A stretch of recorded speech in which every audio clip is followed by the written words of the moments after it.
The protagonist opened his eyes. He found himself in the body of a child who began to make cute sounds. He thought to himself that it seemed he had been reborn again. He first asked to be waited for, and then decided that in this era he must be Lex, a boy who was born into a normal rural family. People probably thought how a child could speak in such an arrogant tone. It's because he is reincarnated. It means he has been reborn. Lex was a hero in his previous world. He defeated everyone, both enemies and demons, with the strongest sword at the time. He was immortal, having been reborn just like this time. Why did he say it again? Because he was reborn for the second time. Also, he was a sage in his previous life and could use any type of magic. He doesn't know why people started calling him a sage then. Although he received many compliments while he was both a sage and a hero, he always had a lot of different problems. In other words, he will now live a normal life in this world peacefully. The coveted titles he had, such as sage and hero, are long gone. It's okay, all this happened not on his conscience. He will be able to enjoy this life. This is exactly what people call a symbol of freedom. He will live quietly and become an adventurer. After 15 years, the main character turned into a teenager who was very cute and smiling. He always carried a sword with him. In this world, at 15 people are already considered adults. Children leave their parents to find a job. The main character told his parents that he would become an adventurer, so they did not go against his wishes. Dad addressed him by name and said that it was his life, he could do whatever he wanted. Mom told him to take good care of himself. If something bad happened, they would always be glad to have him here. The main character was embarrassed by their words. He was very pleased. Then he decisively clenched his fists and said that he was leaving. His family was shouting at him that he was the best, to be careful. At the same time, there were warm smiles on their faces. Lex turned around, waved, then thanked them and said that he was leaving. The main character thought that now he could live freely. He clenched his right hand into a fist, then raised it up and said that it was time to become an adventurer. As he walked through the forest, he thought that even the nearest town, Tugai, was a bit far away. It would probably take him about half a day to get there on foot. He spent the whole morning at the coming-of-age ceremony. He feels like he's a little late. He's eager to finish registering as an adventurer as soon as possible. At that moment, he lifted his leg. And with the words that he needed to hurry, he made the decision that he would use the magic on his legs to move faster. And then he flew into the air and thought that he could fly without any restrictions. He rose high into the sky. After that, he began to look around to understand which way he should fly. Then he found this city with his own eyes. At that moment, the main character thought that he should use teleportation magic. However, something confused him. He suddenly decided that he should do a little hunting. Adventurers are supposed to hunt monsters. Then from above, he saw a dragon. He realized that it was an ordinary green dragon, but if he wanted to live peacefully, then this should be the ideal goal. He decided to use the sword and knowledge from his previous life. This sword was enchanted with a large amount of eternal magic. For this reason, the green dragon was definitely an easy target. The main character decisively raised his sword. A smile appeared on his face. He said that he should quickly kill this dragon. Lex decided to increase the speed of his flight, after which he headed straight towards the dragon with the thought that he would kill him in one fell swoop. As he flew closer, he realized that something was wrong. He realized that the dragon was looking out for someone. However, the main character thought that it didn't matter anyway, and with loud cries he began to approach him. The latter suddenly turned in his direction. Lex cut off the dragon's head with a powerful blow of his sword, as if it cost him no effort. He thought that this was magnificent and then took out a magic bag. He opened it and said that it was time to collect the loot. This magic bag that he made himself. It looks like a normal bag, but the space inside is expanded by magic, so no matter what you put in, it will fit perfectly in his bag, especially such a precious item. With these thoughts, he loaded the dragon's body into it. Then he said that everything was fine, everything was finished. He had to leave here before it got dark. Then he used magic again and flew up into the sky. He had to register as an adventurer quickly. Here he heard some rustling sounds. He looked in that direction and wondered whether he had imagined it or whether he had really heard something. At this moment, the unknown man thought that they had been attacked by a monster during the trip, but what was even more frightening was that it was a green dragon. Even an army with the best royal troops would not be able to cope with it. This means that the word strongest alone is not enough to describe this terrible monster. The knight began to shout that their horses are the dragon's target. They must use them and then run away. The man turned to the others and told them to retreat first. He thought to himself that in such a place they could not afford to lose a single horse, but this was the only way for them to survive. The knight apologized to Vulcan and said that he would not let him die alone, he would also sacrifice his life. At that moment, the main character flew at the dragon. The man watched in shock as the young man easily dealt with the green dragon, which they were very afraid of. The main character didn't pay any attention to them, he just said that it was excellent. At that moment the man and the horse watched in shock. When it dawned on him, it was already over. After that, right in front of his extremely surprised face, this teenager took out a small bag that swallowed everything and even the giant body of the dragon inside. It was a rather unusual scene in front of him, and the only thing that came to his mind was that it was some kind of magical object. The man continued to be in shock. He denied the situation. He thought that it couldn't be. How could such a teenager own a magical object? At the moment when the knight wanted to turn to the main character and ask him a few questions, he suddenly flew away. The man tried to stop him with words, but he did not pay any attention. The knight thought that he couldn't believe his eyes. Everything really happened in the blink of an eye. This bag swallowed the dragon, which made them tremble with fear. Everything ended quickly. The dragon was cut into 2 pieces in just a second. However, at that moment the man remembered the princess, and panic appeared on his face. One of the knights said not to worry about the princess. Even though she had lost consciousness, she was safe. The man exhaled and said that it was a great job. Leo is glad that the princess is okay, but at the same time his heart is so heavy. The fight with the dragon could have brought this decrepit body to the brink. The man said he had no idea what was happening, but they survived, turning to his horse. But the knight could not forget the young man. He tried to understand who this young man was. At this time, the protagonist finally reached the city of Tugai. He thought that he could still register as an adventurer. After some time, he began to walk along the streets of the city. There were many people there who were talking to each other. He tried to figure out where the Adventurers Guild was located. However, almost immediately he found the right building, after which he went inside. There were several people there who were divided into groups. There was a loud noise in the room because people were chatting among themselves. The main character was delighted. He thought that they were all adventurers. It's amazing, he couldn't imagine that there would be so many adventurers here. He even got a little worried. Then he stopped himself abruptly. He thought that he almost forgot about his main goal. He needed to go to the reception desk as soon as possible. The main character looked around, after which it seemed to him that he saw the right place. However, there was a very long line in front of him. Here, one of the men in front of him turned around and asked if this was really the first time he had been here at this hour. Lex was very scared at these words. Then he stuttered that it was his first day. The man smiled and said that he was a newbie. The stranger asked him if he hadn't brought any things with him on his first mission, and then asked him if he had come to register as an adventurer, to which he replied in the affirmative. This nice man said that everyone had already finished work.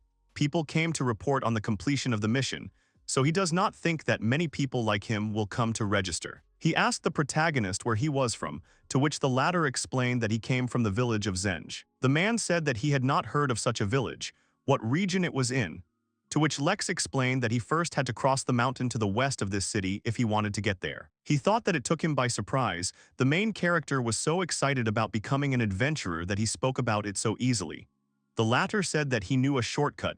This allowed him to get here quickly. The main character smiled sweetly and said that it looked like there was no one ahead, to which the man said that he would go then. The girl said that the next one should come to her. She greeted Lex and said that her name was Elma. She was a registrar.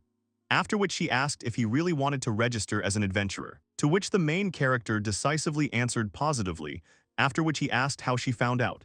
The girl answered that he spoke with Garand himself with such excitement. Then Elma suggested registering. She asked if he could write and read. If he couldn't, then they would help him, to which the guy replied that he could do everything himself. The main character thought to himself that after all, in his past life he was a sage.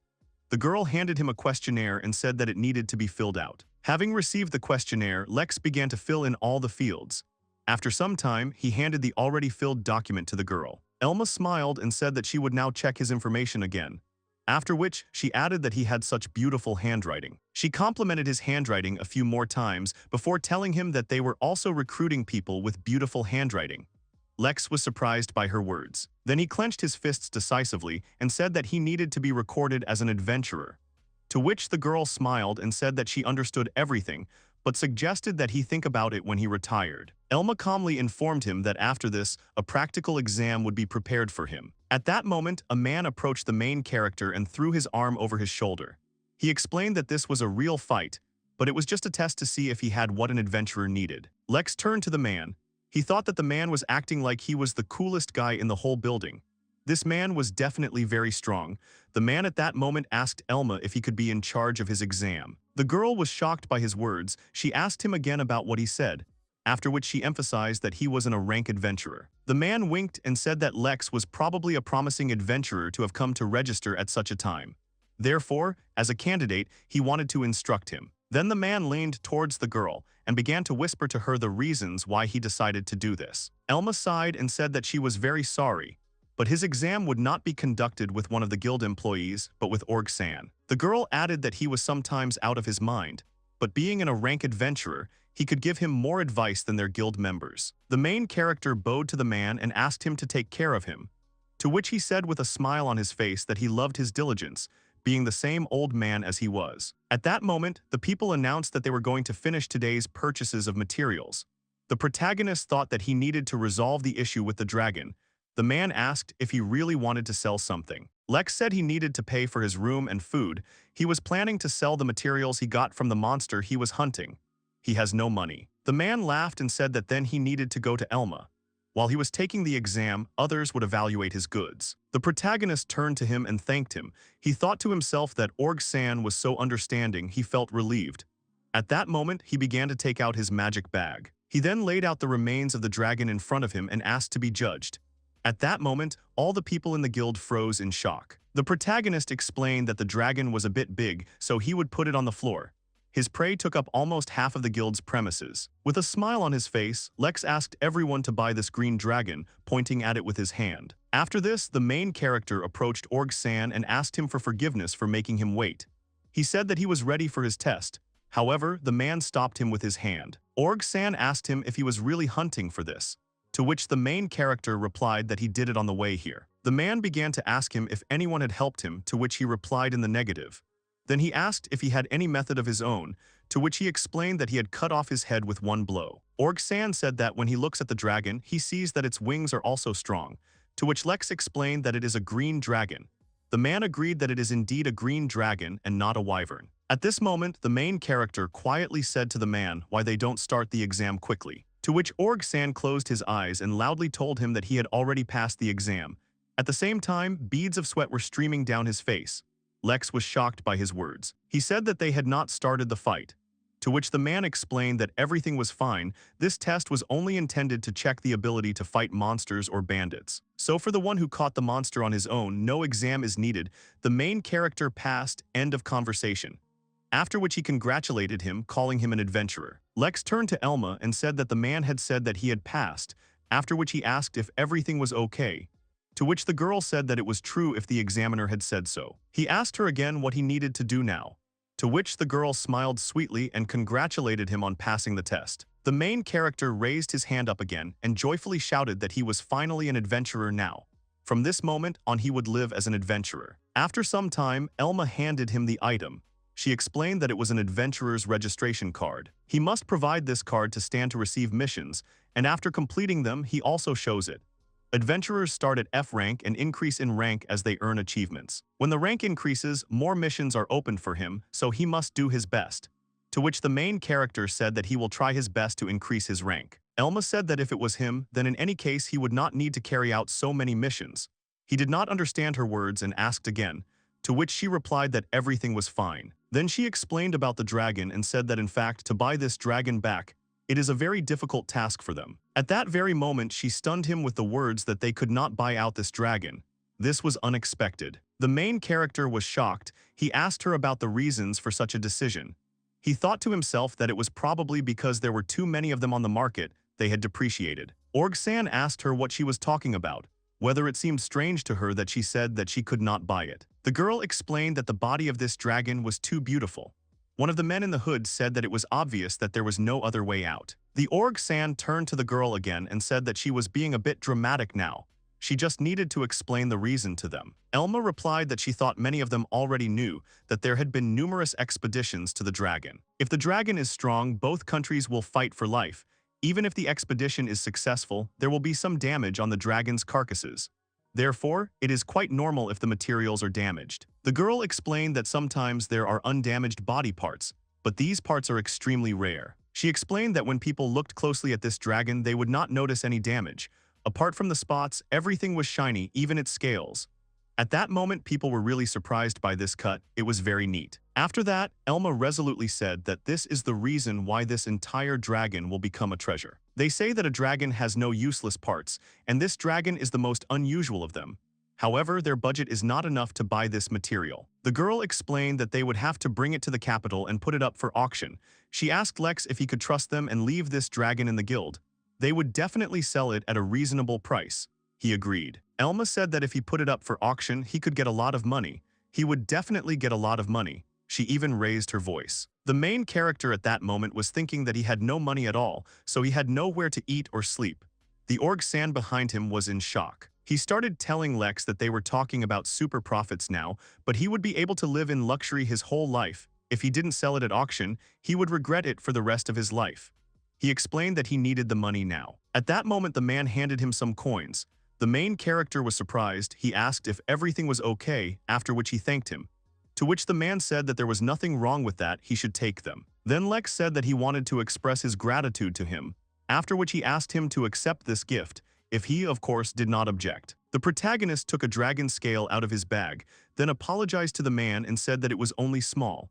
The man and all the people standing behind him were shocked. Lex said that there was nothing wrong with it, but he still wanted to thank him.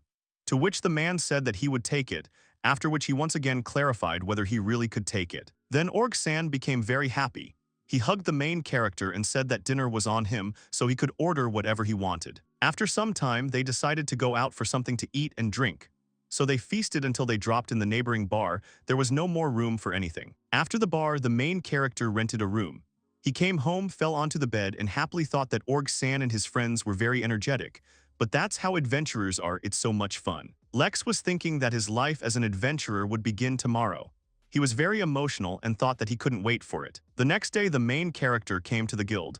He thought that he needed to see what quests there were. Then he saw a board with tasks. He made his way to it and said that he could not find what he needed. At that moment, an unknown guy called out to him. He addressed him as a dragon guy and asked if he was really looking for a quest. The main character resolutely said that he would like to take an F-rank quest first. The guy suddenly changed his mood. He said that even such people with F-rank exist, after which he wished him luck. The guy said that he should try anyway, to which Lex assured him that he would do so. To himself, he thought that he had said these words rather strangely. However, he decided to look for a task for himself. It was quite a long search until he found a daily quest of F-rank. It involved collecting herbs. The main character, looking at this, thought that he would take it now. The price for 10 herbs is equal to 3 copper coins. But this quest is considered daily, so the more you collect, the more money you can get. Then he remembered how Org-san said that there was one more thing. It was that if the quest failed, there would be no punishment. Usually quests have time limits or must correspond to the wishes of the clients. If you accept a task that does not correspond to the rank and do not complete it, then there will be a punishment accordingly. So for the first task, it is best to take daily tasks since there is no punishment for them. But in any case, sometimes it is not worth paying attention to such tasks. The protagonist thought that this is what the man taught him. He not only lent him money, but also shared good information. He is a truly generous man. And he had already collected herbs in his village. When Lex was about to accept this task, another guy called out to him. He asked him if he was really going to accept this quest, to which the main character smiled sweetly and said that he was planning to collect herbs. To which the unknown replied that, in fact, even children can collect herbs here. The guy said that Lex was already an adult, and then he asked him that he was an adventurer just like them. The hero thought that this guy looked like a warrior of light, and that girl next to him was a marauder. The girl in the hat looked like a magician, and the guy in glasses looked like a monk. He asked if they did too. They answered positively. The guy said that his name is Jero. He is the leader of the Dragon Slayer team. The magician said that she told him not to use this name, to which the guy said that it sounds good. The monk said that it is absolutely correct. She told Jero that this name is too shameful. The main character at that moment smiled and said that he thought it was cool. Jero said that he understood him. It was a very rare sight. He could be his friend. The guy said that in any case, since he had become an adventurer, he needed to party like an adult. Jero continued his lecture and said that if he only completed quests to collect herbs, he would not increase his rank much. At this point, the guy started talking about his plans and said that he wanted to surpass the rumored Dragon Slayer. The protagonist asked him about this again, to which Jero explained that he heard that yesterday he himself visited the guild, and asked to buy dragons in good condition from him. Lex thought about his words and thought that someone else had done the same thing. Even if it was all rumors, this unknown probably butchered the dragon more gracefully than he did. Jero said that since the dragon was defeated too gracefully, it meant that the guild couldn't buy it back. So they decided to auction it off in the royal capital. If he was a man, he should do the job like him. The guy said that they would take quests to destroy monsters. If he was still going to do such tasks like collecting herbs, then it would be better to look for something else, something more difficult. After which the guy said that they would see each other again. The magician apologized to him and said that the guy always says whatever comes into his head. He is too confident in himself, but he is not a bad person at all. After some time, the main character went into the forest to complete a quest to collect herbs. He walked and thought that it must be somewhere in this area. Lex thought that in the village this was just a common thing. If you think about it, it seems like this is the work of adventurers. He doesn't understand why it is considered special. Then the protagonist decided that if he searched in the shadows, he could find herbs. At that very moment, he found the one he needed. This type consists mainly of leaves. It will grow again and again if its roots are left. Lex, after he had collected the necessary herbs, began to move on because he needed a large quantity. So he collected them with ease. The protagonist looked around and thought that there really were so many herbs here. He was sorry that the quest progress was not shown in this situation, and he would also have the opportunity to return 5 coins to Org-san. In his village, they collected herbs and used them because there were no shops, so collecting herbs for sale was his first. It turns out to be fun. Well, it's good that he became an adventurer. The main character smiled, then ruffled his hair and said that he had already collected a lot, so he thought it was time to go. Then he listened and heard the noise of trees and some other sounds that came from a certain direction. He knows that the sounds come from there, after which he used magic on his shoes again. He flew up into the sky and thought that he now needed to scout out the situation from above. Suddenly, in the distance, he saw an angry boar rushing along the road. This monster is known as the Forest Devil, and it is very strong. It is faster than a horse and its skin is almost invulnerable. The probability of their appearance is high. They cause damage to nature and people. But the most feared thing is that they almost always attack in groups. Lex thought about how they would keep moving, no signs that they would stop in the forest. If this continued, the city would be in danger. At this speed, the boars will reach the city of Tugai in an hour. The protagonist thought that adventurers should eliminate the danger. In the guild, an adventurer must fight monsters attacking the city. This is a mission. When monsters appear, the guild sends everyone to destroy them in order to protect the cities. This is how adventurers earn the trust of people in cities and countries. There were also stories about adventurers who protected cities from monsters. All the children were inspired by the stories passed down from generation to generation. If so, Lex would make these stories a reality for the children. When the green dragon remains, he does not particularly care about other materials, but he must be careful not to damage the forest. Then he thought that perhaps the evil boars were chasing someone. The protagonist realized that they were not moving straight towards the city. Sometimes it was even difficult to understand their approximate movement. He realized that they seemed to be catching up with someone. Then he saw how the adventurers were running away from them. He thought that they had probably entered the boar's territory without realizing it. If there was someone here, it would be too dangerous to use higher magic. The protagonist jumped to the ground.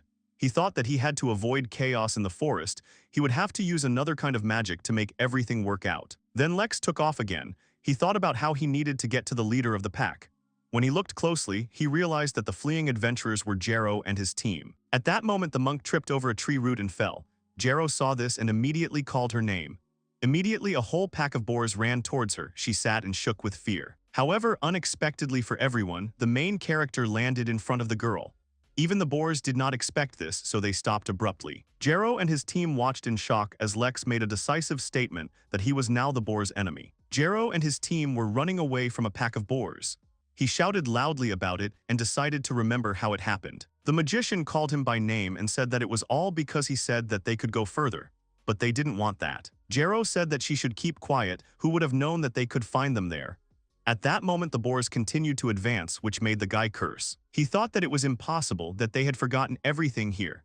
At first, there were only weak monsters like goblins and kobolds. He learned to fight from a former adventurer and was actually good at first. They had a healer on their team, so if they were injured, she would be able to heal them with magic. He thought that if he chose this place, he would be able to win easily. However, now they had big problems. The whole group ran away from these dangerous monsters. Jero thought about how he had never heard of them. Near the city there are usually adventurers, guards, or knights who go out to kill monsters. It's safe here, the adult said. However, it is not safe here at all. There are big scary monsters here. He immediately imagined an evil boar's head in front of him. At that moment, one of his teammates stumbled. Jero called Norb by name. He thought that since she had fallen, he had to help her immediately. He turned around and saw that the monsters had almost reached her. The guy realized that they would trample her now. He decided that he would not be able to save her, because the monsters were very dangerous and strong. Jero thought that he should ignore her and try to run away, or he would be crushed too. However, the other half of him thought that he should save her. He tried to push these thoughts away and thought that it was too late. While he was lost in his thoughts, the unknown appeared before them. With loud cries, he attacked the leader of the boars. Jero looked at what was happening in shock. At that moment, the main character stood in front of him and his team and said that he was now an opponent of monsters. The guy was shocked and wondered if he was the only one who came to help them. He was the same age as him, and yet he seemed so strong. The main character at that moment thought that he had made it just in time. Now he had to help Jero's group. He saw that Norb was injured. With such a leg, she would not be able to move. Although he wants to cure her now, he needs to be careful, otherwise he might provoke the evil boars. He thought about how he should cure her without moving. At that moment, the main character's right hand showed flashes of power. He decided to use one of the skills. He pointed his hand towards the girl and used long-range healing. The girl was surprised that the pain had disappeared. Lex thought to himself that it was working to keep them there. He shouldn't get close to Norb. The only way out was to use a long-range healing spell. The main character decided that he would gather these monsters together and accept the fight. He shouted at the girl to leave. She agreed. Lex, looking at the boars, thought that no matter what he said, they would still attack him.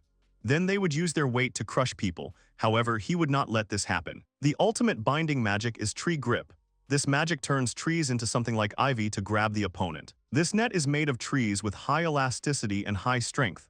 Plus, it is decorated with magic. Now the boars will not be able to escape. The magician asked what kind of magic it was. She had never seen it before. Norb asked if a person could really use magic without a spell.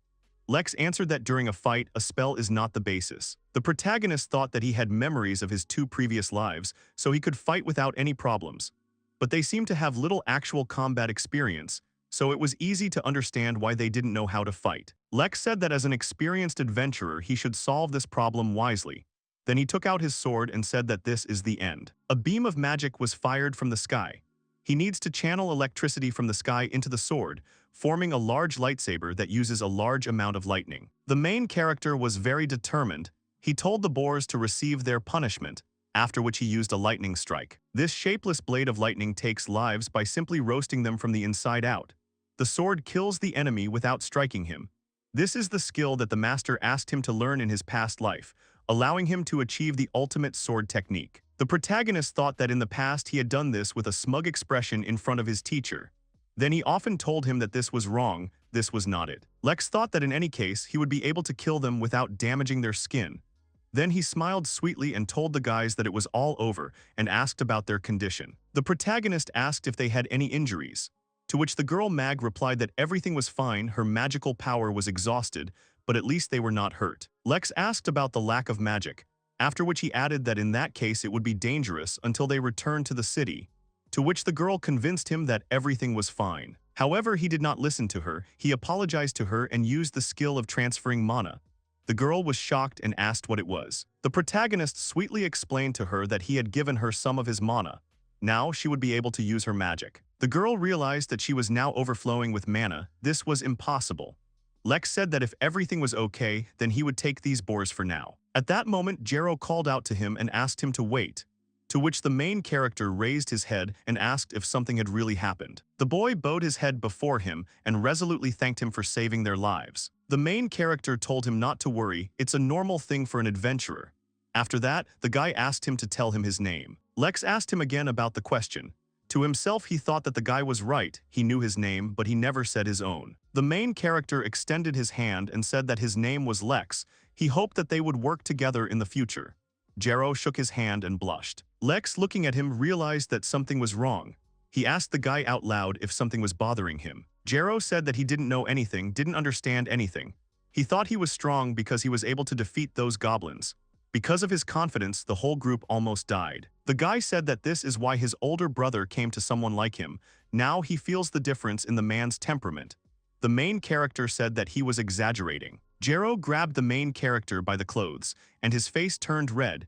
He said that he had already fallen in love with the strength of his older brother. Then the boy fell on his knees before him and asked him to allow him to become his disciple. The protagonist was shocked by how the situation was developing. He thought that now he had his first student, but he did not need him. After some time, Lex returned to the city. He was very thoughtful. He thought about how he got promoted to D rank just because he completed the mission to collect herbs. What he did was an F rank mission. It was his first mission, and he had risen in rank twice just by doing one mission of that rank. The main character remembered that he had argued with the girl. He asked how this was even possible, to which she replied that everything was more or less like that. At that moment, Jero jumped up to him and said that this was expected from his brother, that he had already become D rank. At that moment, the girl Mag grabbed the guy by the collar and said that he was going with her. They still needed to report on their missions to destroy goblins and kobolds. Lex, looking at this, thought that he looked like a pet. The protagonist thought that although he was a little worried when he asked to be his teacher, it was not so bad when someone approached him in such an honest way. In his past lives, he had been approached with bad intentions. Sometimes they praised him as a hero or a sage, trying to convince him to help their cause. But sometimes they tried to steal all his research. At that moment, Elma saw that he was deep in thought. She asked him if something had happened, to which he replied that everything was fine. The girl told him that he deserved a reward of 15 gold coins for collecting 50 herb bundles. She tried to say something else, but he interrupted her. The protagonist asked her if she could explain why he had risen in the rankings. He was surprised by such a rapid rise, and asked if she was sure that it was not a mistake. Elma explained with a sweet smile on her face that this was not a mistake.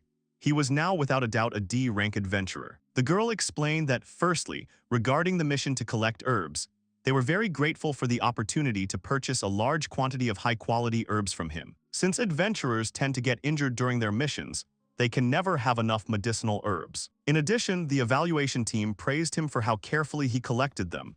All the herbs were in excellent condition, without any damage. The protagonist thanked her for these words. He thought that he did not expect to be praised for the way he collected these herbs. It kind of makes him happy. The girl continued and said that, secondly, there was a message about the destruction of the evil boars. This is the very reason why he was promoted to D rank. The protagonist was shocked by her words. He asked if it was really just for destroying the evil boars. She explained that normally only B rank adventurers or higher could defeat the evil boar, but he had defeated almost everyone, so it would be their loss to keep him at F rank. They had originally wanted to promote him to B rank or C rank. However, since this was his first mission, in order to keep him out of trouble, they decided to make him D rank. The protagonist breathed a sigh of relief. Elma said that since he had only registered as an adventurer yesterday, they thought he might get into trouble if he rose in rank too quickly.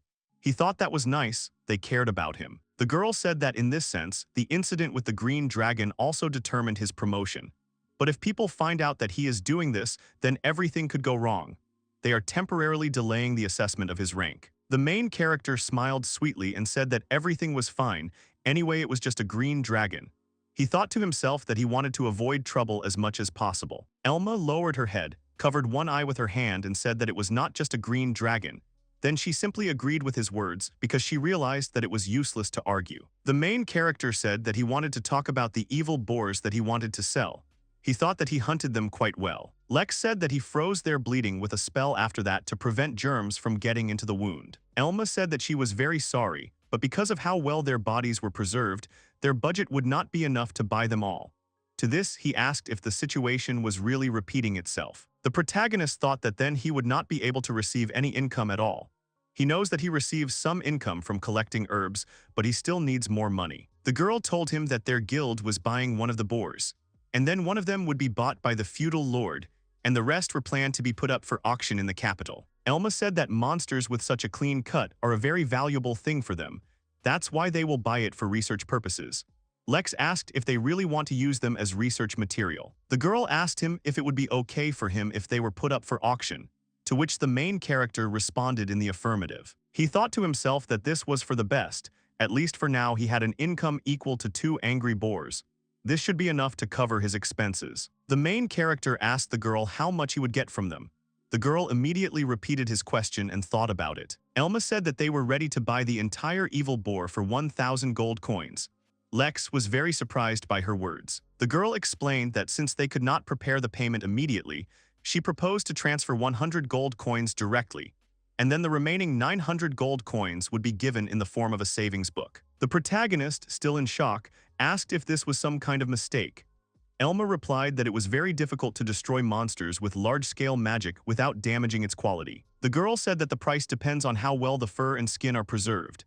In this sense, the price for an angry boar with completely undamaged fur is extremely high. She also added that besides that, a messenger of the feudal lord approached them to buy an evil boar, but they had not yet told them the price for it. Since the feudal lord, Viscount Grimoire, is an aristocrat with a vast and fertile territory, he can buy the evil boar at a higher price than they can. The protagonist thought about it a lot. He asked if he was really going to pay more than 1,000 gold coins for the evil boar. He thought to himself that it was just an evil boar. Was it okay to pay so much just for it? There were many better monsters in the demon world. Elma said that regarding the boars that will be put up for auction, he will have to wait some time to get the money, so he needs to be patient. The main character smiled very sweetly and said that everything was fine, at least he already had 100 coins. Then he asked how everything went with the dragon at the auction. The girl replied that the dragon had been sent to the capital in the previous quarter.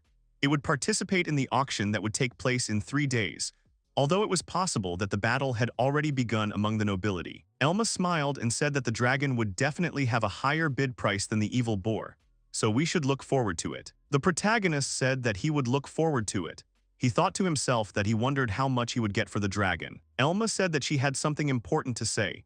Feudal Lord Viscount Grimoire invited him to dinner, to which Lex apologized to her and said that he would have to refuse. The girl asked him why he was refusing, since it was an invitation from a feudal lord, to which he replied that it was too much trouble for him to deal with a nobleman.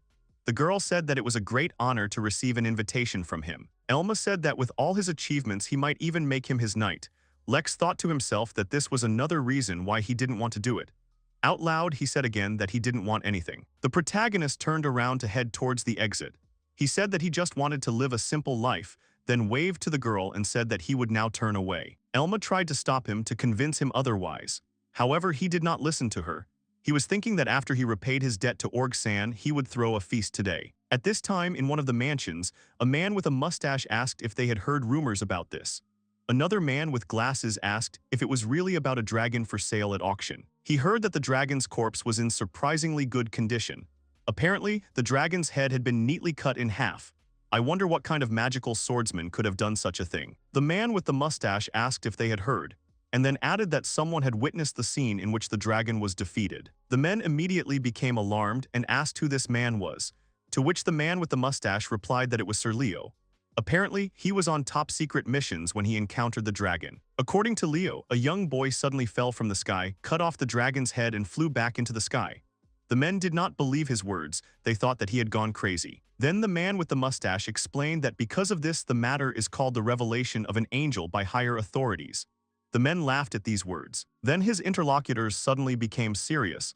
They looked intently at the man with the mustache. The latter thought that Leo's top-secret mission, the mysterious young boy who defeated the dragon, and the weapon made to cut off the dragon's head with ease.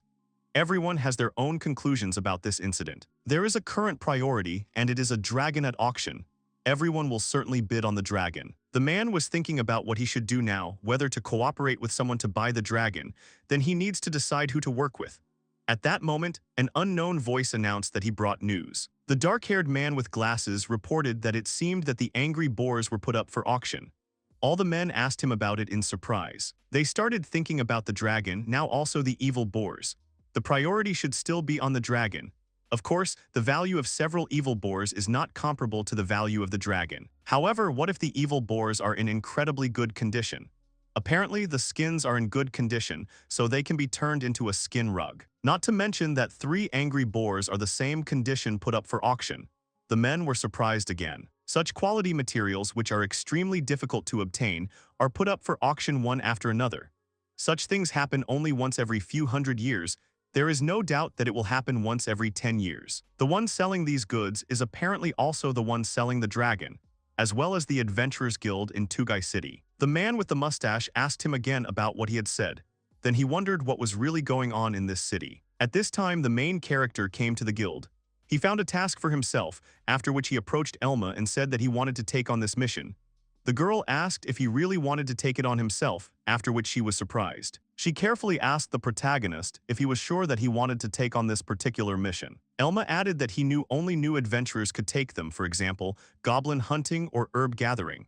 Then he suggested a third option about cleaning the ditch. The girl said that cleaning the ditch was more of a punishment. He was already a D-rank adventurer, he shouldn't take on such a mission. The latter thought to himself that she was right, his rank had increased, there was a better task for him. However, he does not do this for the money, what is really important to him is freedom. He said out loud that now that he has finally become an adventurer, he would like to try different missions. The main character asked her if this was really abnormal, to which the girl exhaled and said that she understood everything. His request for a mission to clean the ditch was accepted. Elma also added that it was good that he no longer had money problems. Lex smiled and said that it was true, he was going to go on an adventure. At that moment, Jero asked him if he was also going on an adventure. The protagonist greeted him, saying that he was from the Dragon Slayer team. Jero asked him to stop, to which Lex asked if they had changed the team name, to which the guy replied that it reminded him of his own stupidity. At this time, the girl magician asked him what he was saying. She reminded him that he had just recently said that he would become a great adventurer and conquer the whole world. She also added that he said that in order to do this, he must be able to defeat the dragon, so their team would be called Dragon Slayers. Jero began to deny his words. The girl Mag said about who else here is ashamed. People secretly smirked every time they heard the name of their team. At this time, the main character thought that they really get along well. Jero turned to Lex with a smile on his face and asked him what mission he had taken on today, to which the latter hesitated a little. Then he announced with a smile on his face that his mission for the day was to clean a ditch. The guy first wanted to be happy for him, but then he froze in shock. He loudly asked him again about whether he really chose such a mission. At that moment, Norb said that she was very sorry, but she would like to ask him to tell them about the reasons why he chose such a mission. Then she apologized again and said that her name was Norb, she was a priestess, but she was only a student. And she also thanked him for that day. The protagonist said that he had done a natural thing, after which he asked him how her leg was, to which the girl said that thanks to his healing magic it had healed. Lex said that there was nothing wrong with that, he just did what he had to. He thought to himself that priests often said that, but their devotion had no effect on their magic. He had a terrible experience when he said this to the high priestess in his first life. After that, he thought that this time he would keep all thoughts to himself to avoid tender arguments. The girl Mag said that they should probably introduce themselves too. She said that her name was Mina, she was a witch. The girl next to her said that she was Meguri, a thief. She was very pleased to meet them. The main character looked at the girls in shock. Then he said that he was pleased to meet Mina and Meguri. Norb tried to remind him of their recent conversation. Jero joined the conversation again and asked why he was going to clean the gutters, to which Lex replied that he didn't really have any particular reason. The main character asked if they knew the story of the great swordsman Rhaegar, to which they replied that they knew the story. Norb's parents told him this story when he was a child. Mina said that she also heard this from her grandfather. Meguri also responded positively. Lex continued and said that he was once a great adventurer with the title of Master Swordsman. Jero said that although Rhaegar is known as a great swordsman, in his youth he was just a bad rebel. When people tell his story, they usually have different stories. One day, when the guild finally ran out of patience, Rhaegar was ordered to clean the ditch for a year. At the time, he was threatened that if he quit, his adventurer's license would be revoked. Rhaegar then reluctantly began to clean the gutters. He was always laughed at. There were moments when he almost exploded with anger. But for him, whose existence depended on being an adventurer, there was no other choice but to endure. One day people began to sincerely thank him for cleaning the ditch. When the man heard these words, he felt ashamed of his past behavior, and he started a new life. The protagonist said that this is the first story about the great swordsman Rhaegar. Jero said that he understood everything. Lex wants to follow in Rhaegar's footsteps and train his mind by clearing the ditch. Lex thought to himself that he just wanted to experience what Rhaegar had experienced. Out loud he asked if they were going to work.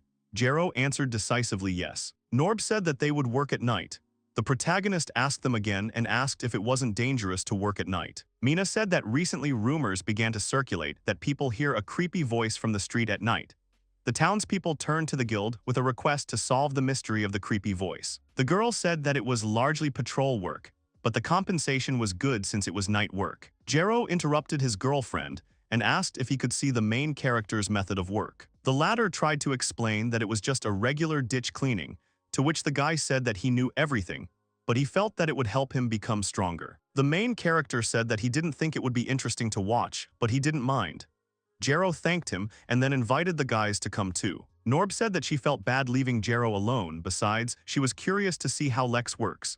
Meguri said that only if they can work at night. The protagonist suggested that they start from a certain place. Jero was very excited. He said that they would finally see Lex cleaning a ditch. The latter said that there was nothing special about it. Lex thought that it seemed like the water purification magic hadn't been able to reach this area. The water here was muddy and there was dirt everywhere. The man with the mustache asked them if they were really going to clean the ditch. It was very noble of a young man like him. He told him to try his best. Lex turned to the man and said that he would do everything in his power. He thought to himself that the people in this city were very kind, so that's how Rhaegar felt. Then he said that it needed to be done. Jero asked him to wait and asked where his tools for cleaning the ditch were. Lex asked what tools he was talking about, to which the guy asked him how he was going to clean the ditch then. At that moment, the main character decided to use his power. He used the skill of complete purification. Jero was shocked. He even stepped back from him and asked what was happening. He started asking what it was, why everything was cleared in the blink of an eye. The protagonist explained that it was a magic of cleaning a large area. He simply used magic to clean all the dirt. Norb asked him what kind of magic it was. Lex asked her about what she didn't know. He explained that it was magic for cleaning big cities and everything else. The girl said that she had never heard of such magic. Norb asked about the light they saw recently. Was it really the light of purification? Was it really the magic of the sacred attribute? To which Lex answered positively. In his first life, he created this magic using the power of the holy attribute to easily purify things. Come to think of it, the people in the church made weird faces, saying something like how you need to use holy power for things like this. Norb said that she didn't know that he could use such amazing magic. The protagonist said that it wasn't that surprising. Lex continued to smile sweetly at the guys and said that, in any case, this is how he was going to clear all the canals around the city. Jero said that he thought that Rhaegar's story had gone completely wrong, to which the protagonist asked that the result would be the same. Then he went the other way and said that they needed to clear the next place. The guys were shocked. Then they came to the next area where Lex used his magic again. However, in this place, when the magic began to work, a deafening scream was heard. Jero and his team were very surprised by this. The main character pointed his finger to the side with a serious look and said that something was happening in the channel. There were dark bubbles there. He asked what it was. Jero asked Lex what these dark bubbles were, to which Lex replied that they were a shapeless dark attribute of the monster. Due to their sediment similarity, they are hard to spot in swamp-type places. There are many soldiers who have been seriously injured due to surprise attacks. Norb suggested hurrying up and eliminating them. The main character stopped the girl with a smile on his face and said that everything was fine. She did not expect such actions from him. After some time, they saw that the bubbles were getting smaller. Lex said that the dark bubble had already been cleared by his magic.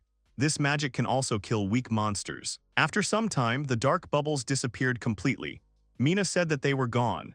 Meguri said that the problem was that the monster had managed to slip into the city. The main character said that he must have slipped through the waterways under cover of darkness at night and hidden in the mud during the day. Mina asked him about what he just didn't dare to say about the terrible voice that came from this monster at night, to which Lex answered positively. Jero said that this is what you would expect from his brother. He even completed their mission. He is so amazing. Meguri asked them that didn't that mean they failed their mission since they didn't do anything. Lex and the others were shocked by her words. He realized that things were bad. He bowed his head to them and apologized, to which the guys did not answer him. He thought to himself that it was not on purpose. After some time, Jero turned to the main character and resolutely asked him to help him choose a weapon for him, to which Lex asked him again whether he really wanted him to choose a weapon for him. The guy confirmed. Then Lex asked him why he was asking him about this. Jero explained that the protagonist killed the evil boars with one blow, and he thought he had a very cool sword. Lex told Tom that it was a very ordinary sword.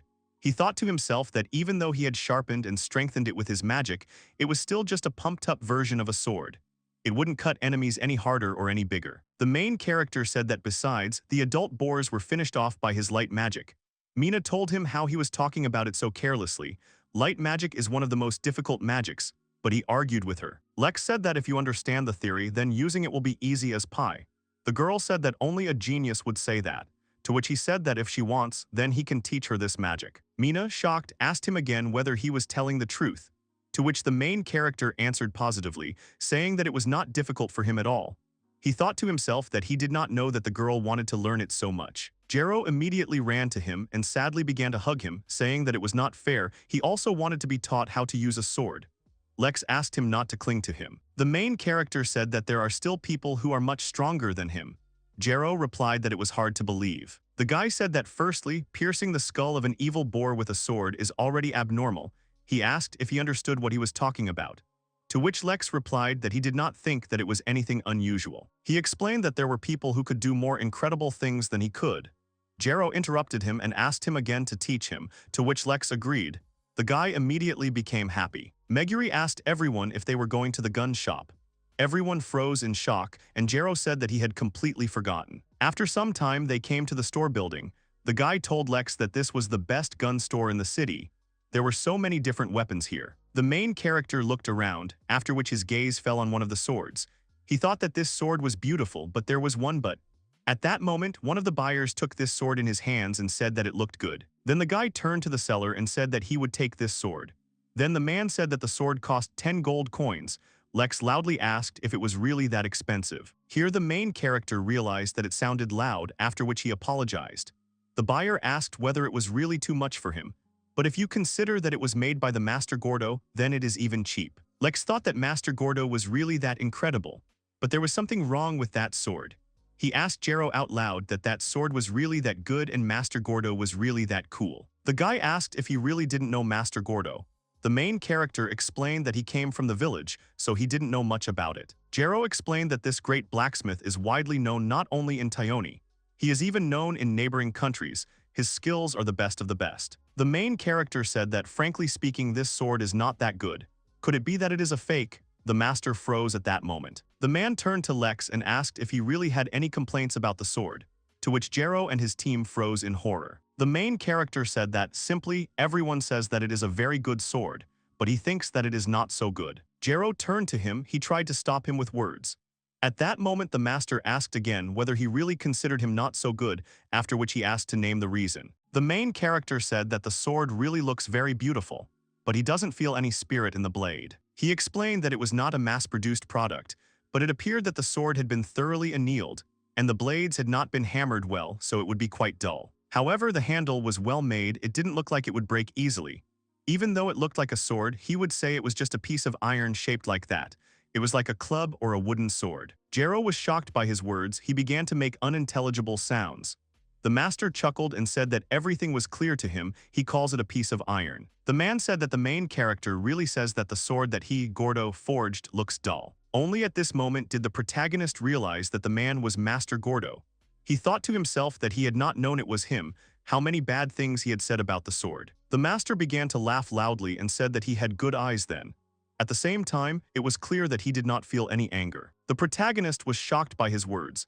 The man explained that in their days people buy his weapons without even knowing their price. He was tired of people coming here just because of his name. The master said that he was right. It was just a strong weapon that looked like a sword with a beautiful handle, and it was also blunt. He was surprised that Lex saw everything. Then Norb nervously asked if this was true. Then could the people who bought from him really be seriously harmed? To which the master said that she should not worry, these guys take quests that don't even require a sword. Durability is their best quality. As soon as those people get better at their job, they will come here for better weapons. Norb said that all the weapons were lying here. She asked if they weren't all defective, to which the man asked her if she really thought so. The master explained that the real weapon he had made was lying there among the others. If she could find it, he would give it to her for free. Jero asked if it was true, then turned to Lex and said that they needed to search. Meguri said that she would also search. The protagonist tried to stop them. Mina said that she was a pass, a mage like her does not need heavy weapons. Norb said that she also has a mace from the church. Then the master repeated after the girl, and then turned to the main character so that he would also take part in the search. He asked him again. The man said that Lex was able to discern the quality of that sword, which meant he would be able to find the real one. The latter thought that he was provoking him. He said out loud that he would do it after the others. At that moment, Jero and Meguri found their swords. They reported that they had chosen these swords. Master Gordo told them that they were both mistaken. Appearances can be deceiving. At the same time, he calmly sat on the chair, without even examining the swords closely. Jero immediately jumped up to the protagonist and asked him to find him with tears in his eyes.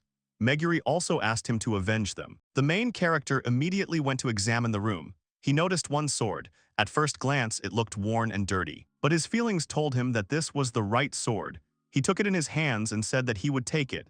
Jero and Meguri were surprised by his choice. The master asked him why he had chosen this one. Lex explained that although it looked worn and dirty, but this dirt was not real. The blade and sheath were perfect for each other, and it was forged many times better than the one they had talked about. The man smiled at his words. He said that the main character chose the right sword. It is a real weapon. The others were surprised by this. Master Gordo turned to Jero and Meguri and said that they both were taken in by appearance. They trusted small details on the sheath. The girl said that it was very rude. The man said that a promise is a promise, so he gives the sword to the main character. The latter asked if he really could. The master said that since people do not know the value of things in their day, it is pleasant to realize that there is still someone who knows their true value. The man said that the sword that Lex holds is one of his best works. He can further decorate or remake it if he wants. Jero started to be happy for the main character. He said that it was very cool. He was even good with weapons. He was incredible. However, Lex refused the sword, to which the master said that he hoped that he had an explanation for why he decided to refuse the weapon given to him by the dwarf. Jero immediately began to whisper that he was upset. He just needed to take the sword. Meguri said that it would be right. Usually you have to accept gifts honestly when they are given. The main character thought that he knows that it is rude, but he has one problem. He apologized out loud to Master Gordo and said that he could not accept a weapon that he would not use. The man asked him the reason, to which the main character said that he would not accept it because he already had a sword, after which he showed his own. He explained that he still used the sword, and throwing it away just because he had a new one would be very cruel. The master said that it was good that he took care of his weapon. The man asked him if he didn't mind. He would like to look at his weapon. Since he had rejected his weapon, he wanted to make sure of the important reason. Master Gordo asked him about it again and said that if he convinced him, he would give his sword to Jero. The man explained that if the main character's sword was not as he described, then Lex would have to use the master's sword, and he would give his sword to Jero. Proudly asked him about the fact that in this way it would be considered that he neglected his weapon. Lex thought to himself that these were strange conditions. Jero seemed not to think about anything. He was only happy about the fact that he would get the main character's sword. But the latter, with an indifferent face, told him not to think about it so quickly. The guy told him to do it if he was unlucky and Lex didn't convince him, then he would show that he could take care of his legacy. The main character asked him to calm down. Master Gordo extended his hand to him and told him to hurry up and show his weapon. Lex agreed and took out his sword. The man chuckled and picked it up.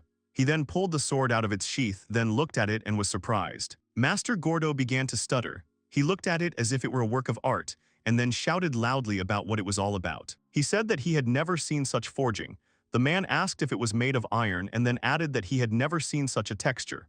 Everything was done so smoothly and balanced. The master's eyes lit up and he said that it was a work of art in the form of a sword. Then he asked who made it, to which the main character frightenedly said that it was he who made the sword, after which Master Gordo asked him again in shock. Lex explained that he made it at the blacksmith shop. In exchange for materials from the monsters, he was allowed to run the place. The protagonist thought that, in fact, he had mastered the blacksmith's craft in his past life. At that time, the master held the sword in his hands were shaking endlessly. The man then fell to his knees in front of him and asked him to take him on as his apprentice. Lex, shocked, asked him what he was even talking about. The master, with tears in his eyes, asked him to teach him this method of forging, to which Lex asked him to stop it. The main character said that his dwarf friend said that if he is a warrior, he should learn to make his own weapons when he cannot rely on a blacksmith, etc. This standard method of forging was passed on to him by force. Master Gordo said that this could not be ordinary forging. Even the king of the dwarves does not know this. He also said that since he knows the blacksmith's craft, his sword will no longer be useful to him. The man said that he would gladly give it to Jero, and then he asked him again to teach him. After he saw his sword, he could no longer call himself a blacksmith. The main character was absolutely shocked by the situation. He thought that the master even knelt before him. Lex decided to go to meet him, so he sat down in front of him and with a smile on his face said that he would teach him how to make swords, but he would not teach him anything he did not want. The man became very happy, his eyes even sparkled with joy. He thanked the main character with all his heart. Jero said that this was expected from his brother. He even made Master Gordo his student, to which Lex said that he did not want to, it was just that the situation took such a turn. But the guy didn't listen to him to the end. He was only happy that he would receive a sword for free from the master himself. The main character thought that this guy's training should be made more difficult. The man with the monocle's name is John, and he is the talented butler of the Viscount Grimoire estate. His lord will soon return from the auction in the royal capital, but before that happens, he must find the adventurer who killed the dragon. He never expected that he would decline the invitation to dinner. Because of this, the guild gained the right to protect their adventurers, and negotiation became impossible, so he had to come all this way to negotiate with the adventurer. The girl wishes John welcome to the Adventurers Guild. He asks if the adventurer is here. She says that he was here not long ago, but she thinks that he went on a quest. The man understands this. I wonder what kind of dragon slayer this is. The guild refused to reveal the information, however, he will finally be able to see him. He can't wait any longer. The dragon slayer must be in the middle of this whole crowd. One guy asks to look at his armor. It is shiny and looks like jewelry. Every fan can understand that this is not an ordinary armor. The man realizes that this guy must be one of them and asks for a minute, but the guy asks him who he is. The man introduces himself and says that he would be glad if he told him his name, if he doesn't mind. The guy's name is Org. John says that he is currently, at the behest of the Viscount of Grimoire, looking for an adventurer who meets certain criteria. For example, a strong man wearing such a magnificent armor, he sees that the armor is of high quality. An amateur like him can understand that it is extraordinary. The guy smiles and understands that he understood. This is a special armor made by Master Gordo. And that's not all. This armor is made of dragon scales. John is surprised by this fact. The dragon was recently put up for auction, so no one could get its scale, so that means he could get it after hunting the dragon. He is surprised that he has a dragon scale in his possession. The man asks where he got it and thinks what his answer will be. The guy understands that it happened during one quest. He is very lucky. Jack thinks that this is a pretty bad excuse. It looks like he doesn't want to reveal his identity. If he knows the reason, he can control him. But to get his hands on such good armor, whether he is a high-ranking adventurer or not, the guy agrees. John realizes that he has admitted it, as he thought he is a dragon slayer. He asks if he would like to meet his master. He is looking for strong adventurers who can become knights. If he is willing, he can be hired as a knight. What is his answer? The guy says he doesn't want to stand out too much. John asks him to be sure that his lord will sort it out. He doesn't have to answer right now. How about having lunch with his master before answering? John explains that they will prepare a lot of delicious food for him. The guy says that he can. John understands that he was able to negotiate. It remains to convince him to become the vassal of the lord. He thinks it will be easy to convince a man who only has muscles on his mind. Then with the guy's permission he leaves. They will meet when she is ready. The guy agrees and looks at the man leaving. Everyone around is stunned by this. They realize that Org was invited by the nobleman himself to become a knight. They can't believe that he ignored many and went to this guy. He has no trained eye. One guy asks the other not to say that. But the other guy says that he was hired because he wore dragon scale armor. This guy is not amazing. His brother thinks that they called Org after evaluating his abilities. The armor just influenced their decision. It was just the green dragon scale that he gave him. No one would have thought that this was high-quality armor. The armor was the result of practicing Gordo's technique that he taught him. And Org took these scales because it was free. So the armor is nothing more than a prototype. He doesn't think she can look amazing. It's weird. He's scared of how stupid he is sometimes. However, they were going to go to training. Instead, they will complete a couple of quests. His brother almost forgot. Today is the day of sword mastery training. Someone suggests starting training here. There is a group of people. Someone asks what they will do. Will he teach them a secret technique? The girl tells him that he is stupid. He will not teach the secret technique to such a clumsy person. The guy gets angry at her, and then the guy calms them down and suggests starting with body-strengthening magic. However, he knows that the guy can't use magic. It's because he's a warrior and has no idea how to use magic. Everyone has mana circulating inside their bodies. The amount of mana varies from person to person, but there is no one who does not have mana. He asks to watch as he concentrates mana in his hand, then swings it. The boy then punches the ground, causing it to crumble, with the students looking at him from behind. This is a basic body-strengthening magic. When their body is enveloped in mana, it strengthens the muscles and also increases speed and defense. A technique useful not only for warriors, but also for magicians and priests. The guy shakes the dust off his palms and asks if they've seen it. It's simple, isn't it? But they all say no. Body-strengthening magic is easy to use if a person feels mana. But the guy tells him that it is not easy at all. The girl says that he didn't use spells. How did he do it? They don't understand if they can do it. They think that they are not capable of it. Even though body enhancement is called magic, it is largely the circulation of mana throughout the body. so he does not need to control mana with spells. There is no need to cast spells for the full effect, so he can become a step higher in using magic without spells. The girl asks why he spoke like that, as if he understood everything. The girl tries to concentrate mana, she can feel it, but it is difficult to control. Mana moves in the opposite direction from where he wants it. Despite everything, they can already sense mana. This means that they have been using spells for many years. They cannot control mana without it. The girl looks at her hands and thinks that she can feel mana. But she is not sure. Since Meguri is a thief, she relied on intuition very often. It looks like she can already feel mana. Meguri will most likely be able to master body strengthening magic first. Meanwhile, Jero. The guy is already tired, but he tries again, but he just hits the ground with his fist. He can't visualize his mana flow and his hands hurt. Is there a more effective way to train him? Then three of them manage to master what the guy tried to teach them. They all show it. They were able to master the skill so quickly. The girl says it is very useful. She can fight up close if they are surrounded. The girl with glasses says that it looks like her defense has increased more than her strength. And the girl also says that she is useful for stealth missions. Magic enhances certain characteristics depending on individual qualities. Their characteristics increase depending on their professions. Meanwhile, Jero is crying and asks the guy if he can do it. He says he will do it. He himself practiced a lot to be able to use it. Jero is surprised by this. Jero tells the guy that he is amazing. He is surprised to hear this. Asks about what kind of training he had. He remembers the man explaining that it doesn't matter how much mana he has if he can't control it. And the secret is his fighting spirit. If he has the spirit, he will be able to use mana without spells. He completely forgot about the fighting spirit part because he was trying to understand the laws of the universe.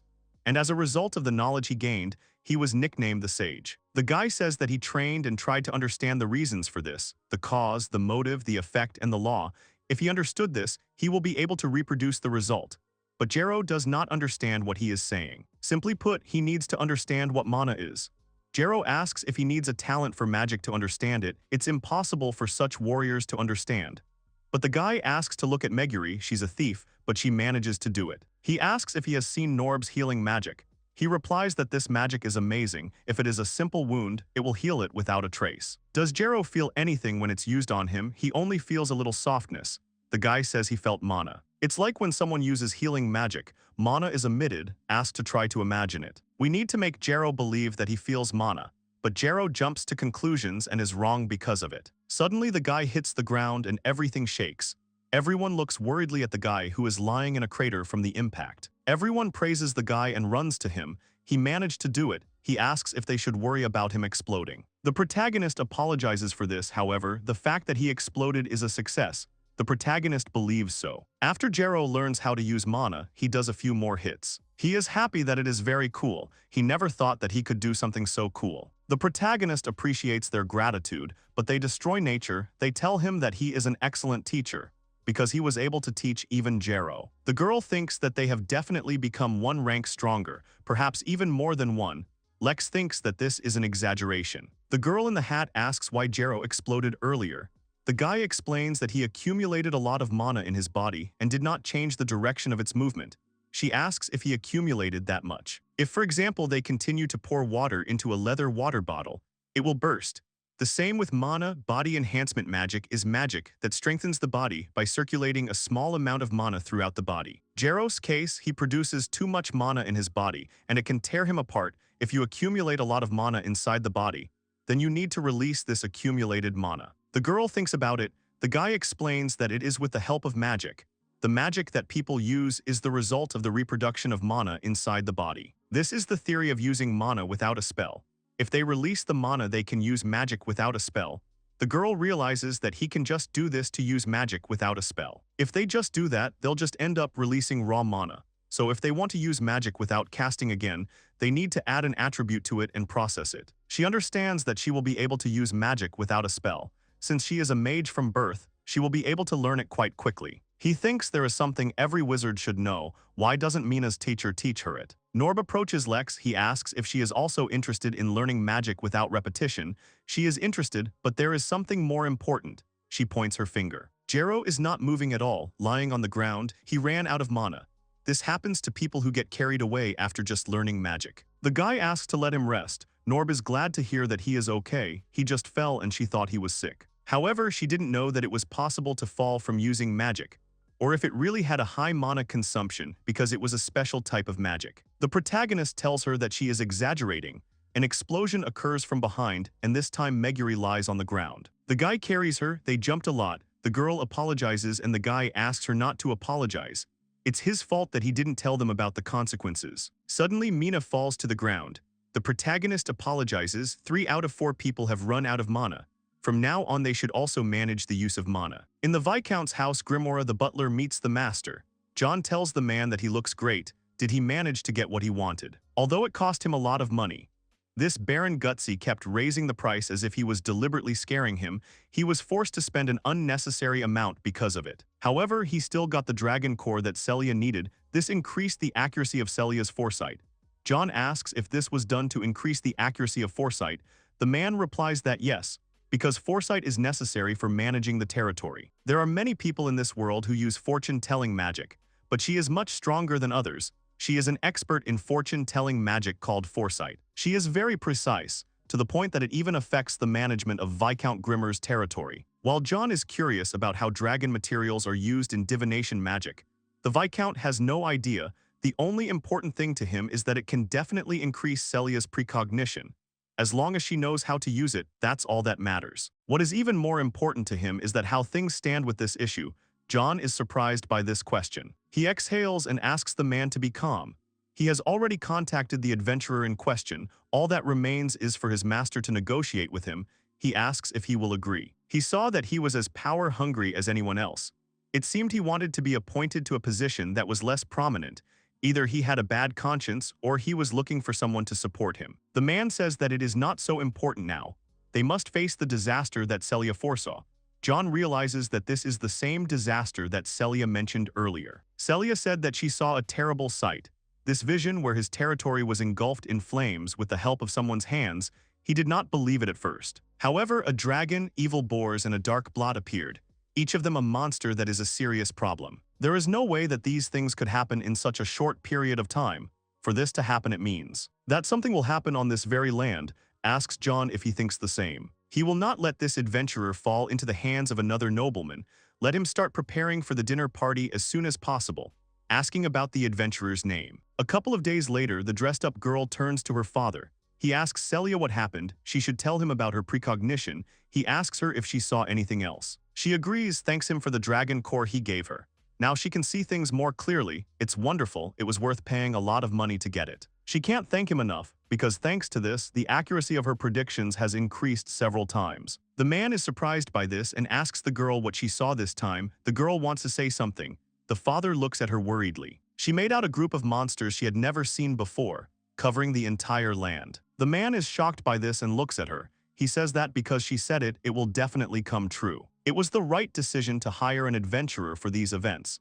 In fact, he was wary due to the recent events and decided to hire an adventurer. However, this is not an ordinary adventurer, but a man who was able to kill a dragon. Celia is surprised by this fact. The man explains that the dragon core he gave her was from this adventurer, and he got it after killing the dragon.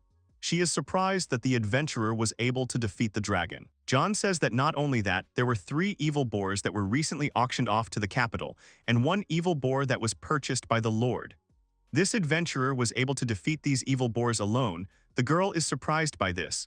This is the same adventurer who defeated the dragon. That's not all. A dark blot that managed to slip into the city. Some adventurer defeated it.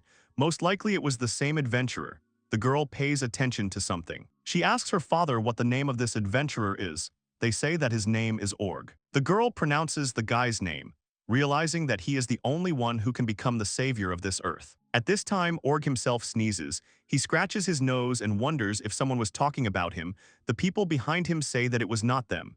Today, the Viscount Grimoire's hopes were placed on a certain adventurer. The whole group lies on the ground and rests. It was tiring. Quite a while had passed since the girl last moved so much. As rearguards, all they have to do is cover them with magic. Body enhancement magic is certainly amazing, but it will be bad if they rely on it too much. The protagonist suggests taking a break to restore some mana. The girl asks if they will continue. It's better to practice when there's little mana, so they can remember the minimum mana needed to activate body enhancement magic. It's the same as when people realize how little money or food they have left and they start using it wisely. The guy gets up and says he's recovered. He's not quite sure, but his fatigue has disappeared after a short break. He has so much energy. He laughs and says that after all, he is his brother's best student. The girl asks what does that have to do with it, but it could be related. She is asked what she means. She replies that Jero is very durable because he is a warrior, but he must also have high stamina. He still can't move freely. His stamina hasn't recovered. So he says that learning from Lex has something to do with it. But in reality, the guy didn't teach him anything. The protagonist realizes something and asks Jero to use body enhancement magic, and he agrees with him. However, the guy notices that he is getting ticklish. The main character knew that he has an attribute on magic. He thought that Mina and other magic users already knew about this. By adding an attribute to colorless mana, it could become fire magic or wind magic. As for body enhancement magic, it is magic that enhances the body by circulating mana throughout the body. It is magic that uses colorless mana. Jero's body enhancement magic doesn't have colorless mana, but it does have one of the attributes. The guy gives a positive answer. This is the next step in body enhancement magic. It is an enchanted attribute. They ask again about the enchanted attribute. Jero says that it sounds cool. The guy asks to wait. He can no longer use it. Jero happily says that he is really very cool. The girl asks him not to run ahead of her. The protagonist says that Jero introduced Norb's restoration magic to master body enhancement magic. Jero introduces all this thorniness. It's just a hypothesis. But because of his good understanding of this feeling, he could unknowingly turn colorless mana into holy mana of restoration magic. In other words, the magic of restoration does not depend only on the strength of his faith. She cannot believe that this is possible, but this is only his hypothesis. The attribute the guy added to his magic is classified as healing enhancement, which is a type of recovery magic. There are others like flame enhancement. The girl asks if it turns out that there is one for each attribute. This is true. In magic there are 6 attributes, namely earth, water, fire, wind, light, and darkness. Plus there are manufactured attributes such as lightning or ice. They can also add a protective attribute, such as one that has resistance to poisons. So there are a bunch of different attributes, which is convenient because you can do whatever you want with them depending on how you use them. Does that mean that if he trains more, he will be able to use body enhancement magic with different attributes? That's really cool. In this case, the guy suggests continuing the training, but they still haven't recovered. If they don't hurry, he will become super strong faster than them and will destroy the same giant monsters as his brother. But the girl says that there is no way to do that. Suddenly there is a tremor. Everyone looks forward in shock. The main character jumps and thinks what kind of bad feeling this is. Everyone follows the guy, and then they notice that it is a damned viper, a huge snake. The girl asks if she is too big. She is bigger than the evil boars that Lex dealt with earlier. They ask him what kind of monster it is. The protagonist explains that it is a monster from the demon world. Yes, but this monster shouldn't be in this world, but with such a huge size, even with summoning magic. But it doesn't matter. Jero says that they must defeat her, asks the girl not to be a boar. They have mastered the magic of body enhancement, but the main character would not recommend doing this. As its name suggests, it is a cursed snake, and everyone is surprised by it. Just getting close to it will cause them to take damage from the fumes. This monster is also known as the Night Killer. Also, the viper has a huge body and fast movements. It is strong even without the curse. The girl asks how they should defeat it. Only 3 of them can use magic, so they will return to the city and report to the guild. If it's a monster from the demon world, it's a mission for a rank adventurers. They can't do it. He will stop it. The girl says that he will be cursed. This monster is fast for its size. The girl asks what he will do with the curse. She is not yet strong enough to remove curses. Even if he asks the high priest, the monster's curse will be expensive to remove. He is going to show everyone the power of body enhancement magic in a real-life fight. Light appears around the guy. A holy attribute envelops his body. He uses holy enhancement. One of the benefits of this attribute is that it does more than just boost attacks against evil creatures. It has the ability to reflect curses. The main character stands in front of a huge snake. Then he jumps up and flies straight towards her, raising his hands up. The main character ends up right in her mouth and manages to fix his position there. The main character says that this is the end and attacks the snake with all his might from the inside. The snake flies up and the main character thinks that he sent it flying too far. Jero turns to the guy. He says that it's over. This is how it all happens. If you master the magic of body enhancement, you can use different effects from attributes and easily defeat the enemy. The guy tells Jero that someone who can cover themselves in restoration magic will eventually be able to do what he can. and Jero asks if he's serious. The girl turns to Lex and says that it turns out that now the threat of monsters from the demon world has disappeared. He doesn't think so. Cursed Viper, due to its huge body and ferocity, this monster is not suitable for summoning. It thinks that somewhere there is a gate connected to the demon world. Since he couldn't immediately sense the Cursed Viper, he thinks that the gate is hidden behind some kind of magical barrier. He is confident that the gate is most likely somewhere nearby. He will go and destroy it and collect materials from the damned Viper along the way. Jero suddenly shouts at the guy that he is amazing. The girl asks him not to do that because he scared her. Can't help it, big monster suddenly appeared out of nowhere and then bro just defeated him. He's so cool, like a hero from Legends. Jero wants to fight like his brother. One day he will show them that he can fight like that someday. Suddenly Jero starts shaking and doesn't understand what this feeling is.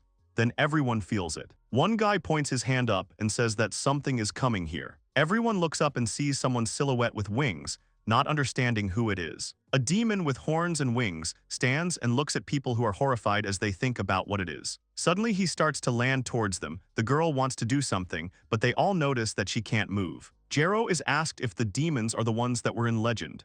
The girl says that they really exist. The demon asks again about existence and now understands everything. Unlike them, humans only live for 100 or so years. Even life-extending magic would only give them another 100 years. So they erased them from history after banishing them in the past. The evil demon says that they are a bunch of fools. How dare they forget their sworn enemies? The girl asks the demon why he is doing all this. He laughs and says that it is funny. She really wants to save this wounded man, however, the respite is over. Suddenly he leaps forward and tells everyone that they will die here anyway. The girl turns to Jero and he hears her. He stands right in front of the demon and is about to attack him. Thanks to body enhancement magic, he can match his speed. He wants to hit the demon, but the girl picks him up and flies away with him because the demon attacks with a black sphere. The demon asks if they thought they could dodge something like that. Then his attack turns towards them. Jero realizes that it's a homing attack and things are really bad, the guy thinks. He thinks that if it has come to this, then he should try. He turns to Mina and asks her to use her body enhancement magic. She does not understand why, but agrees to do it. The guy grabs her arm and asks her to hold on. The surprised girl does not understand what he is doing. He throws the girl straight into the sky, causing her to scream, and the demon only laughs. The demon tells him that he is trying to sacrifice himself to let his friends escape. The guy rushes to attack and screams at him not to underestimate him. However, the demon promises him that he will die before he reaches him. Jero says that is why he just managed to hit him before he dies. The demon attacks the guy with a sphere who makes a block with his hands. It's hard for him. The demon screams for him to finally disappear. However, the guy confidently says that this is definitely not the case. Then he rushes forward. The demon is shocked by this and the guy swings his arm to hit him and shouts that he shouldn't underestimate him. After which he manages to hit the demon in the face. The demon falls down and hits his face. Then the guy pulls out his sword and is about to finish off the demon. The guy swings with a scream and finally makes a strike, attacking straight at the demon who can do nothing. There is dust at the site of the impact. The guy asks the demon how he feels about it. He smiles and tells Norb that his plan was a success. Then the girl looks out from the tree and makes a positive gesture, agreeing with him and smiling. That's right, they had a plan. When Jero saw Norb's sign after she helped Meguri, he secretly gave a return sign after throwing Mina. Norb understood this message, and when she saw him jump into the demon's attack, she realized that he was telling her to cast a protective spell on him. The girl had been standing behind the tree all this time and watching. As a result, he had the body enhancement magic that his bro taught him, Norb's defensive magic, and traces of elemental healing enhancement that were in his magic.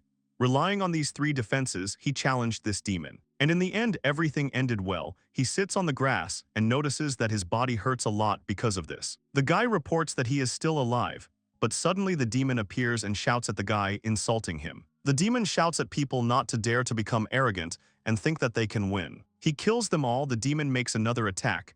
The guy realizes in horror that he is still alive. They really are not strong enough to defeat him. The demon tells them that this is very stupid. He will make them beg to die quickly. The guy smiles and says that he now thinks they've bought enough time. The demon looks at him in confusion. Jero asks if he noticed that behind him is the one who will make him beg to die quickly. Right behind him, the main character is attacking. He manages to hit the demon in the back, causing it to scream and writhe in pain after the guy's attack. The protagonist apologizes for being late. Jero says with a smile that he leaves the rest to him. Everyone looks at the main character with a smile, who says that it seems he came just in time. He had a bad feeling after taking the corpse of the cursed snake, so he decided to return quickly. But he did not expect to see a demon, the enemy of all mankind, here. Although he caught him by surprise and threw him far away, it is still not the end. He will definitely return. He is worried about his comrades. It seems like Noelle and Mina are okay even though they're out of mana. As for Meguri, it seems like she's already been healed, and Jero has a lot of wounds and can barely stand. The protagonist realizes that he needs to heal them before the demon returns. His hand begins to glow and he uses advanced healing. A light aura appears around him. Everyone looks at their body and realizes that this is incredible. Because all the wounds disappear, Jero thanks him. The guy tells everyone to stay behind. He will take care of the demon. In truth, he wanted to help him fight the demon, but he doesn't want to be a burden to him, so he will just rely on him. The guy asks not to worry and with a smile asks everyone to rely on him, to leave the demon to him. The demon screams that humans are pathetic and do not understand how they dare to do this. The main character asks again and says that he was deceived by those same pathetic people, which means that he is weaker than them. The demon is angry about this. He yells at the protagonist to shut up and casts one attack in each hand. The main character confidently says that he will not allow him to cause chaos in his world. The main ability of demons is Dark Flash, but he doesn't feel any powerful energy from it. Is he really a low-level demon? The guy watches carefully and notices that, in addition, the black hole is still a problem. He understands that this is a gate. Most likely it connects their world with the demon world. This gate is even more dangerous than the demon itself. The gate is too close to the city. He needs to defeat the demon as soon as possible and destroy this gate. Then he thinks some more. The guy thinks that if the demon is on the same level as the gate, then it is possible to kill both of them at the same time. He suggests becoming a little more serious and takes his sword out of its sheath, and confidently says that it is time to begin. The demon screams in rage, but the protagonist remains calm and uses the magic sword activation. He stands and concentrates. Then the main character appears in front of the demon and uses a space rupture, which causes the demon to be shocked and start screaming from the guy's attack. The dissection of reality, the rupture of space, this is magic that does not care about the laws of the universe and cuts through everything in its path. A spatial attack that ignores any magical and physical resistance. The protagonist runs thinking that he hasn't used large-scale magic for a long time and is very glad that everything went quite smoothly. He waves and says that he is done. All four look at the protagonist in shock. Jero says that he remembers how he recently boasted about his unimaginable strength, but it was nowhere near his strength. The girl reports that the destruction of that demon and the gate is only one blow. If they told this to anyone, no one would believe it. The main character in confusion thinks the same. The guy asks Elma what happened. The girl says that his reward for the green dragon and the evil boars has finally been delivered. The main character says that he finally waited for this. The girl reports that they also received a reward for the evil boars from the feudal lord, therefore, their reward is summed up. Jero happily says that Aniki is aiming to be rich. He himself is surprised because it was only a green dragon. The girl sighs and asks to underestimate these dragons. Anyway, she asks him to go to the waiting room to get the reward. The guy asks if it's possible to do it as usual. But the thing is, it's a huge amount of money, so it's better if it's in the waiting room. Jero realizes that this means he will never know how much Aniki will get. The girl says that even if he is Lex's closest friend, he still needs to follow the rules of etiquette. She calls him the Dragon Slayer. The guy screams and asks not to pronounce this name. The name of the group that he came up with became the main shame for him. The protagonist is not against him and the others being present. The girl is surprised and asks again about it.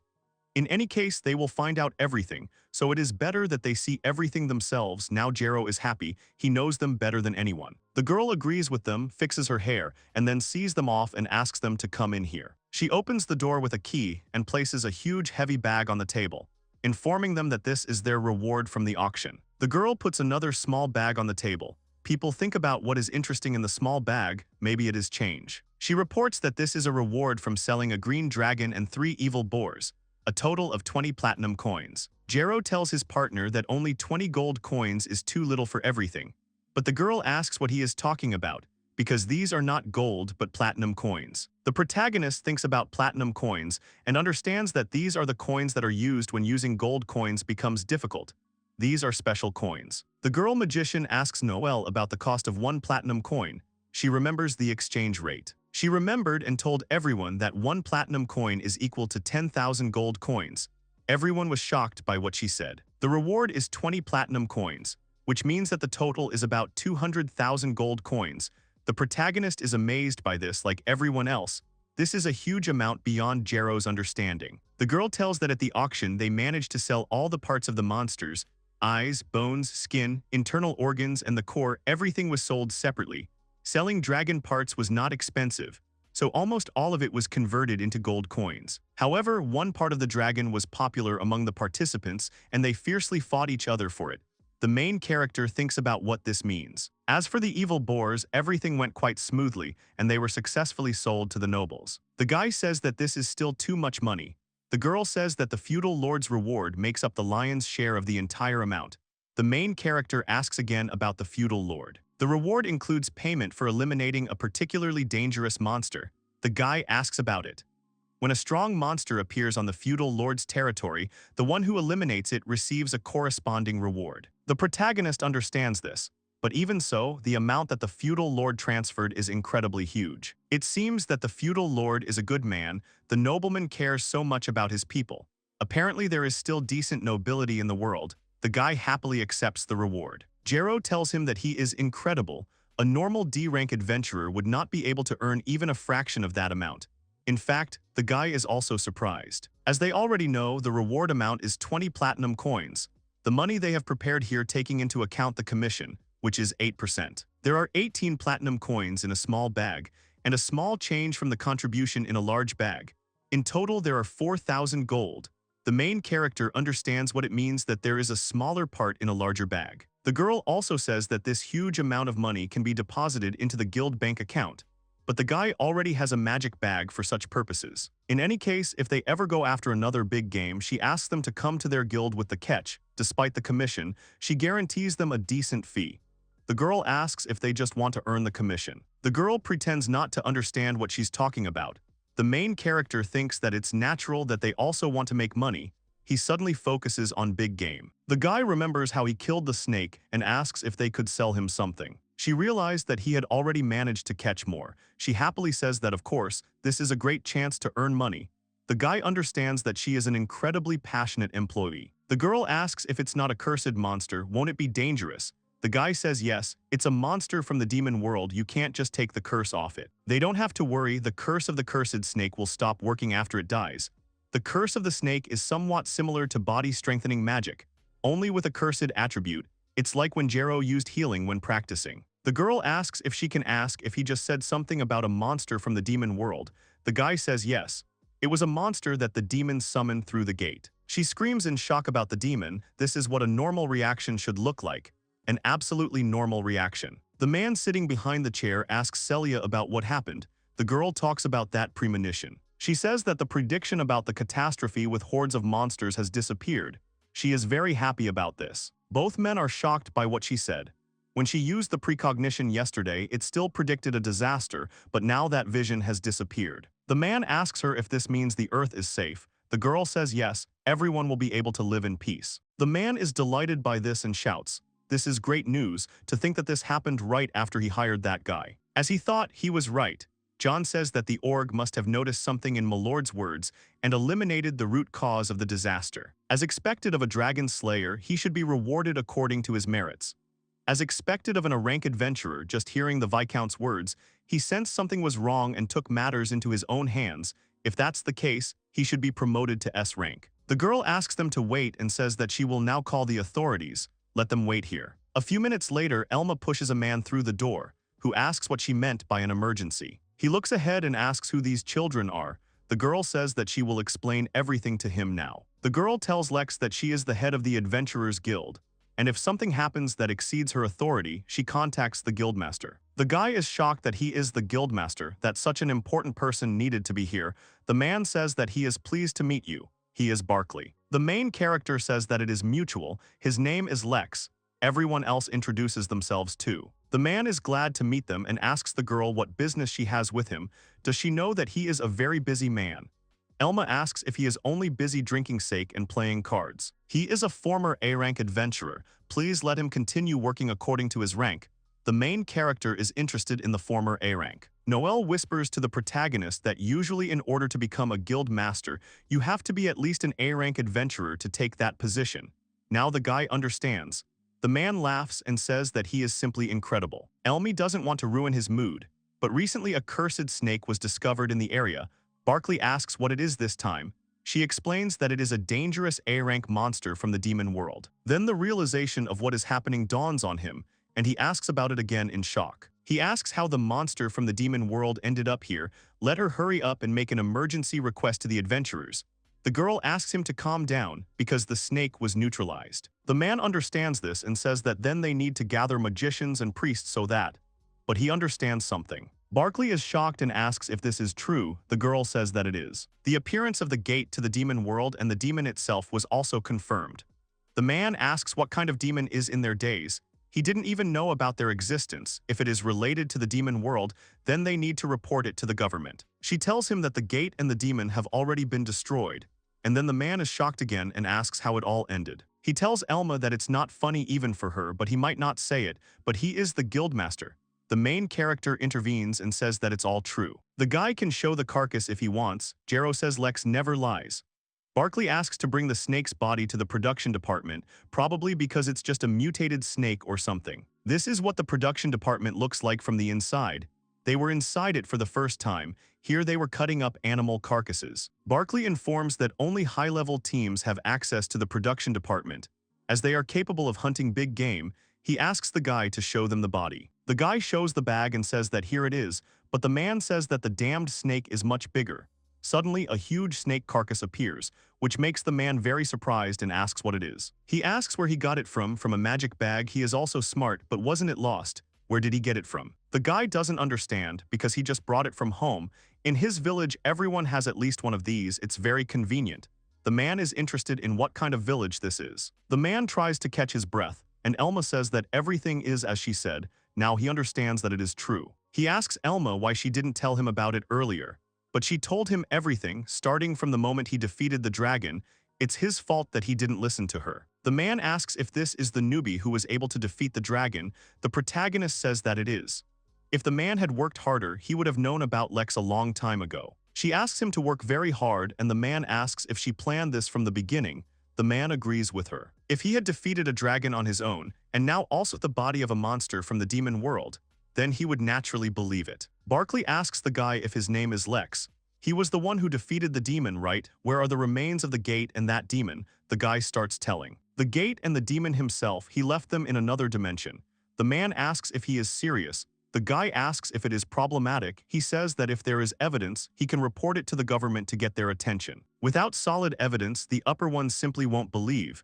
Nobles tend to doubt everything that isn't supported by evidence. People make up stories to get money. He'd encountered this in a past life. Jero says they saw it too. Lex used magic, cutting the demon in half and sucking him in. Mina says that's right. It was incredible magic. Meguri reports that the demon had an incredible thirst for killing and thought that they would stay there. In the name of the church, Noel assures that all this is true. The protagonist is surprised by them. There's also the body of the monster from the demon world. If they freeze it and hand it over to the army, it will definitely draw attention to the case. The guy apologizes for ruining the evidence, but Berkeley tells him not to worry about it. Berkeley says that the main thing is that there were no casualties. He is sure that they all understand this. He cannot tell anyone anything about this. The incident with the demon is enough to make even the higher-ups stir. Jero asks if this means that all of Lex's accomplishments have been wasted, that it's not fair, but Lex says that it's okay. The safety of civilians is more important than that. Barkley tells them not to worry. He will still give them the appropriate reward, as well as payment for the monster's body. And also as a guildmaster, he promotes them to B-rank adventurers for destroying a dangerous monster. The protagonist is shocked by this. Jero praises the guy for being a B-rank adventurer now, to be honest. He wanted to promote the guy to A-rank right away since he defeated him single-handedly. But if a newbie like him were to increase his rank too quickly, it would be suspicious. He would increase it even more once he completed another dangerous quest. The man wants to get promoted quickly so he can get into dangerous territory. This is a zone that low-ranked people cannot enter. Because of the danger, the zone was closed by the guild, so it is called dangerous. There are 3 types of such areas, which can only be entered by B rank and above, A rank and above, and S rank. The guy realizes that he needs to be at least B rank to get in there. Meguri realizes that this means he promotes Lex to B rank, just so he can have access to this zone. The man confirms this dangerous territory as the name suggests. This place is dangerous, but the possible result is worth the risk. If they clear this area, they will undoubtedly get promotions. There is an extraordinary place inside the zones that needs to be neutralized. They are expanding and can become a threat. Do they know about the corrosive earth? Everyone has heard of it. Jero wonders in bewilderment whether such a place even exists. The man says that there is a territory near the city. He can start from there. He will be officially promoted as soon as he finishes there. Elma reports that they can ignore the guildmaster's irresponsible statements. They rely on them. Unfortunately, their merits are too great and cannot be openly assessed, but they will still not go unnoticed and will be recorded for assessment. The same applies to all their subsequent merits. To be honest, he didn't know that the dangerous territory even existed, but if they could still help in some way, then he wanted to test himself. The protagonist smiles and says okay, then they go into dangerous territory. They walk in and see Org being asked if it's true. He says it just shows how confident he is. Lex tells Org that he managed to defeat the snake. Org tells him to keep up the good work. Org seems to be in a good mood. What happened? Org is glad that Lex asked him about it and shows him back where the animal's body lies. Everyone asks if it's an evil boar. Org says that it is. He came across it while doing a quest to destroy monsters. It was pretty tough, but nothing can stand against his death blow. Lex says it's amazing. He didn't expect anything less from him. Org says to think he was able to defeat a B-rank monster by himself. He's getting stronger every day. His friend asks if it's because of his armor. Org grabs him and asks him to shut up.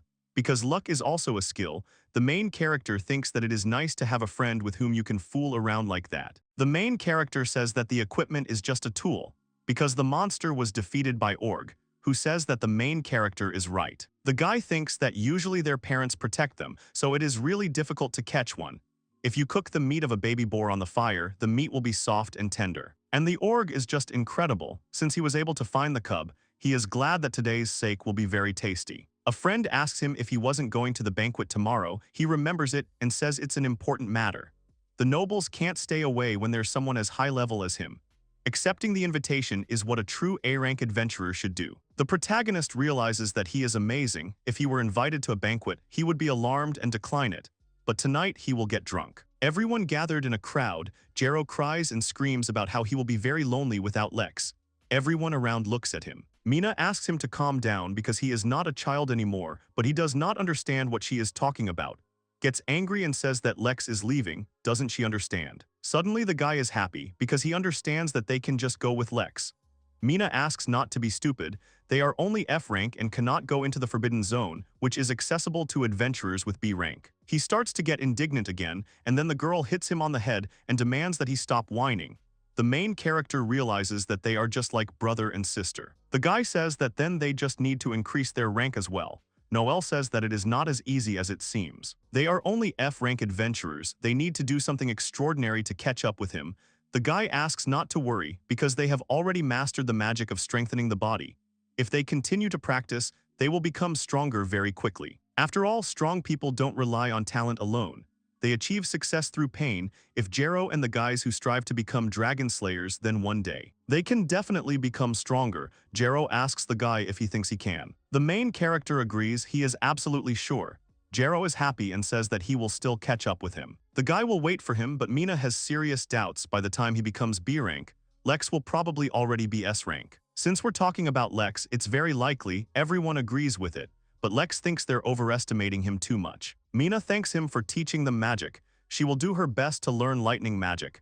The guy says that she will be able to teach it in a short time. The main character can always return if he gets lonely, and in the meantime they will raise their rank. She thinks that there is no one left who could teach us magic better than the main character. Of course, since the local mages in this city only taught their students the basics, it's no wonder they want to learn more. He asks about visiting his home village. He has a textbook of magic written by him in the village. Mina is surprised by this and says that she should see it, but the guy says that there is nothing special about it. He wrote it for those to learn magic because he thought it might motivate them. Mina says that this is a very interesting village in all respects. In the textbook, the guy only described magic suitable for children.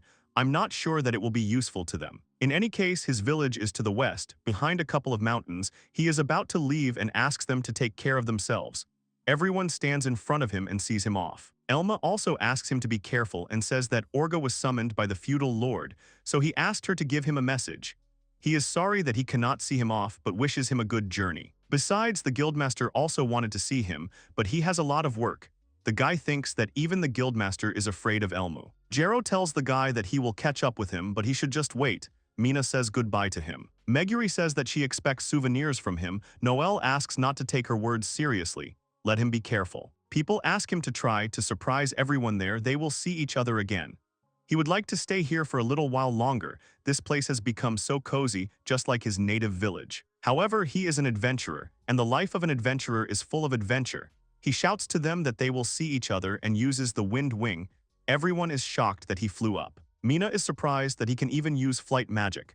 Meguri asks if it is that hard to master. Mina explains that even though she is not a mage, she was shocked that it is incredible. People have been studying the magic of flight for a long time. But even after so many years, no one has mastered it to the proper extent. Although there are rumors that research is still ongoing thanks to the military and the government. It's much easier to ride a monster these days if he wants to take to the skies like Noelle thought. Lex is amazing, he always does crazy things. Jero shouts that it's time to train. He will train as hard as he can to catch up with Lex, and then he can go with him. Mina says that training is good. Doesn't he want to know more about Lex? He of course agrees with this. When Lex mentioned his home village, everyone became interested. They were curious about what kind of place it was. In that case, everything is decided. Mina says that they are going to Lex's homeland. Noelle says that if it's about the homeland, then they will be able to find out the source of his power. In any case, they are packing things.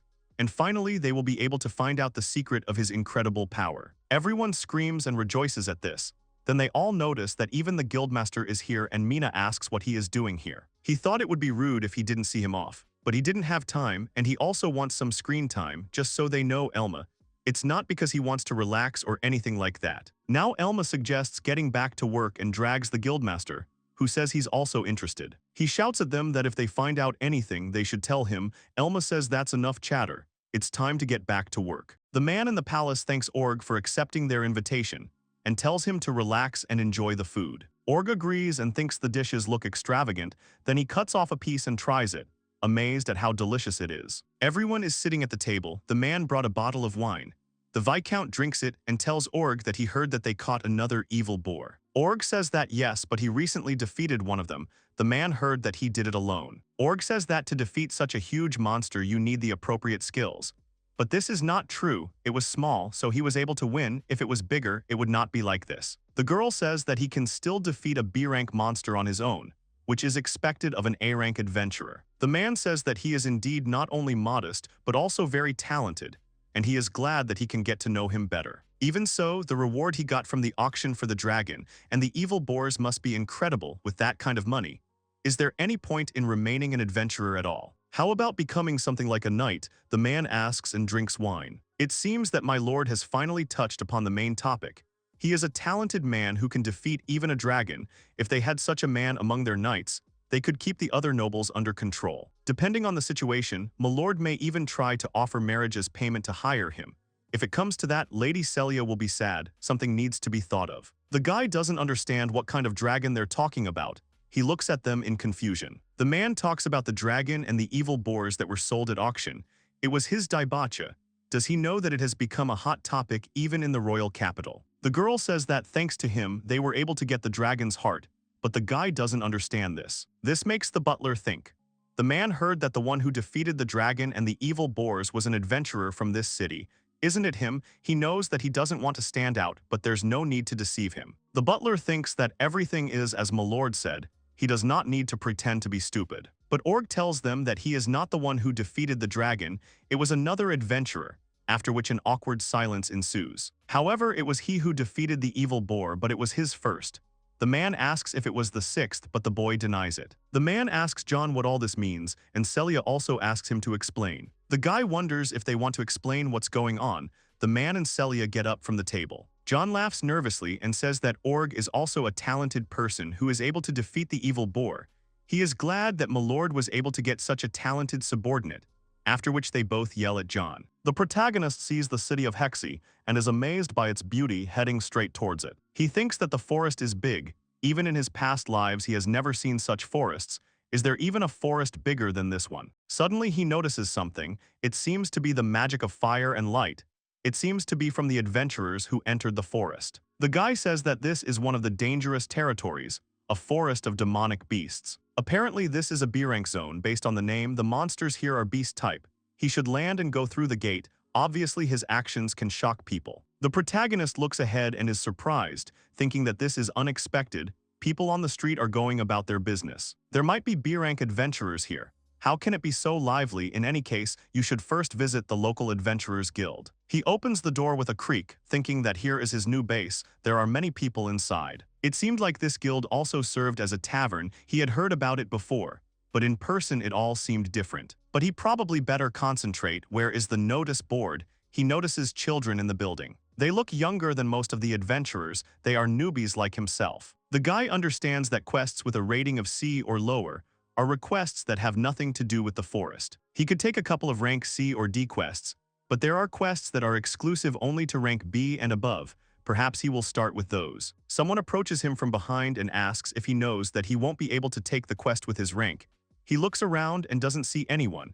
They ask him if he's even listening and grab him by the shoulder. He turns around and sees a girl who says that she is telling this to someone, because there is no one here except him. He is amazed at how beautiful she is, but says it out loud and apologizes for his vulgarity. She blushes and accepts the apology, but he was just complimenting her, so she has nothing to be angry about. But suddenly she says that's not what she wanted to say.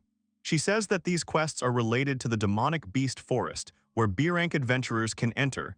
A newbie like him needs to find a quest that suits his abilities. He says that he is B-rank. As he already said, he is a B-rank. He raised his rank the other day, and he has permission to enter dangerous areas. She asks if he is serious. The guy answers positively, and after that she starts to get nervous. The girl says that she is very sorry, but the guy says that everything is fine. His name is Lex, and he is from the city of Tage. Can he find out the girl's name? She tells that her name is Liliera. She is an adventurer who lives in the forest of demonic beasts. She asks if he also came here for the demonic beast forest. He agrees. He was promoted to B-rank. The guild leader told him about the territory, so he came to the nearest city with this territory. Liliera understands that he has already completed all the preparations, but the guy does not understand what he is talking about. Judging by this reaction, he was not told anything about what the forest of demonic beasts is. The boy asks if it is not just a forest full of beasts, but this is far from the truth. She asks to listen carefully. The forest of demonic beasts is a place where absolutely all creatures are monsters. The guy gets scared from this. Animals, bugs, and even trees are monsters. There is not a single animal there. That is why it is called that. That is not all. Monsters disguise themselves as forest flora and attack, like slime, for example. That's why to enter the forest he needs not only potions and antidotes, but also barriers with incense from monsters. He will not have time to loot if he has not prepared all this. It is a very scary forest. That's why preparation is so important. If he doesn't have companions, he will have to join a company that has a barrier maker. If he understands, he agrees. The girl hopes that he understood everything. The main character was surprised when she suddenly got angry at him. But in fact, she is a kind person. He feels relieved. Although her words were quite sharp, she was just worried about him. The guy thanks her for telling him all this. She tells him that he is quite honest. Being able to listen to others is a good skill, which explains why he is already a B-rank adventurer at such a young age. The guys tell her that she didn't want to listen to their advice, so she had to learn everything on her own skin. She shouts at them that it was a long time ago. The girl says that this is exactly why she hates shameless people. Despite her words, they look like good friends. In any case, she sees a B-rank for the first time, close to her in age. He asks her if she is also a B-rank. The girl gives a positive answer. It's nice to know there's someone else his age. He knows the feeling because everyone here is older than her. This meeting was predetermined by fate. She offers the guy something to eat and smiles, but he says that there is no need to treat him, but she asks him to accept this as an apology and then she agrees. Since the city is located near a dangerous area, many traders flock here in search of rare materials that should only be found in dangerous areas, which is why adventurers have so much work. The protagonist now understands why there were quite a lot of requests with rank B and below. Also, monsters sometimes leave the forest, and eliminating them will be a quest of rank B and below. Monsters leave the forest quite rarely, so this is rarely seen on the notice board. The girl tells the guy that judging by his appearance and manner of speech, he seems younger than her. She asks how old he is. The guy replies that he is 15. The girl asks that he has only been an adventurer for a year, the possibility of getting rank B in 1 year. He is very talented. The protagonist denies this and says that he was probably just lucky. Luck is also part of the skill. Will he invite her to the next birthday? But the guy says that it is still a whole year away. The girl asks again. Lex explains that next year, he just recently turned 15. Everyone looks at them. The girl asks if the coming-of-age ceremony was recent and how long he has been an adventurer. The guy replies that it hasn't even been a month. The girl starts shaking and tells the guy that he means he's just a fake. The girl asks what she means. The girl hits the table with her fist. She loudly tells him that this is disgusting and that he should not come near her again. The protagonist asks what she is talking about. The girl leaves. He does not understand what to do, what he said, whether he should catch up with her and apologize, but how should he apologize if he does not know what for? One of the guys starts laughing and asks the newbie not to be sad, because she just hates people like him, rank hunters. The main character asks him who he is. The man says that his name is Ivan. He is an adventurer living in this city. They shake hands. The protagonist introduces himself and asks what he means by rank hunting. This applies to those who join parties with high-level adventurers and end up dragging him around, so he can level up even if he's weak. The children of nobles use this trick. The guy doesn't understand why he would do that. The man understands her feelings, because they will not survive in the forest anyway. This concerns him too. He better start looking at reality and soberly take on quests that will be within his power. The protagonist says that he was never in a squad at all. He accompanied someone, but he did not join the squad. The man understands that he wants to say that he became a B-rank adventurer using only his abilities. The guy says that this is true. The man suddenly starts laughing out loud and tells the guy that there is no point in lying anymore. After all, it's for his own good. It's better for him to start with F rank. Admitting his own weakness is a strong act. It's quite problematic that no one believes him. If it always stays like this, it will be difficult to move from city to city, and how can he convince them? The man asks how about it. He knows a quick way to demonstrate his strength. There is one quest that will help him with this. If he can complete it, then despite his frail appearance, he will be recognized. This quest is a baptism of fire. The main character thinks that he doesn't understand what he signed up for. The man tells the boy to follow him. He asks him to show them his abilities. The guy doesn't quite understand, but if he can resolve the misunderstanding by showing his abilities, then it will be fine. They have arrived at the place. This is the forest of demonic beasts.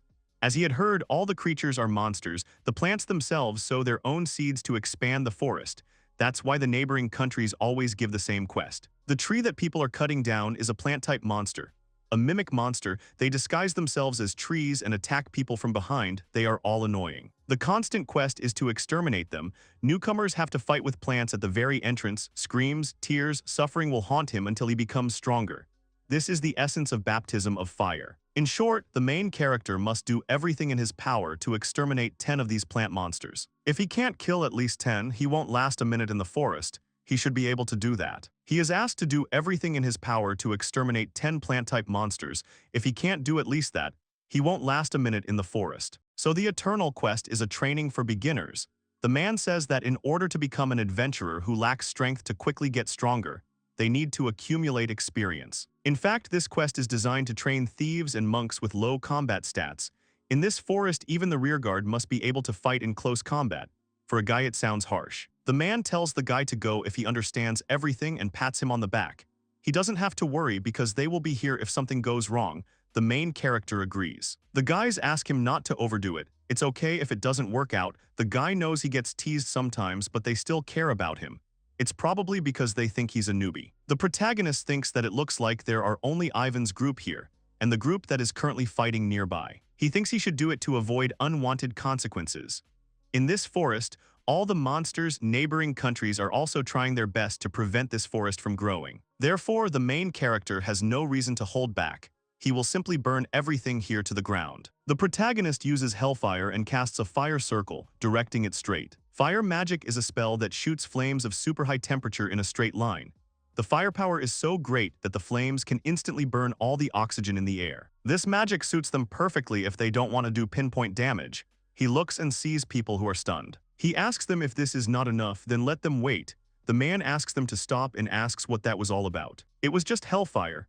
The man asks what he means by simple. The name itself is terrifying, but it's just magic, which is usually used in the household. Then they begin to celebrate the appearance of this amazing newcomer, everyone drinking a glass of beer. One man asks if it's amazing that he can use amazing magic. The other one saw it too.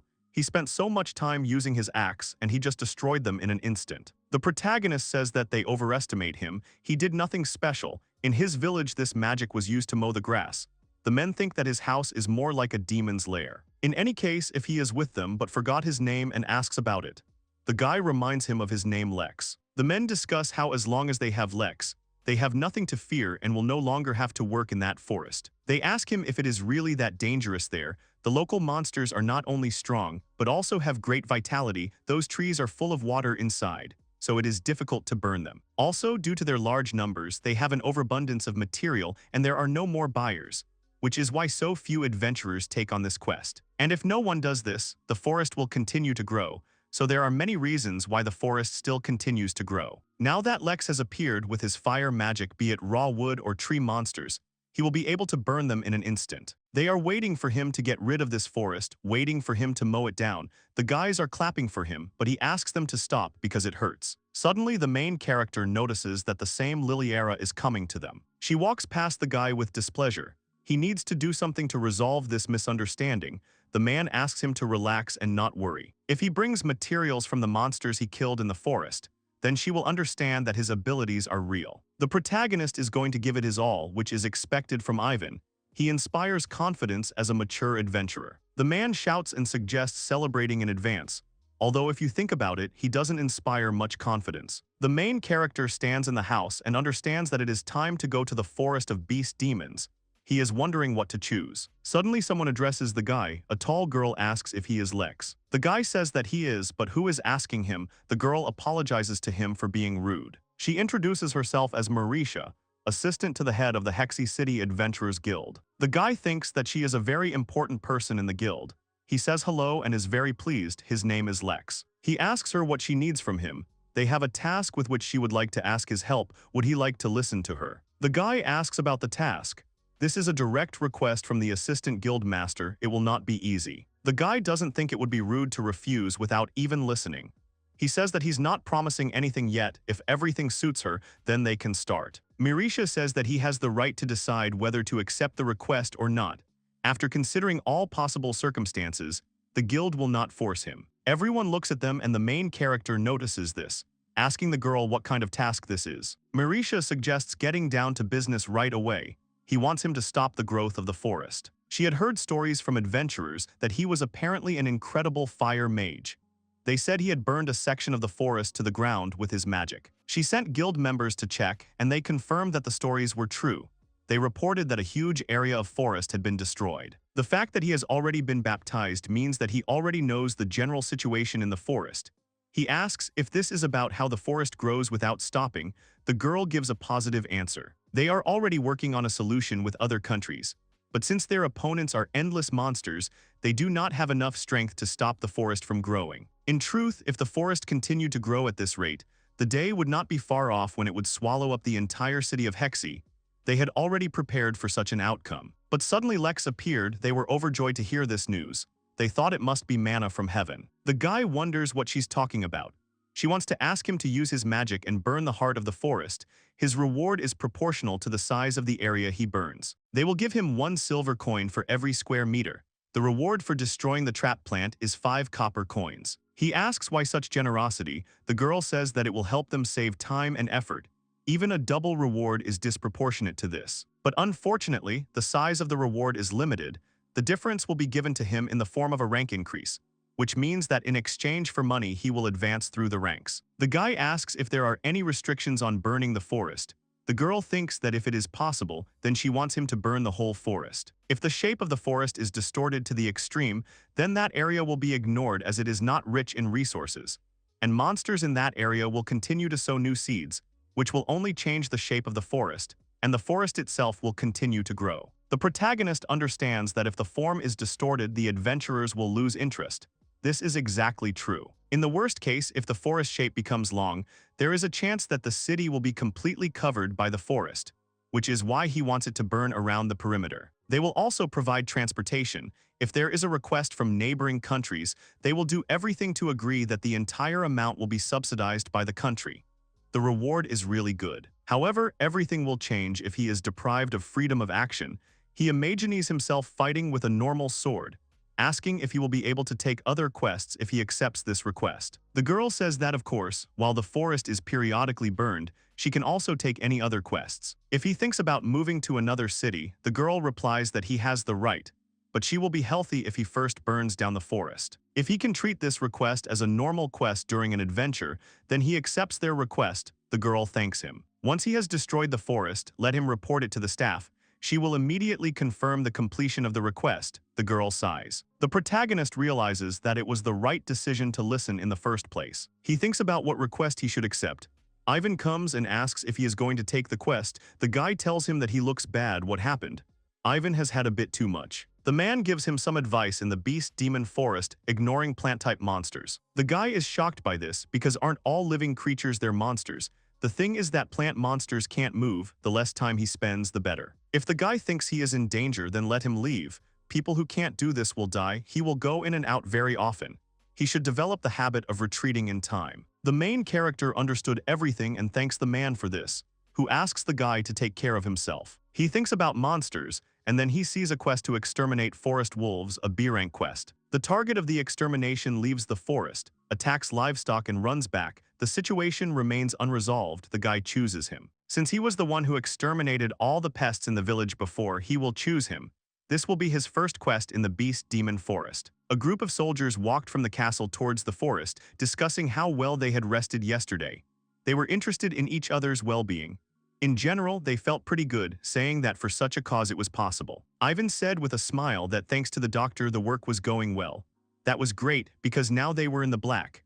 Suddenly, one of the soldiers' faces distorted in shock. In front of them they saw a forest, the branches of which were broken and the grass was destroyed.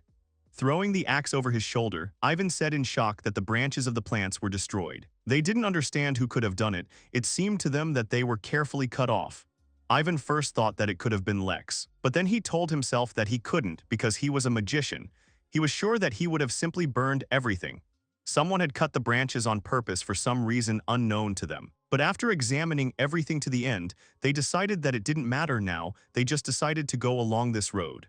After which the group headed further along their path among the cut branches. Earlier, Lex, being in the forest, decided to go on a journey. Carefully moving among the trees, he gradually cut off each interfering branch. As he surveyed what he had left behind, he decided not to underestimate them. At that moment, he was attacked by a tree monster. Having deftly repelled his attack, the guy moved on. They say that it really is easier this way. Instead of trying to defeat them, you just need to neutralize them and move forward. He quickly moved on, cutting tree branches. After some time, he found himself near the fence. Sighing heavily, the guy said that he was very tired. He thought about following Ivan's advice, but it seemed there was no point in running back and forth. Besides, Militia had told him to do whatever he thought was best, in the way that was most convenient for him. He thought for a while and an idea came to him. If all the monsters in the area attacked, it would be much easier. After that, he began to concentrate his magic. Looking around, he realized that he first needed to make sure that no one was nearby. After that, he shouted loudly that he would set all these trees on fire. Everyone nearby should hide. A magic ball formed in his hand. He realized that he had already warned everyone and commanded the hellfire to burn. After that, a bright flash appeared, causing all the surrounding vegetation to burst into flames. Sometime later, he looked at the wasteland, where only smoke remained. He decided that it was much better this way. Now adventurers don't have to constantly run out of the forest to take a break. The guy thought with a smile that this was great and that he should make the same road to the city. Standing near the fence, the guy happily raised his hand and said that he was done here. Now he could go ahead in search of forest wolves. From the dark depths of the forest, the boy heard a long howl. The main character realized that he had reached the right place. He jumped up sharply to look around from a height. While in the air, he looked for the source of the sound. Suddenly, he saw a small village off to the side, the gates of which were broken. Looking closely, he saw that the smaller ones were wolves, and the larger ones were adventurers defending the village. At that moment, a battle was taking place between them. The protagonist descended to the ground. His landing sent stones and dust flying in all directions. The wolves who noticed him headed towards him. They were quickly approaching him with a menacing growl. Noticing one of the howling wolves, the protagonist realized that it was the leader of the pack. First, he needed to deal with him, and the rest could be dealt with later. Drawing his sword, the protagonist focused on the approaching, roaring beast. He swung his sword, ready to attack. In one swift movement, he deftly dealt with the enemy. When the others saw this, they howled pitifully and retreated. The boy gathered his mana and hit them with a mist of sparks. The wolves literally trembled in pain. It was a B-rank quest, but forest wolves are C-rank, so they are not very strong. The main problem is that they attack in a pack. The The main character was faced with a large number of defeated opponents. Exhaling, the guy calmly put away his sword and said that they were needed for a quest, so they would need to be brought in good condition. He decided that the tails would be suitable for this. As he was quietly collecting them, he was called out. The out-of-breath adventurers he had seen earlier ran up to him. They were curious whether he had defeated the wolves. Lex replied that he simply needed forest wolves, so he decided to use magic once. Those who came were amazed by his power. The woman told him it was cool that he dealt with them so quickly. Putting the tail in his bag, the guy replied that it was just nonsense. The adventurer added that it was great that he was there. He asked Lex if he was a B-rank adventurer. Lex confirmed his words, adding that he had only recently become one. And the enthusiastic girl told him that he was just great, so young but so talented. He scratched his head in embarrassment. The main character didn't know what to tell them. Afterwards, he anxiously asked if he had interfered with their work. After all, they were pursuing forest wolves. What if they had the task of destroying them? The man smiled and told him not to worry. They just needed to protect the pasture from attacks. The girl said that clients understand how difficult it is to catch forest wolves running away from the forest. They will report that they have managed to pacify them. As they left, they waved to him and said that the villagers would now be safe. They also asked him not to worry. They would not take credit for his accomplishments. The boy laughed in response. With a slight smile, he said that his task was finished. Now it was time for him to return. Looking at the picture that stuck in front of her, Militia was stunned. She did not raise what had happened. Instead of a forest, there was now a wide road in front of her. She was immediately informed that Lex had burned the forest. A subordinate came to her and told her to hurry up. That's why she was here. He was extremely emotional when he told her about the road that had appeared in the forest. It was so wide that a whole cart could pass through it. The assistant was shocked. He asked the girl who could have done this. She had no less emotions. She understood that the only one capable of such a thing was Lex. Suddenly, the main character was called. Frightened, he turned around and asked what had happened. Militia ran up to him. She was very interested in whether he had made a new road in the forest. The guy calmly replied that it was him. Now, as adventurers, going there would be safe. The girl tried hard to stay calm. Through force, she managed to thank him. She kept silent at first, and then said incredulously that she had asked to destroy part of the forest around the perimeter. She bit her thumb out of emotion. She approached the blushing guy and whispered to him that they would sort it out later. She had a job for him. The main character looked at her questioningly. She began to tell him the essence of the request, explaining along the way what territories she was in and that she would pay extra for it. Later, the main character came to report on the completion of the task. He was told that he tried hard. The guy replied that today he burned this part of the forest and paved a new road there. He also said that he had an order to destroy the six-armed monkey. The girl said that she had already examined the parts of the monster.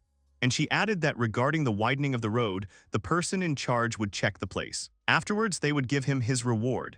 In addition, the arson fee would be 24 gold. She would give it along with 30 silver coins for the order for today.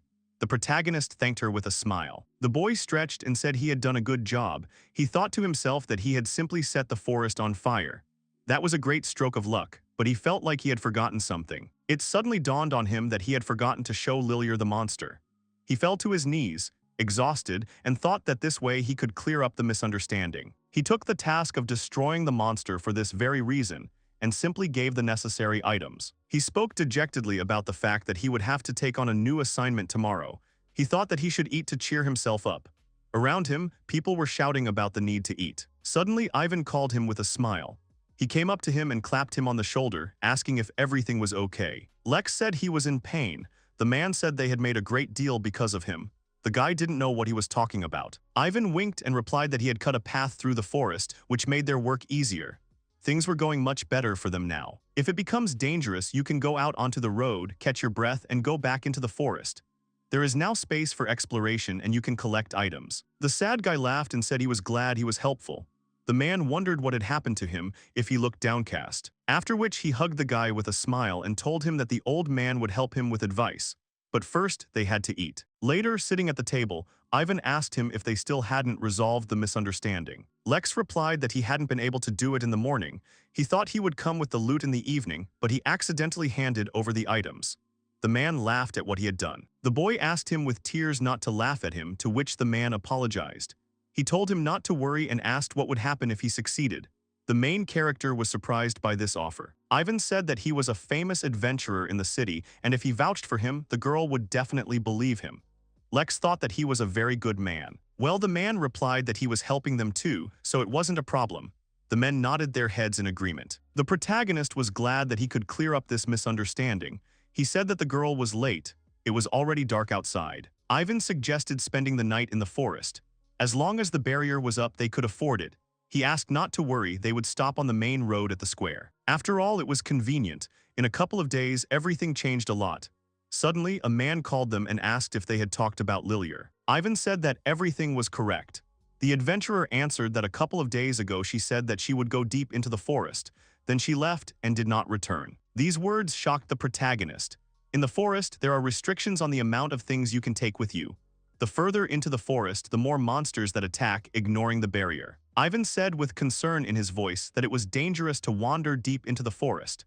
Lex realized that the girl was now in great danger. The man added that, having overdone it a bit, they had gone into the very thick of the forest. That's where they found the Zenso herb.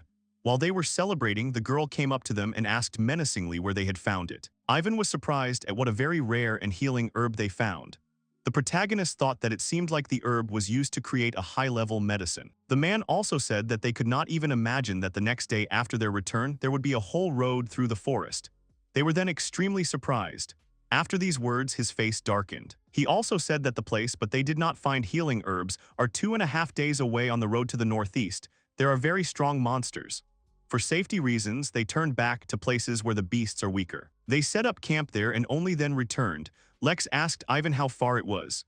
He replied that this part of the forest was far from the road. It would be difficult to get there now. He pointed to the necessary place on the map. The protagonist asked them later if it would be better for them to go searching. Ivan replied that no, since it was already dark. If she was already returning, they risked missing each other, and they themselves could get into trouble. He added that they shouldn't underestimate the vastness of the beast demon forest. Everything around there is dangerous. Unlike a normal forest, it's much more dangerous at night than during the day. Plus, the little girl and her team are also B-rank adventurers. The men added that they would not do anything stupid. Even if something happened to them, that was the fate of adventurers. Ivan confirmed their words. If they are looking for trouble, then they must be prepared for the consequences. The first thing to do is to take care of your own safety and act accordingly. The protagonist clenched his hands, realizing that he had to wait until dawn. Liliera was a B-rank adventurer. She had been doing this longer than him too, so it would be wise to act. He decided to believe in her. Ivan smiled and said that they could join the search if needed. Not for free, of course. They started calling him petty, to which he replied that they were professional mercenaries. At that moment there was a knock. The door swung open, revealing exhausted people on the threshold. Everyone in the tavern looked away in amazement. Looking at their condition, everyone was wondering what had happened to them. They started screaming for someone to use healing magic. One of the men who passed by told what happened. When they set up barriers and set up camp, they were attacked by a pack of blade wolves.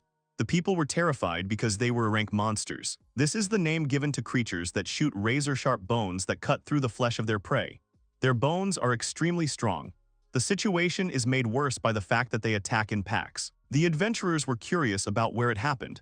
The guy said it was about a day's drive from here. They attacked suddenly when they had set up camp. People were shocked because it was very close. They had never heard of monsters appearing in that area. But the guy added that that was not all.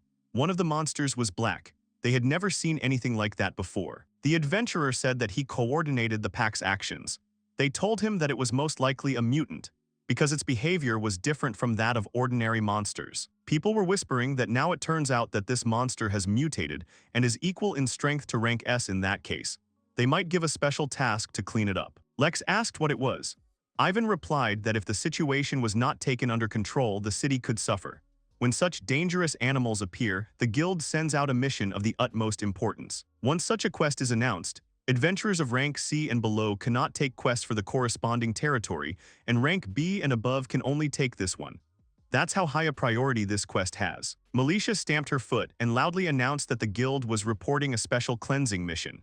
It had 2 parts, cleansing the pack led by the Black Wolf and guarding the road to the Beast Demon Forest until the cleansing was complete. If the merchants who decided to set up camp on the road were attacked by a pack, people would think that the path was too dangerous and would not use it. Therefore, the guild must get rid of the monsters that were the source of all the problems. Ivan understood that they wanted to show that this road was safe. The girl announced that for each wolf destroyed during this cleanup, they would receive 150 gold coins. They would pay a reward of 600 gold coins to the person who destroyed the leader. The people around were amazed at the size of the reward offered. It was 1.5 times more than usual. However, Ivan was thinking about the fact that there were quite a lot of them. The main character did not understand what he was talking about. The man said that the pack numbered about 50 individuals. Individually, they were equivalent to B-rank monsters. But with such a large number, it was obvious that this time they were going to unite the adventurers who were members of the guilds and organize a joint raid. It turns out that this pack is 10 times larger than the group of evil boars. It is because of the number that we assign their rank. How strong is this mutation? Because of it, the information they already have will not help them. Lex thought that the mutated monster, although it looked similar, had significantly different skills. In addition, it was probably stronger than usual, so they were at a disadvantage. People started shouting that they needed to go to the square and wait for the departure. They also thought about whether it would be better to explore the forest from a distance using magic. Ivan asked the others what they were going to do. They had just finished the previous work. The protagonist was puzzled why they weren't going to go. The man replied that the reward was good, but there was no point in taking on the job just out of greed. Besides, the cleanup was unlikely to be over quickly. They wouldn't be late even if they set out tomorrow. But now they needed to rest. The guy understood his words. That was to be expected from Ivan. He doesn't follow the events and is well aware of his own situation. He is also tired today, so the morning is wiser than the evening. At this time, the man who was being treated began to beg people to save Liliera because she was still in the forest. The boy was horrified by these words. He ran up to the man, asking what was wrong with her. He replied that he was wounded and that she distracted them to let him escape. The protagonist was stunned. He wondered if the girls had managed to escape in time. People around started saying that considering the time it took to get here, it could be said that it was already too late. But if there was a barrier stone, there was a chance of survival. But since the pack had broken through despite him, it meant that it was defenseless. The guy clenched his teeth. He thought about how they hadn't resolved that misunderstanding. Lex turned around abruptly and was about to go help her. Ivan asked him to wait and not to rush because it was dangerous to go into the forest now. But there was only panic in the guy's eyes. He was thinking about the girl. The man grabbed him roughly and shouted that even so, what kind of stupid person would go alone? He at least understood how huge the forest was. Looking away, Lex said he didn't have teammates. The man pointed to his chest and said he did. The boy didn't understand him. The man shouted loudly that the little girl was covering her comrades and got stuck in the forest. So if you find the little girl, please accompany her. The people around him began to cheerfully agree with him. They decided that it was time for them to go too. The protagonist was impressed by their reaction. The man said that all adventurers are comrades. They don't abandon their own in trouble. Besides, now is the time to earn some extra money, and at the same time, it's not that hard to find the baby. One of the men told him that he was not made for such speeches and asked him to stop. All those present began to get ready for the journey, collecting their weapons and necessary supplies. Seeing this, Lex almost cried. Ivan said that they were moving out too. He ordered everyone to restore mana with a potion. People began to say that it was not tasty, but they asked them not to be picky. The man drank the medicine and also noticed that it did not taste good. They were ready to go. Lex went with them. Approaching the forest, Ivan said that they would move in a straight line. He also added that they should not forget to leave glowing crystals so that they would not get lost. Everyone was to ignore monsters except those that got in their way. Everyone accepted the order and set off. The light illuminated the monsters ahead. People began to wonder who it was. Hearing a roar, they realized it was an ogre bear. Besides, they were a male and a female, each of them a tireless mountain of muscle. Besides, they had such thick skin that even a battle axe couldn't cut it. Ivan ordered the magician to hide them with magic, so they did not have time. The girl obeyed, however. The main character said that since there was little time, he would deal with them himself. After that, he abruptly moved forward. He leaped sharply straight towards the faces of 2 giant bears, creating clouds of dust. They looked straight at him with furious faces. The main character struck the monsters one after another. To do this, he used blades in a vacuum which the roaring monsters tried to dodge. However, all their attempts were unsuccessful. Standing next to the defeated monsters, the protagonist announced that he was done and they could move on. The adventurers behind him were unsure if he needed them at all. The group of people continued moving through the dark grove. They moved briskly with each other, destroying the attacking monsters along the way. Lex asked if the monsters always attacked so actively at night. Ivan answered that not quite. It was the first time he encountered such pressure. It was probably a mutation. At that moment, a monster in the form of a monkey attacked him with a scream, but the main character deftly cut it into several parts, surprising the man. As Ivan said, the number of monsters attacking them exceeded expectations. In that case, it would be much faster if he cleared the way for them by burning the monsters with flames. Ivan shouted at him to move forward. The boy tried to resist, but the man said that all they were doing was holding him back. He shouldn't wait and they would come from the other side. He added that after finding the baby, Lex should launch some effective spell into the air. And if they found her earlier, the magician would give a signal. The guy realized that with so many monsters, it would be better to split up and expand the search area. After that, he jumped high up and agreed to go ahead. After that, he used Hellfire, which lit up everything around.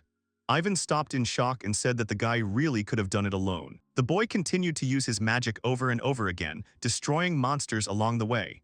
Sweating all over, he worriedly wondered where the girl was. Suddenly, he heard a howl from the thicket. Turning in that direction, he tried to understand where the sound was coming from. There are many individuals in the pack. If he follows the trail of one of them, he will most likely be able to find the girl. Suddenly, it dawned on him what he had found. He realized that this was only part of the pack. It seemed that they were chasing something together.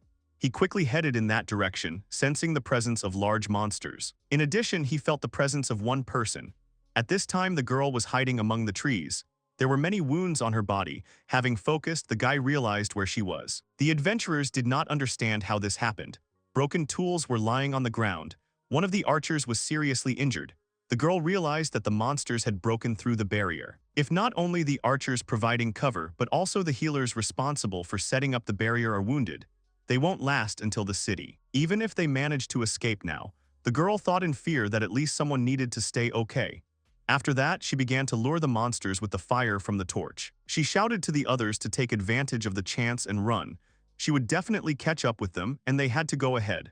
They told her that they wouldn't necessarily call anyone for help. The girl snorted and lowered her gaze. It was a whole day's journey to the city. Even if they hurried, the road there and back would take 2 days. She didn't think she could hold out just. The girl watched her comrades leave. But she must be held accountable for dragging them here by force. After all, she involved the others in this to achieve her own goal. Looking at the monsters, she screamed that she was not going to part with her life until she found the grass. After that, all she did was try to survive. She ran like crazy. She had to stay okay at any cost.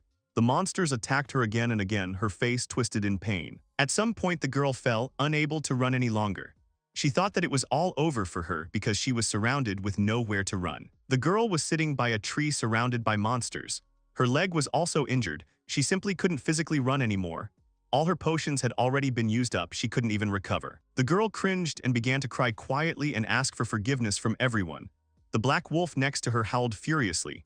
She thought that they had come a long way and there was only a little bit left. With a dull face, she said that she wanted to end her life with her own hands. But her weapon was no longer usable, and in the next moment, this monster would tear her to shreds. And she so wanted to become a real adventurer. At that moment, the monster noticed something. A bright flash like fireworks appeared right above them. The girl looked in shock, not understanding what it was. Could monsters really do something like that? After that, she heard a voice that cast a spell of homing ice spears. Literally in one instant, each of the wolves was struck by a powerful blow. They could not wipe it off. The girl's mouth opened wide in surprise. The girl saw a man approaching him. It was Lex, who extended his hand to her and said that he had come to save her. Her face brightened. She looked at him in shock as he examined her, saying that she had been hurt badly. He took her hands and used ancient healing magic. The girl began to breathe heavily and her face became more peaceful. The wounds began to gradually disappear. The guy was calm now. He told her that he would finish quickly, so she should wait inside. After which he used a reinforced barrier. A protective dome formed around the girl. She did not understand why he was helping her. The boy slapped his chest and said that all adventurers were comrades of sorts. Helping each other was natural. He turned away, laughing and thinking that he sounded just like Ivan. He walked out to the snarling monsters and told them to get ready. They had clearly not left their territory willingly. The real enemy was the pack leader, the one giving the orders. That was the one to defeat. He saw the main monster behind all the others. The protagonist began to examine the mutated monster. It is a terrible harbinger of trouble. He will never believe that such a creature appeared naturally. In his past lives, there were no such creatures. Lex already thought that the monsters here were weak, and simple skills were considered something incredible. But this mutant does not bode well. The guy didn't understand what was going on here. At that moment, the leader howled. The guy realized that now was not the time to think about it. The pack of monsters began to quickly approach him. The protagonist said that they probably thought that by targeting the girl, they would put him at a disadvantage. He thought they were naive, for which he put up a magical barrier. The guy deftly dodged every attack. They attacked him from literally all sides. The guy simultaneously dodged and attacked them. Each of his blows reached its target. Suddenly, one of the monsters got close to the girl. However, from the collision with the barrier, it literally twisted. The girl was shocked by what she saw. She didn't understand how it happened. The guy said that this barrier is the highest defensive magic. As long as she is inside, it will easily repel all attacks from such monsters. The girl couldn't understand how this was possible. Lex said that everything was fine, he would drive them away. She shouldn't worry and just stay there. The girl asked him again while another monster tried to gnaw through her barrier. She realized that he really works. Liliera told the boy to be careful of the black one because he is different from the others. The boy calmly answered her that he knows everything. He thought that she still despised him, but now she was worried about him. Even though there was a misunderstanding between them, she was still a good person. After that, the boy concentrated and turned to the main monster. He said that their ranks were thinning. Isn't it time for him to join the fight himself? The other wolves began to look towards the leader. The leader of the pack simply growled again and they rushed to attack. As the boy thought, they were acting under the compulsion of the mutant. If so, then there was no need to fight them. After that, he rushed to attack the leader. He wanted to stab him right in the back, but the wolf defended himself with a spike on his back. The animal trembled from the tension. The protagonist realized that he was strong. After that, the mutant struck a blow that greatly strained the protagonist. With one furious movement, he attacked the guy. The girl screamed in fear to the side. However, the protagonist was able to catch the cutting spike with his bare hands. The sharp edges stopped literally centimeters from his face, and the veins on his hands bulged. The mutant turned around in surprise. The girl also didn't understand what was happening. The mutant was examining his back, where one of the spikes was missing. The wolf and Liliera cried out in surprise at the same time. The boy's hand literally shook. He said that he had put so much effort into making this sword, how dare he break it? His face darkened with anger. The girl was amazed that he was angry because of this. He rushed towards the monster like a dark shadow, shouting that he would answer for this. The wolf literally had tears in his eyes from fear. Not knowing how to react, the girl silently watched the mutant being beaten from the side. With his tail between his legs, the wolf tried to escape from the boy. However, he did not give up and broke off his second spike. Grabbing it, he swung for another attack. With literally one movement, he destroyed the enemy. Landing a little to the side of the defeated enemy, the guy said that his spike was quite sharp. The remaining wolves began to quickly move away from the battlefield. The boy thought that they could not be pursued. He told the girl, who was hiding behind a tree, that now it was possible to come out. He asked her if she was okay. However, the girl could not say anything. He said that he had defeated their leader, so everyone ran away. He showed her the head of the monster, which scared her greatly. He then extended his hand to her, saying that it was late, so they should go back. However, the girl looked at him with a sad face. He did not understand what was wrong and why she was looking at him like that. She screamed at him a question about why he saved her. The guy calmly answered that he had already said that adventurers help each other. The girl clenched her fist and said that she meant that. She continued to scream, asking him why he had taken such a risk. He had come alone into the forest and at night. The guy tried to calm her down, saying that he was not alone. However, the girl did not listen to him and continued to talk about how she had said a lot of nasty things to him and called him a fake, insulting him. The guy first lowered his gaze and then said that everything was fine now and asked her to calm down. After which he hugged her and said that when he heard that she was in danger, he rushed to help. Only them all. Liliera tried to tell him something, but the guy interrupted her, saying that an adventurer does not abandon friends in trouble. He stroked her head. He told her that the great swordsman said that it is the duty of a real man to save a girl in distress. The girl tried to argue that he was just a legend, but the guy said that he wanted to be like this legendary adventurer. That's why he came to her aid to save her. The girl cried and said that he was stupid. He saves people taking the legend at face value. But someone like him is her ideal of a real adventurer. The protagonist was shocked by her words. He did not understand why she burst into tears in the middle of the dialogue. He looked around anxiously, not understanding how to console the crying girl. A voice was heard from behind which said that their Luki made the girl cry. He made the girl cry. The guy turned around in shock. Ivan greeted him and said that it looked like he had successfully saved the baby. The other guy said that it didn't look like he had. Look at her, she was all teary-eyed. The guy replied that he hadn't done anything. The protagonist didn't understand why they were there. Ivan said that they saw him cast a signal spell. That's how they found them. But in general, the path he laid out was impossible not to notice, and the rumble could be heard throughout the entire area. They said that you definitely won't lose him because it was hot in every sense. They smiled at him sarcastically. Sweating, the guy realized what had happened. Ivan replied that they had been watching them for a long time. The guy blushed from the realization. He grabbed his head, thinking that it was terribly embarrassing. Ivan asked him if he would leave everything as it was, as the guy asked again in surprise. At this time, the girl continued to cry bitterly. He asked shyly if his comrades would share the wisdom of their elders, if they would teach him magic that would help stop her tears. However, they began to leave calmly, saying that they could go back. They were tired and seriously thought about whether they should spend the night here and move out at dawn. But the guy didn't want them to leave. Ivan calmly replied that they were leaving the baby's consolation to him. The protagonist was shocked. He did not understand why they were doing this to him. The man replied that he himself was eager to save the princess. Therefore, he must take full responsibility and accompany her. The boy remained dejectedly silent. Then he realized that they were seriously leaving. Ivan asked him if it was safe inside that super barrier. After that, he wished them a good night and smiled with a red face. He added that the old men were leaving so as not to interfere with the young man. The main character could only watch them in shock and beg them not to leave. The girl continued to cry at that time. In the end, she cried until dawn and he, psychologically exhausted, returned to the city with her, who fell asleep right in his arms, tired from crying. During the day, people were walking around the city. At this time, the main character was eating his lunch with a pretty face. He was thinking that the girl had been found, the misunderstandings had been resolved, and now the food seemed tastier. Suddenly, he was asked if he could join him. It was Liliera. The guy told her that of course she could join. It was lunchtime, so all the seats were taken. The girl replied that she didn't want to join for the free seat. After which she went to the table. Sitting opposite him, she was silent. The worried guy asked what was wrong with her because all the food would get cold. She said enthusiastically that he was right. Because the hot food got into her mouth, she stuck out her tongue and said that it was hot. The guy realized that she did not tolerate such food well. He realized that was why she was waiting for it to cool down. He shouldn't have rushed her. He extended his finger to the side and asked her permission, after which he cast healing magic on her. He said it was all right now. The embarrassed girl thanked him. The men at the next table blushed and said it wasn't just hot. When it was that hot, you wanted something cold. Turning in their direction, the guy did not understand why they were saying that. In his opinion, they were exaggerating.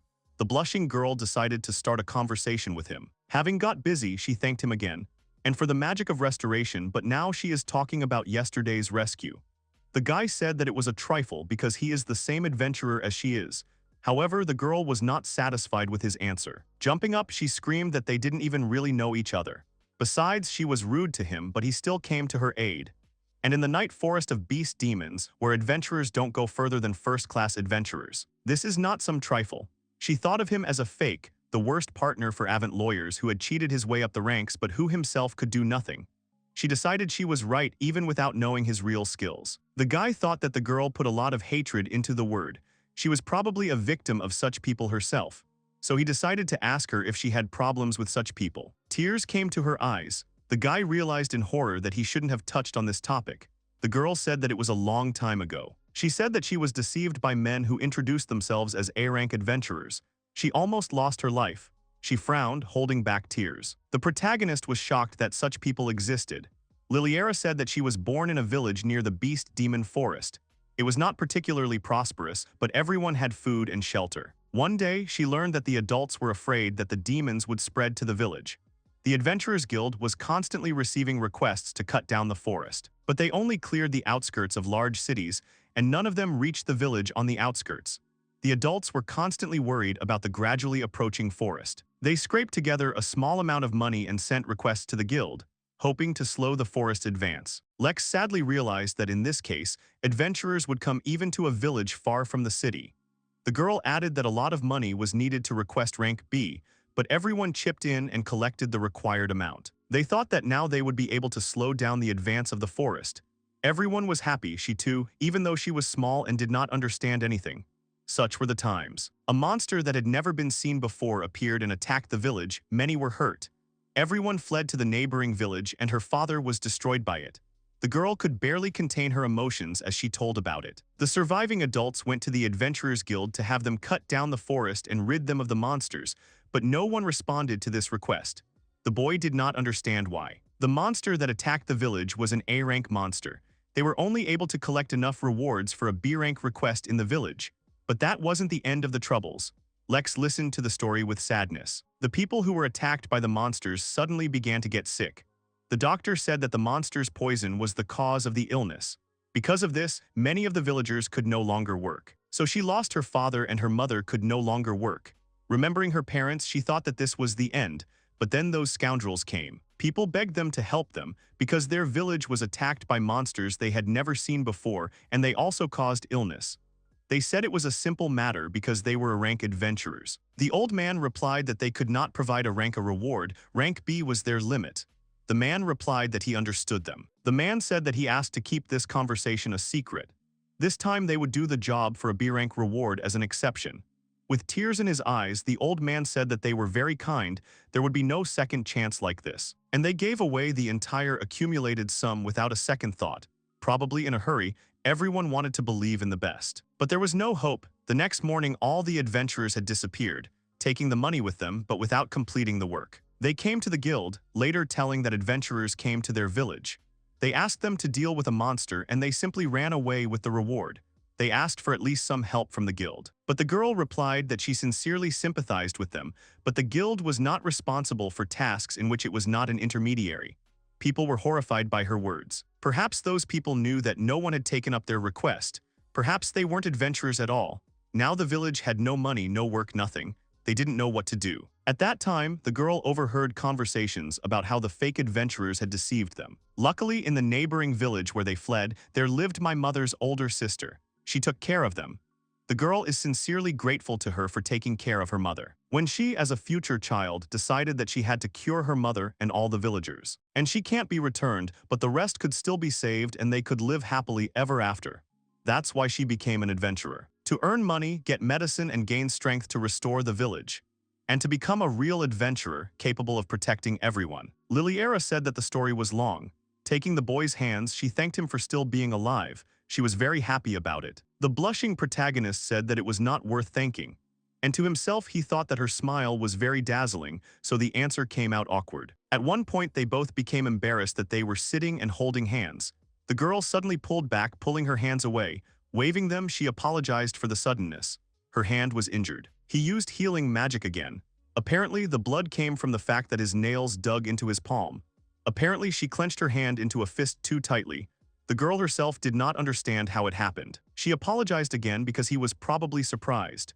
Remembering the past, she did it unwittingly. The guy realized that these memories were so heavy that she was hurting herself. He asked her if it was true that she had gone for the herb to get that very medicine. The girl replied that it could be used to make medicine to cure the disease. He asked her what the name of the disease was that had struck down the villagers. The girl replied that the disease was called Arza. The boy was shocked by what he heard. He realized that it was true that this herb helps with the disease, but he felt like he forgot something. Suddenly it dawned on him so much that his eyes widened and his mouth dropped open. The girl asked him again in confusion about what was happening, to which the guy replied that this disease could be cured even without grass. Liliera did not understand how this could be done. The boy said that they had to move immediately. He asked where the village next to theirs was. The girl said that they had to go around the forest of beast demons and move southeast for about 2 days. The guy would say that it was good that she needed to go right now. The girl didn't understand why now, it was already noon. If they left now, they would only reach the intermediate village by nightfall. But the guy confidently extended his hand to her and told her not to worry. He suggested that they go on a journey, after which they went outside the city. She asked him why they had gone out of town. After all, the carts were on the other side. He replied that they didn't need them, so they would set off together.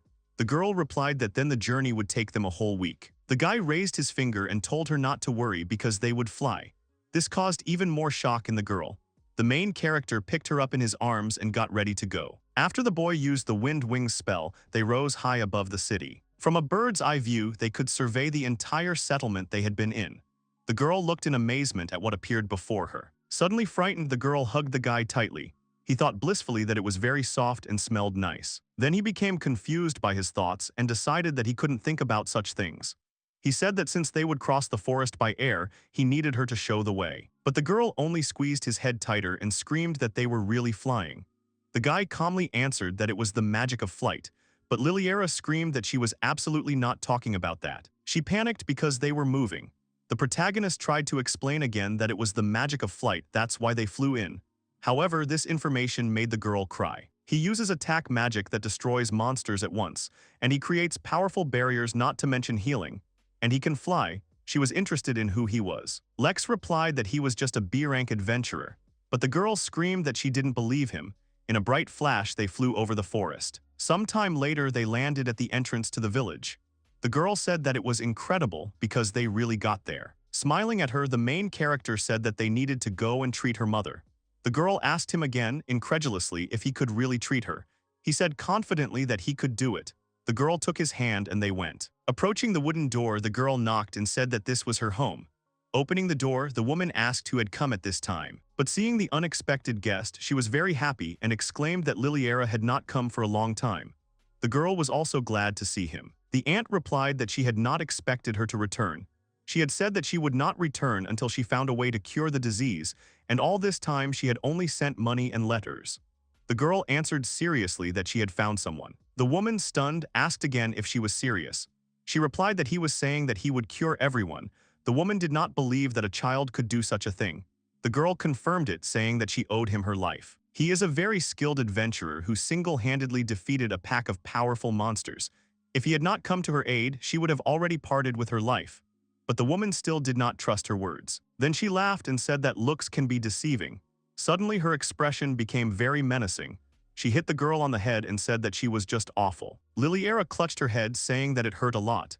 The woman told her not to whine. She should be glad that it hurt. If she wasn't there, she wouldn't even feel it. The guy thought that in such cases it was better to keep quiet and not interfere. If you got involved carelessly, you could get into trouble. She turned her attention to him, saying that it seemed her daughter had caused him a lot of trouble. The guy replied with a smile that she shouldn't worry. She introduced herself as Elijah, and Lex responded by saying her name. After that, the woman bowed low, thanking him. This shocked the guy. With a sad face, the woman added that she was grateful to him for protecting their girl. He made a gesture of appraisal, saying that there was nothing wrong with that. After all, she was his guildmate. Elijah asked if that was true. The guy asked if he could meet the girl's mother. If it was about Arza disease, it could be cured without the herb. The woman remembered that they had talked about this. She had completely forgotten because of her. She invited them inside. They walked into a room with a small kitchen area and various tools. She said it was a little cramped in there. Pointing to the door, she said that her mother was here. Oh called the woman, saying that her daughter had returned and brought her boyfriend. The boy and girl blushed with embarrassment. Elijah laughed and said she was just joking. Then she pushed them forward to enter. On the bed lay a woman who called her daughter. She quickly ran towards her. The aunt asked them to wait while she lit the lamp. Liliera sat down next to her mother's bed. Around her were various baskets, boxes, and a device for heating the room. The guy was silent, looking at everything. Elijah said that she herself felt awkward, but they were already cramped. The girl noticed that her mother had lost weight again. Masha hugged each other. The woman's face and hands were covered in black spots. Then she asked who this person was. Elijah said that it was her younger sister and Liliera's mother, Mariel. The guy thought that, judging by everything, she had been fighting the disease for a long time. She had lost a lot of weight and had lost all her vitality. Moreover, these pale purple spots all over her skin were definitely symptoms of Arza disease. When these spots cover her body, women will lose to the monster's poison and lose their lives. Mariel asked if the guy was her daughter's lover. The protagonist was embarrassed again. He quickly said that it was not like that, he was her friend. The girl also screamed that he was just a friend. The guy introduced himself and said that Liliera told him what had happened. He came to heal her. The woman was shocked by his words. She cleared her throat, asked him again with disbelief, and said that he was very kind. The guy thought that this did not look like the reaction of a seriously ill patient. He understood that this was more of a show for the audience. Patients who contract the disease suffer from the moment they are infected until the very end. Despite the suffering, she acts as if everything is fine in front of her daughter. The girl turned to him and with tears in her eyes asked him to cure her mother. The women only responded with dejected silence. The protagonist told them to rely on him. With their permission, he took her hands and used the healing of the ancients. Magic shone around them. The girl's face and her aunts were stunned by what they saw. Mariel, looking at her hands, could not believe her eyes. The guy said that she was now completely healthy. Healing of the Ancients is an all-powerful healing spell that he created in his previous life. When he was tired of coming up with a new medicine or spell to combat the various poisons and diseases that came from monsters. Because of this, of course, it requires much more mana than other spells, but it is a worthy price to pay for a panacea. The guy exhaled. He said again that the treatment was successful. All the women in the room looked at him with shocked eyes. He didn't understand what was happening. At that time, those present were literally shaking. After a while, cries were heard throughout the area about whether he had really done everything already. Later, the villagers gathered outside. The aunt with a drink hugged the boy and asked him if he was having fun. She didn't think that the main character brought by the girl would cure everyone in an instant. She still can't believe it, even though she saw it with her own eyes. The boy said something that wasn't such a big deal. After that, at the request of Liliera and the others, he took on the treatment of all the villagers who were suffering from illnesses. At first, he caught looks of confusion and distrust. But when they saw Mariel completely healed, everyone was shocked and immediately filled with trust. Joyful laughter was heard all around. As soon as he finished the treatment, the former village chief suddenly showed up and said they were having a feast. That's what it all led to. The old man happily thanked him for being able to heal their families. He told everyone to celebrate their sleeping mighty youth and congratulate Liliera on finding herself a groom. The boy sheepishly said that the latter was a misunderstanding. People talked about what a great joy it was. They suggested celebrating it well. They couldn't believe that their family could recover. There were a lot of happy people around who thanked the guy. One of the children was finally able to walk on his own. Grandma said she didn't think she could recover. It was like a dream. The guy thought everyone seemed happy. It was wonderful. When it got dark, Lexa asked Liliera if she could sit next to him. It turns out she had been looking for him for some time. He asked her how her mother was. Moving to sit next to him, the girl replied that she had returned home with her aunt. After all, she had just recovered from an illness. The guy thought that, in fact, he had completely cured her, so there was no need for rest, but it took time to restore a body weakened by the disease. The girl thanked the guy once again. She laughed and said that all she did was thank him. He said not to worry about it. She said that wouldn't do. She owed him her life and he saved all the villagers, so she should thank him. The girl said that he had already done so much for her that she could no longer repay him, but she still wanted to reward him. Otherwise, it would be unfair if he continued to give her gifts. There are many truly kind people in this era. In his past life, he could not even imagine that people could be so kind. The girl asked, approaching him, what happened. He pulled back and said that it was nothing like that. The girl laughed in response and added that she would definitely return for a short time. They sat together under the night sky. The former village elder said that it was still an honor to host their savior. They put food in front of the main character. The grandmother said that the food was simple, but he should eat more. The guy thanked her and asked how she was feeling. She replied that she was fine thanks to him. It seemed to her as if this illness had never happened. The old man said that this was truly such happiness. Thanks to the master, the village workers had gained strength. When they could get to work, they would no longer be a burden to the locals. Lex asked him again, and the man replied that they were strangers to the locals because they originally lived in another village. If it weren't for the disease, this wouldn't have happened. By their grace, they were allowed to stay here, but because all the working men fell ill, they were unable to lead a decent life. Many in this village had to go into debt. However, thanks to him, everyone is ready to start working again, so those who borrowed money are going to pay it back, and those who were staying with relatives are going to earn money for their own home. The guy asked about the house.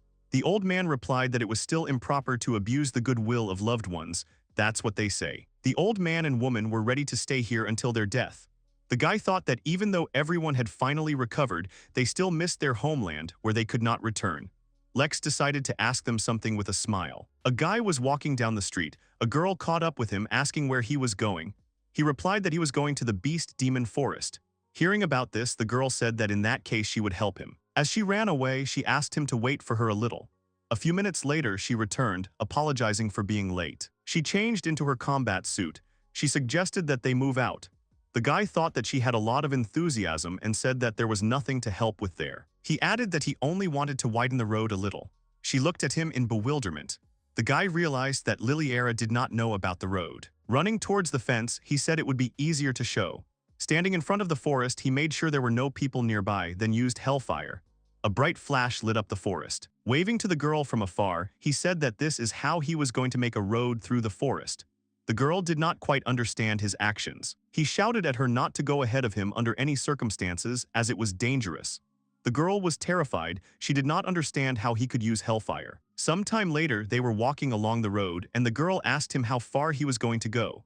He replied that he thought it would take some time. He said that she could return first. The girl confidently answered that she did not agree. This is a forest of beast demons, so that the monsters do not take him by surprise, while she must protect it. The protagonist agreed with her and said that in that case he would count on her. The girl happily told him to leave it to her. Holding the broken sword in front of her, the girl said that she would use it to cover his rear.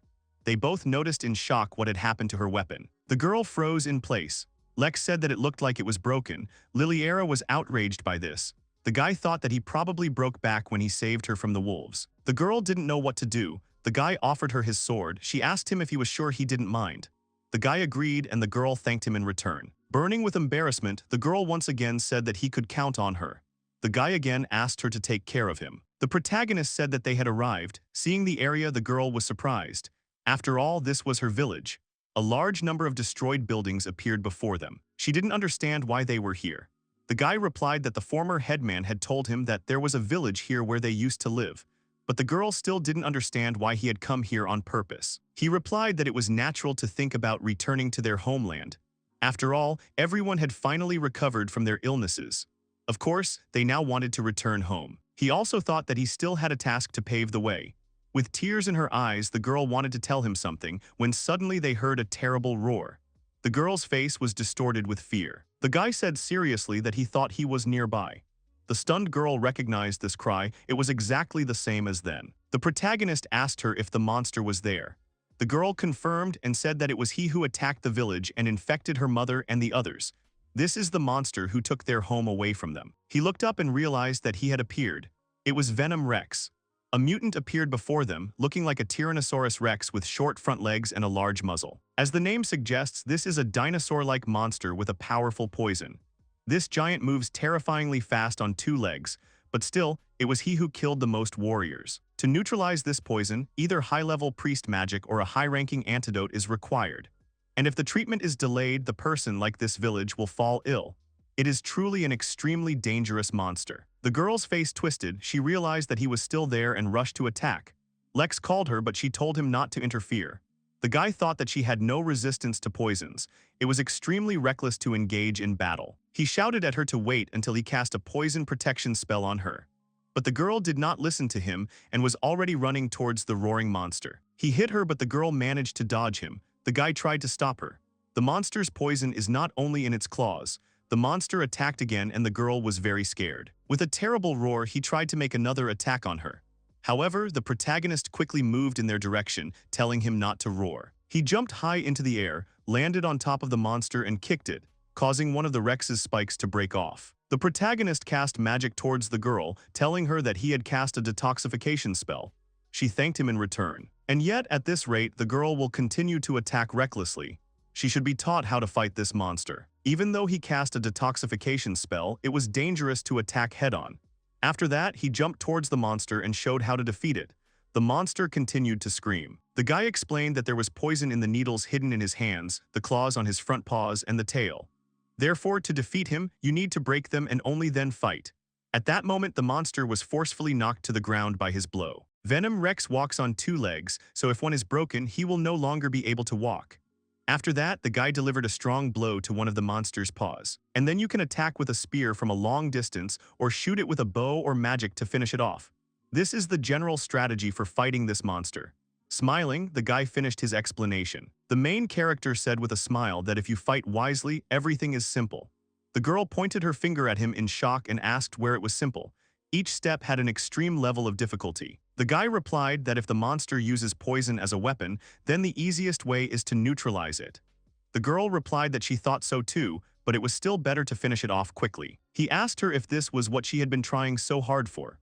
With her face downcast, the girl approached the hissing monster and grabbed the sword in her hand. After that, she stuck it into him. The protagonist shouted that he was still alive. She had to hit him again.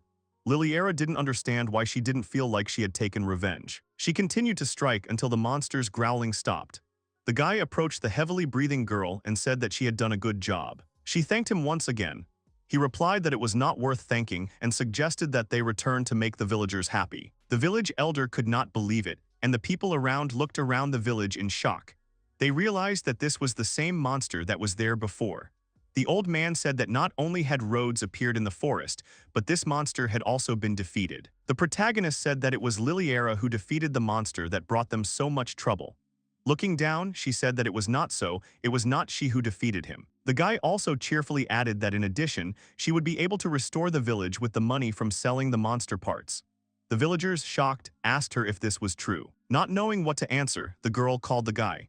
He answered her that it was her idea to heal people and return to the village. And the money from selling monster parts will be used to restore the village. She realized that was why he had given her to finish him off. The guy laughed in response. If he had finished it off and given up the reward, it would have looked like a handout from an arrogant stranger. But it is not unusual for Liliera, who wanted to return to the village, to finish off the monster. And with the money she got, she started restoration. She said that she didn't even know how to thank him now. The guy once again said that it wasn't worth the gratitude. She had every right to this reward. The village chief said that even if they rebuilt the village, they would no longer be able to support it. He was grateful to the two, but no matter how much they rebuilt the village, it was surrounded by a forest of beast demons. Soon the forest will swallow them up again. You never know, they will be attacked by a monster like this again, and they will have to leave their home again. The guy, spreading his arms out to the sides, said that he had a plan for this. Why not set up a station town here? The old man asked him again in surprise. The guy replied that at the initiative of the guild, work was currently underway to lay a highway connecting other villages with the city. However, camping in field camps drains not only physical but also spiritual strength.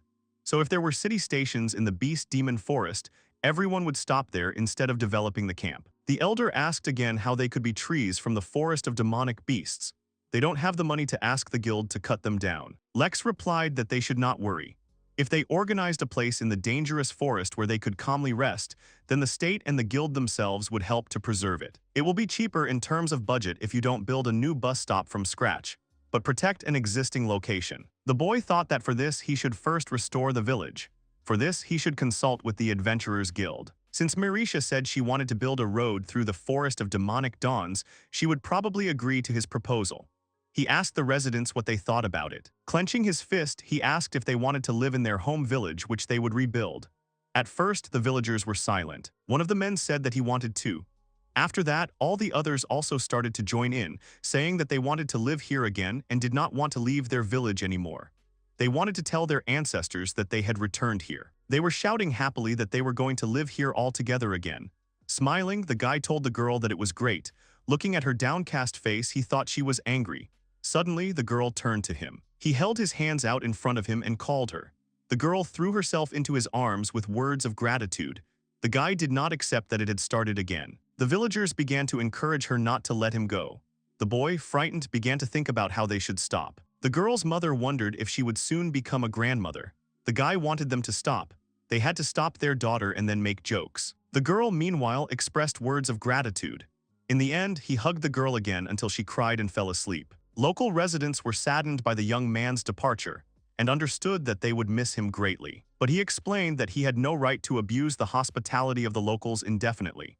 In addition, it became necessary to discuss the recent incident that had occurred in the station town with the representatives of the guild. In addition, he had an important task ahead of him: to officially report to the guild leadership about the complete extermination of the dangerous mutant, which he successfully eliminated during the last mission. Auntie sincerely asked Lex to stay a little longer, because not only she and her sister were grateful to him, but also absolutely all the villagers. The grandfather felt particularly upset by the boy's departure, since it was he who was responsible for repaying the debt that still remained unpaid. Lex spoke warmly to his new friends, urging them to stop worrying about any debt. He insisted that Grandpa and the rest of the community never even think about it again. And although his heart was filled with warmth from the sincere affection of the locals, he realized a simple truth. Deep down inside, he remained a true adventurer. It was difficult for the young man to stay in one point of space for a long time, wanting to explore the world. The young man smiled to himself at his own words, comparing his speech to the manner of the great swordsman Rhaegar. The charming girl standing next to him suddenly said in a quiet voice that she would soon follow her companion's example and also set off to wander far from her native places. Her decision was a surprise to everyone present, and the boy was completely shocked. Lex looked softly into her eyes and carefully asked if the girl was really ready to hit the road again, having barely managed to return home. After all, it was only recently that she set foot on her native land, reunited with loved ones, and found peace in her mother's arms. Unfortunately, she found herself a hostage to circumstances.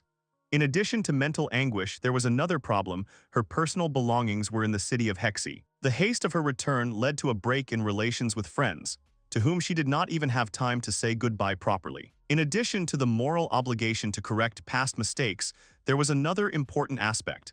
The girl remembered very well that she was indebted to her companion. The young man stood there at a loss. He voiced his opinion. Why shouldn't the girl stay with her family since her mother's health had improved significantly? As for his comrades, the guy suggested meeting them in person and explaining the reason for his girlfriend's disappearance. Maternal concerns sometimes force one to take extreme measures, and that was exactly the situation that evening. The mother approached the young man, worried about her daughter's future, and sincerely asked him to accompany her child on the journey. The young man listened attentively to the woman's pleas and, trying to be careful, asked if she felt confident enough to make such a responsible decision. The mother often brought her daughter a lot of anxiety. The woman was overwhelmed with gratitude to fate for the restoration of health, which allowed her to look at life differently. Realizing her own experiences, she decided to allow her daughter to live her own life, freely choose her path and make mistakes. The caring sister promised to regularly visit her recovered relative and take care of her. This gave the woman the opportunity to calmly let her daughter go on a long journey, knowing that her loved ones would always be able to support her in any difficult situation. The mother gently placed her hand on the girl's shoulder and quietly asked only one thing: let the girl sometimes find time to visit her parents' home. More than anything, the mother wanted to free the girl from the burden of responsibility that had been imposed on her before and give her the freedom to follow her own heart. Realizing that her doubts were behind her and her choice was final, the woman made a strong-willed decision to entrust the young traveler to a reliable companion. Having finally made up her mind, the woman approached her beloved daughter Liliera and solemnly announced the news. The man had accepted the offer to accompany her on the road. The hero, noticing the excitement in the girl's eyes, nodded encouragingly and confidently suggested that they set out on their journey immediately, anticipating the upcoming trials and opening prospects. Lex tensed up as he heard the alarming sounds echoing through the streets of the city. The boy wondered anxiously what had caused such a ruckus among the residents. The young man concentrated and shouted loudly to the villagers, urging them to take care of themselves. Then, taking a deep breath, he activated the wings of the wind, feeling a powerful flow of energy lifting their bodies off the ground. The people froze in amazement as they watched the boy rise rapidly into the air.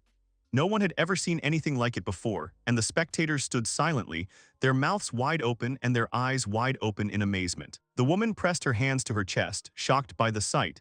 She literally froze in place, unable to believe her eyes. The daughter screamed that an ordinary adventurer could not repeat such a miracle of flight. Looking at the assembled residents, the young man extended his hands in farewell and sincerely wished everyone well, happiness, and a successful journey. After a long flight, the heroes landed safely on the ground in the middle of a busy city block. The body was shaking slightly from fatigue, but the joy of victory was felt by every cell of the body. Lex turned to his companion and firmly stated that he would immediately head to the central headquarters of the Adventurers Guild to present a full report on the completed mission. Liliera added that she would take the opportunity to visit old friends. The girl said she left the city quickly and quietly, without telling anyone about her intention to go on a long journey. Friends could have felt lonely and sad, worried about her well-being, and having no idea about the reasons for her mysterious disappearance. The heroes exchanged warm words of farewell, promising to meet again soon. After a short conversation, the young people went their separate ways, immersing themselves in the affairs and concerns that awaited them in the big city. The secretary of the guild announced that she would soon call the senior advisor of the guild. Someone called out to the young man. It turned out to be Ivan-san, who asked whether it was too late to show up at such an hour, and then loudly announced to those present that the new recruit had managed to return back. The man asked Lex if he had run away with the girl or if she had rejected him. The boy wondered why this conversation had even started. Everyone knew that the young man and woman had met only a few days ago, but some were already coming up with romantic scenarios, whispering and watching them walk away together into the sunset. Roman was not there. The senior guild advisor greeted Lex warmly and apologized for the wait. The woman said that the young man was in perfect health. The boy stood in front of her, ready to tell her about his recent battle with a dangerous enemy. However, she asked him to hold off on reporting the battle and invited him to follow her to the reception room first. The young man placed the mutant on the table and wanted to take out a special blade to melt it down and make a sword. Lex asked the guild's senior advisor to leave him the blade, and she allowed it. The advisor then told him to follow her to the reception room. The woman wondered why the boy had come. It turned out that he had come to report on the recent killing of a dangerous monster and to discuss it. This was an incredibly tempting offer for the guild, but there were several problems with it. The guild wants to help them build a station town, but faces the problem of organizing reliable protection from aggressive beast-like monsters. When an enemy approaches an immobile monster near the city walls, they will be able to stop the creature. allowing the guild to issue an order to destroy the monster. The young man noted that the method was similar to a trap for demons. The woman agreed, explaining that in this situation the monster would remain tied to the village, making it easier to organize protective measures. If the number of beast-like monsters is small, it will not be difficult to deal with them. But if the number exceeds a certain threshold, it will significantly complicate the task and require serious efforts to destroy them. The forest inhabited by beast-like demons is only accessible to adventurers of rank B or higher.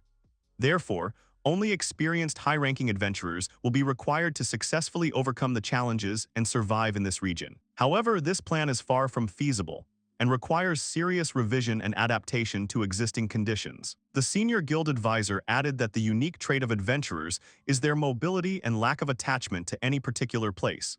They simply cannot stay in their town for long. The boy remembered that the adventurer heroes of ancient legends were known for their constant travels. He proposed to install a protective barrier over the station city. The barrier can be erected using protective magic, which will allow you to reliably protect the city from monster attacks, and there will be no particular difficulties with this. The woman stated that such an option was impossible, and Lex was interested in the question of why exactly this was impossible. They don't have enough mana to set up a barrier. The young man clarified that the senior advisor had misunderstood. It was enough to simply draw a magic circle of an unbreakable barrier. Then there will be no need to attract monsters for protection. She asked what this unbreakable barrier was, the existence of which she had never heard of before. The boy explained that the unbreakable barrier was a special spell that lasted indefinitely, feeding on the mana energy from the environment. The spell was used to protect large cities and was considered quite ordinary. The advisor, hearing this, cried out that it was not ordinary at all. The ability to maintain protection indefinitely by absorbing energy from the environment was a long-lost form of magic. Lex was intrigued by the concept of lost magic. When he asked what it meant, the woman became visibly indignant. She told that the lost magic was actively used in ancient civilizations, but is now almost forgotten. In terms of rarity and prestige, it is comparable to the magic of flight, which the young man freely possessed. The boy asked if the lost item they had found earlier was related to the lost magic, since the master in the city of Tagai had mentioned something similar. The woman confirmed that the lost items were indeed made in ancient times, and asked if the young man had such an artifact. Deciding to avoid further clarification, Lex chose to remain silent and left the question without comment. Either way, the spell of the unbreakable barrier is officially considered lost. The woman asked if he was able to activate the spell of the unbreakable barrier. Hearing the affirmative answer, she felt deep amazement. She asked in surprise where he got the knowledge of this magic, considering that even the specialists of the Royal Laboratory were unable to restore it. The boy casually asked if it mattered. He directly continued that they would be able to build a station city in the demonic beast forest together, using the unbreakable barrier. She was also interested in what resources were needed to build an indestructible barrier. The young man replied that a certain amount of special materials would be needed. Then the woman asked for a more precise list of the necessary components. To draw a magic circle, you will need special paints, a set of gems, and a monster core. Monster core is a special crystalline mineral that forms inside the body of particularly strong monsters. The stone accumulates a huge amount of mana energy and serves as a powerful catalyst for various magical rituals and spells. The woman noted that it is not easy to obtain such a core, and it is completely impossible to make it artificially without the help of a strong magical monster. If the young man had applied earlier, the guild could have purchased the required core at a capital auction, although the guild's budget would hardly have been able to cover such a purchase. In the surrounding lands, there were only weak monsters that were unable to form the necessary core. The young man reassured his interlocutor, assuring her that a suitable core would definitely be found inside the delivered mutant. Then a man came in and said that a magic core had fallen out of the dead mutant. As the boy had predicted, the cannonball was in place. The woman wondered how he had been able to guess this in advance. The boy asked if it wasn't obvious since strong monsters had cores. She replied that it wasn't obvious at all. The guild's senior advisor then asked him what kind of monsters he regularly fought. The young man modestly called it his special, adventurous instinct. He continued the discussion by asking if they would be able to use the mutant core to successfully deploy a protective barrier around Station Town. The woman decided that she needed to urgently contact the guild leadership to agree on further actions. A few days later, thanks to the joint efforts of the state and the Adventurers Guild, it was decided to transform the village of Liliarasan into a full-fledged station town. The woman's name was Marisha, and she held the position of senior advisor to the Adventurers Guild in Hexy City. The subordinates called the senior advisor of the guild, and she met with Lex-san again. He had been invited by her before, but now there was a new reason for the meeting. However, the woman immediately assumed that the event that had occurred was certainly something unusual and outstanding. She was amazed by the decision to build the station town in the middle of the demon beast forest. You see, the woman thought, again, something completely incredible and beyond the ordinary. Such a solution was entirely possible, and the Adventurers Guild had been working on a similar project for a long time. The woman recalled her phrase about how the guild had been working on a similar project for a long time, but they lacked the necessary mana energy. Marisha believed that the boy was telling stories, and that they would not be able to have a meaningful conversation. He needed a magic stone, but such stones are extremely expensive and highly valued. The woman was surprised by the message from her subordinate, who confirmed the presence of a magic stone in the killed monster. She wanted to find out who this mysterious boy was, who managed to unravel the secret of the presence of a magic stone in the monster, and possessed knowledge of the lost magical arts. With complete confidence, Marisha could only say one thing. It was better not to enter into conflict with people like this boy. The spread of the demonic beast forest that they had been passively watching for years with their hands folded had been greatly slowed down by the youth's actions. Furthermore, he had accomplished a real feat by creating a major road through the dense forest. If the guild mismanages his services and incurs his displeasure, he may leave their city and go to another settlement, or in the worst-case scenario, emigrate to another country altogether. With such strength, he will easily achieve success wherever he goes. Considering his abilities and potential, it becomes clear that the most sensible choice for the guild would be to support the plan proposed by the young hero, rather than attempt to manipulate him for their own gain. So Marisha was determined to make every effort to bring the boy's proposal to life and make it available to the general public. The young man happily accepted the woman's support, and she emphasized that, as long as all the necessary conditions were provided by the boy's own efforts, she had no reason to refuse the proposed plan. Moreover, if everything goes well, she will have a real chance to take the post of the next guild leader, which will be a well-deserved recognition of her initiative and competence. Lex expressed hope for productive cooperation and politely said goodbye. The woman asked if the boy had a girlfriend. She just thought it was funny and natural to ask about it,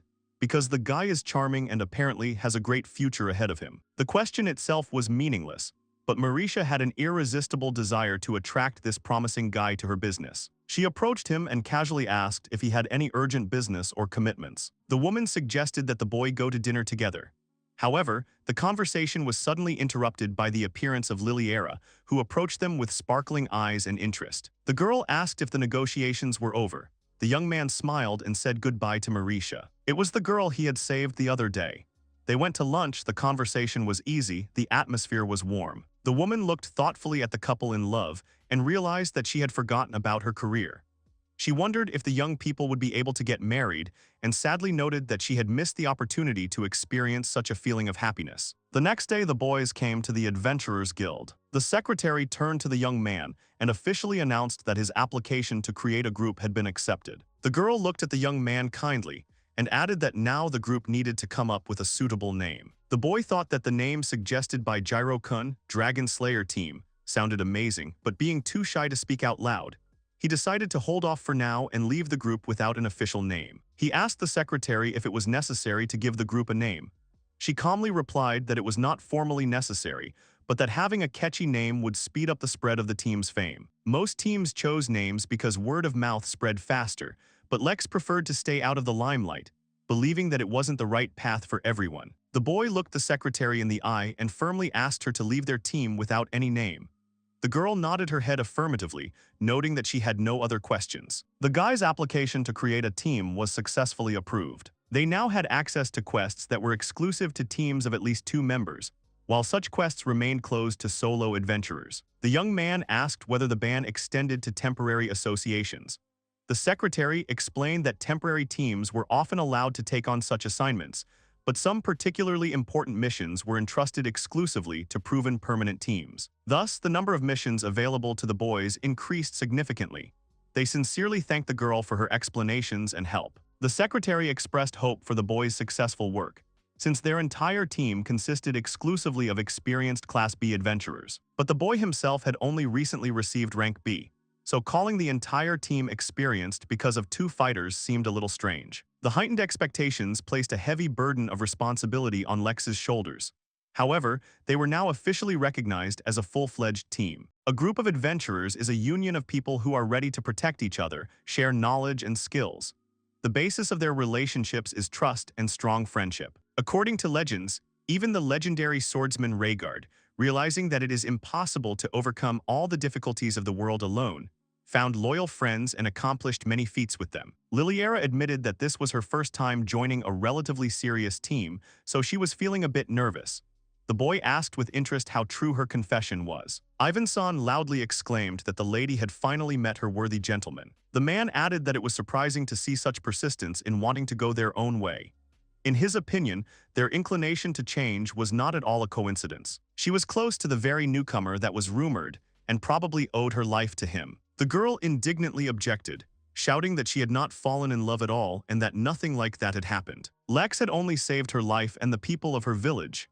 She felt indebted to him forever. Liliera joined the team to repay the debt and asked for an honest opinion of her. The men teased the girl, claiming that the reason for joining the team was not to repay a debt, but rather a secret desire to be near the hero. One of the men said that their words were pure speculation.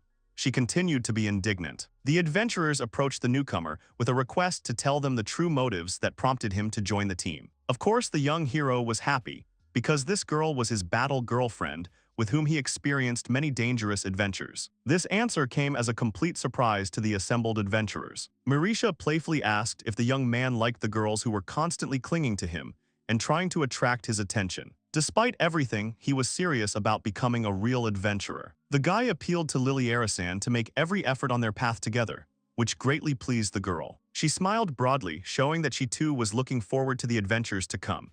The young man, sensing her enthusiasm, reached out and gently pulled the girl towards him, holding her hand tightly in his. Exchanging inspiring glances, they hurried towards adventure, eager to quickly plunge into a world of new challenges and discoveries. The young man called Liliella to him. The girl threw the spear with lightning speed, hitting the target exactly. The wolf collapsed, struck by a powerful blow. The girl sighed freely, feeling pride and satisfaction. Liliera was surprised by the unusual sharpness of the blade that came across her.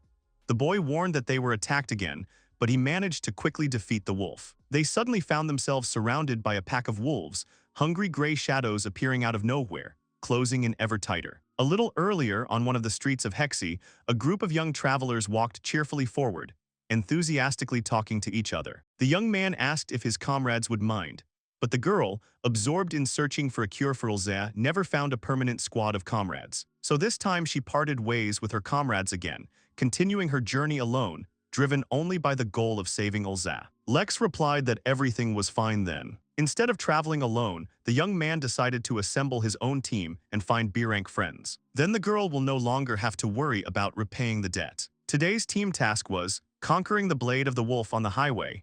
The boy had only recently defeated the mutants, but the threat continued to haunt people. The young man thought that since the wolves had escaped the mutants' control, they were now looking for another place. Now the girl will not go alone, and the situation will be different. She forgot to check if she had a weapon. Liliera lost her weapon immediately after the hack during the mutant attack. She had no choice but to acquire a new weapon. Entering the store, the girl asked if there was anyone inside. All the presented samples were not of sufficient quality for real battles.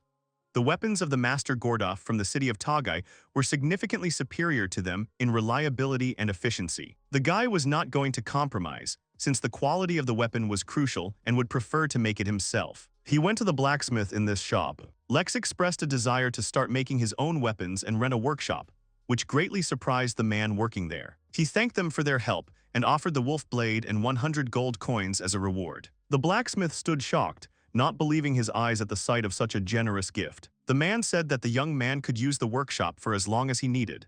The young man thanked the owner heartily, and the girl wondered why Lex needed to stay in the forge. Having received the master's permission, Lex immediately began to create a new weapon, which greatly surprised his companion. He first asked whether the girl was originally a swordswoman, noting that she used a broken sword. She had to use a broken sword solely due to lack of funds, but that didn't mean she was a good swordswoman. Liliera constantly had to send money to her aunt, so she bought swords at a minimum price.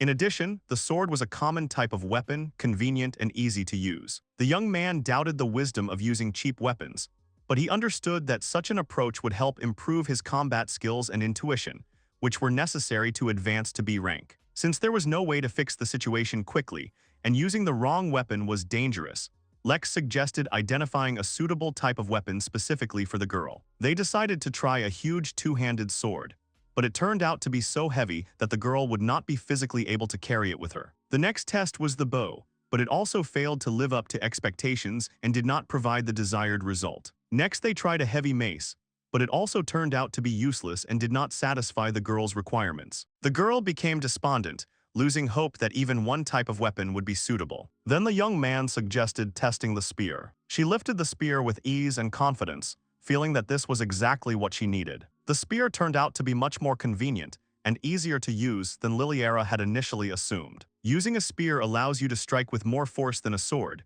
thanks to the long handle, which allows you to keep your opponent at a distance and aim more accurately. He agreed with the blacksmith that they would immediately begin making a spear especially for the lady. The girl noted that it was bad to go into such detail, because what she had already bought would have been quite enough for her. She should have chosen a weapon that matched her skills and capabilities. The young man added that the claims that a strong warrior can get by with any weapon are just myths.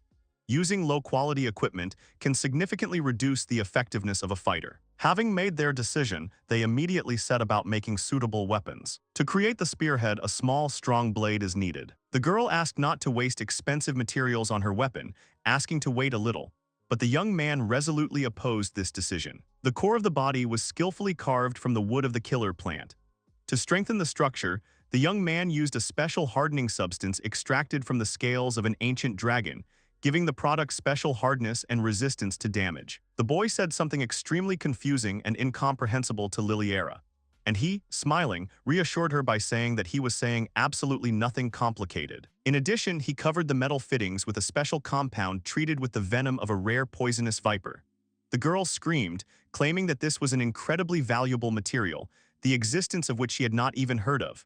However, the young man calmly replied that it was ordinary. The spear design included special elements that increased rigidity, prevented bending, increased resistance to corrosion, and maintained the blade's sharpness. She did not understand the meaning of what was said at all, but intuitively felt that the weapon being created had special properties. Meanwhile, the young man completed the forging process. The spear for Liliera was ready, and the boy with a smile asked the girl to use the new weapon with pleasure and be sure to test it in action. She was afraid to touch the new weapon, as it looked both beautiful and terrifying, causing a sense of awe. Of course, this has nothing to do with magical powers, but is explained by the high quality of materials and craftsmanship. Using the accumulated knowledge and rare ingredients, the boy learned to create magical weapons on his own, endowing them with special properties that could influence the outcome of the battle. The girl was surprised by his skills and wondered who he really was. He said he was an ordinary villager, or rather an adventurer. This concept sounded very strange to her. She shouted that an ordinary adventurer wouldn't become B rank in a month, and couldn't possibly have such outstanding skills. The girl felt anger growing inside her, gradually filling every cell of her body. She tried to restrain her emotions, but in vain. Irritation broke out in short, sharp exhalations. The boy was literally shocked by her words. He froze, looking at the student with wide-open eyes in confusion. In his village, everyone had such skills. Apparently, it was an unusual village, full of secrets and wonders. He believed that there were many people in the world who had the same talents and opportunities as he did. Lex asked in surprise if what the girl was saying was true. The young man understood that Liliella was a true self-taught master, since she had never had a teacher. He was taught that in order to become a truly independent person, it is important to learn to cope with absolutely any task on your own. She didn't have anyone who could teach her this. The team met regularly with senior adventurers to train together and share experiences. The boy finally understood the reason for all of Liliella's difficulties. She never had a real teacher who would pass on basic skills and fundamental knowledge to her. Instead, she was forced to rely solely on her own strength and intuition. Self-study inevitably leads to the loss of fundamental principles, which is very sad. The student has valuable qualities, potential, but the lack of basic knowledge prevents her from revealing her full talent and achieving real success. The guy unexpectedly for himself decided to become the girl's teacher, to pass on the necessary skills and knowledge to her. She was surprised by this decision and realized that understanding came precisely thanks to their conversation. For the girl, this news was a complete surprise. He clarified why Liliella was unable to use both restoration and strengthening magic at the same time. suggesting that the reason was due to her previous specialization as a swordswoman. In order to reach the level of a first-class adventurer, she needed to master the use of magic, he explained. Moreover, he had an acquaintance who successfully used two magics at the same time. The boy asked her to believe in him, claiming that he would definitely help her overcome difficulties. The girl looked at the guy carefully, taking a deep breath.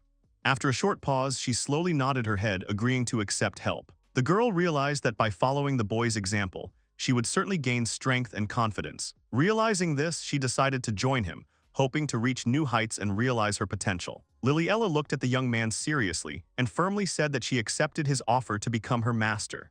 This decision meant the beginning of a new stage in her life, full of challenges and opportunities, opening the way to true mastery and development of abilities. She asked him to teach her how to fight. He readily accepted her request, and soon a special relationship developed between them. Not only did they form a strong fighting team, but they also entered into the role of teacher and student. Their interaction became the basis for mutual growth and development, filling their lives with new meanings and goals. The master, inspired by the success of his student, decided to create a unique weapon for himself. From the remaining rare materials, he constructed an unusual sword, distinguished by its exquisite design and excellent characteristics. And so, armed with a new powerful blade, Liliella confidently set out to meet adventures. The new weapon gave her confidence, making her stronger and bolder. Together with the teacher, they set out to explore unknown lands, overcome trials, and defeat enemies. During the campaign, she gradually learned to use her new weapon wisely, despite her fear and uncertainty. Although she initially had difficulty controlling the weapon's power, over time, the girl mastered it and was able to use it effectively in combat. Under the guidance of an experienced master, the Venetian woman mastered the art of spear fencing with such dexterity and grace that it seemed as if fate itself had appointed her a master of this ancient art. In fact, the guy simply passed on to the girl the knowledge and skills that his friend had taught him. Strictly speaking, as a real teacher, that young man showed himself to be rather mediocre, without bringing anything fundamentally new or original. This technique was called Ryude Ryukusaju, the technique of the Heavenly Dragon Emperor. The girl smiled and noted that the name sounded too cumbersome and pretentious, clearly overestimating the importance of the technology itself. Now that both had mastered the spear technique, they decided to return home. The journey was a success, giving them new skills and an unforgettable experience. Although the forest is protected by a magical barrier, it is definitely not recommended to stay there for long. The barrier protects against external threats, but internal dangers remain unchanged.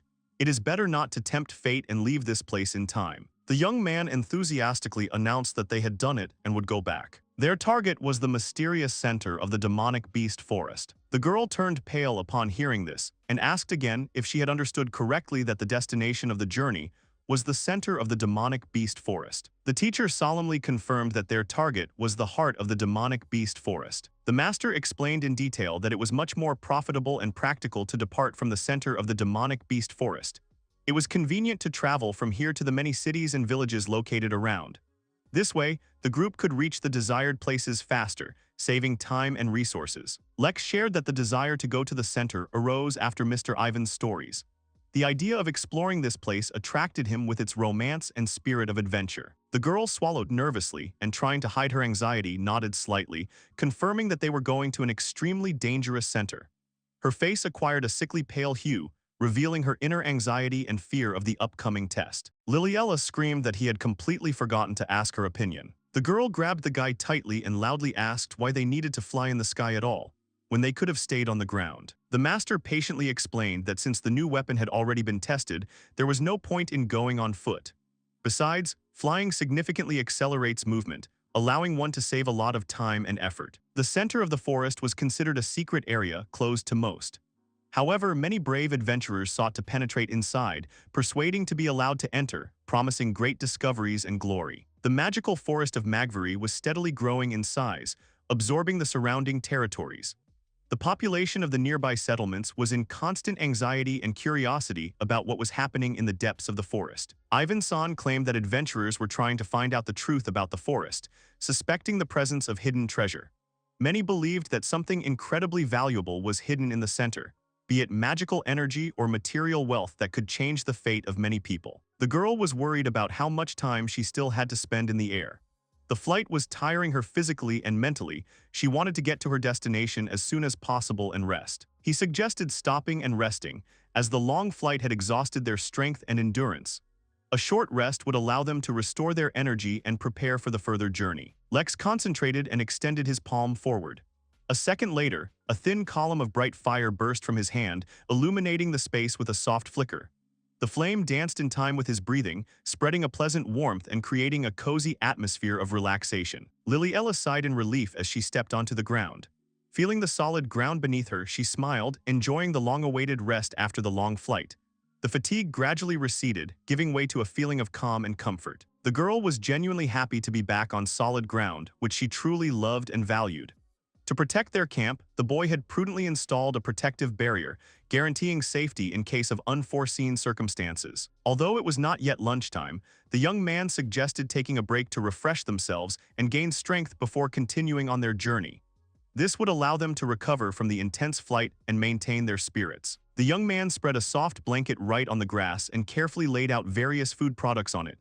The table turned out beautiful and appetizing, fresh fruits and other delicacies prepared especially for a pleasant picnic. The student sat down next to him and, looking at the treat in amazement, noticed that a surprisingly large amount of food had come out of the small bag.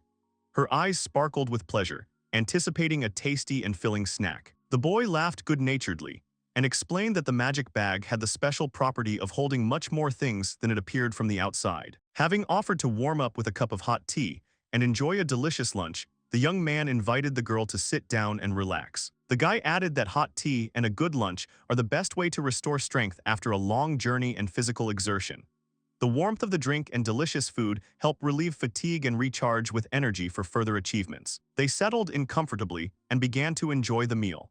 Liliella sincerely thanked the young man for his care and attention, noting that such a pleasant rest helps her feel rested and ready to continue the journey. She admitted that it was nice to have a warm drink during long journeys.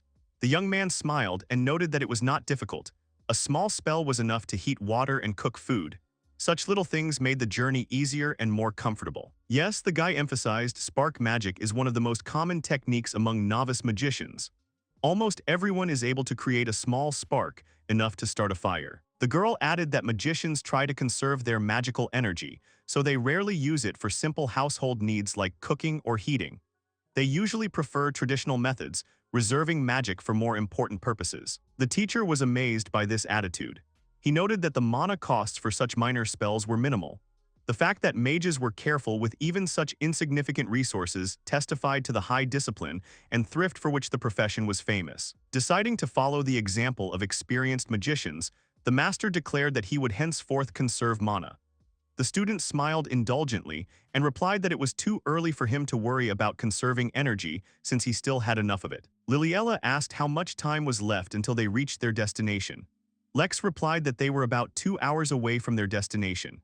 He added that the trees were much taller as they approached the center of the forest, so it wouldn't be difficult to recognize the location. The question of what was in the center of the forest intrigued both members of the expedition equally. The girl was tormented by curiosity, and the master was fascinated by the prospect of solving the age-old mystery. The feeling of an approaching solution created a special atmosphere of anticipation and excitement. Having had their fill and gained strength, the heroes set off again. The student had to reluctantly agree to continue their air journey, although the thought of another flight caused her to feel a fit of discontent and irritation. Feeling weak in her legs and tormented by a sense of her own inferiority, the girl timidly turned to the young man with a request to listen to her. Liliella asked him with a trembling voice if he realized that he was holding a real princess in his arms, blushing slightly from embarrassment.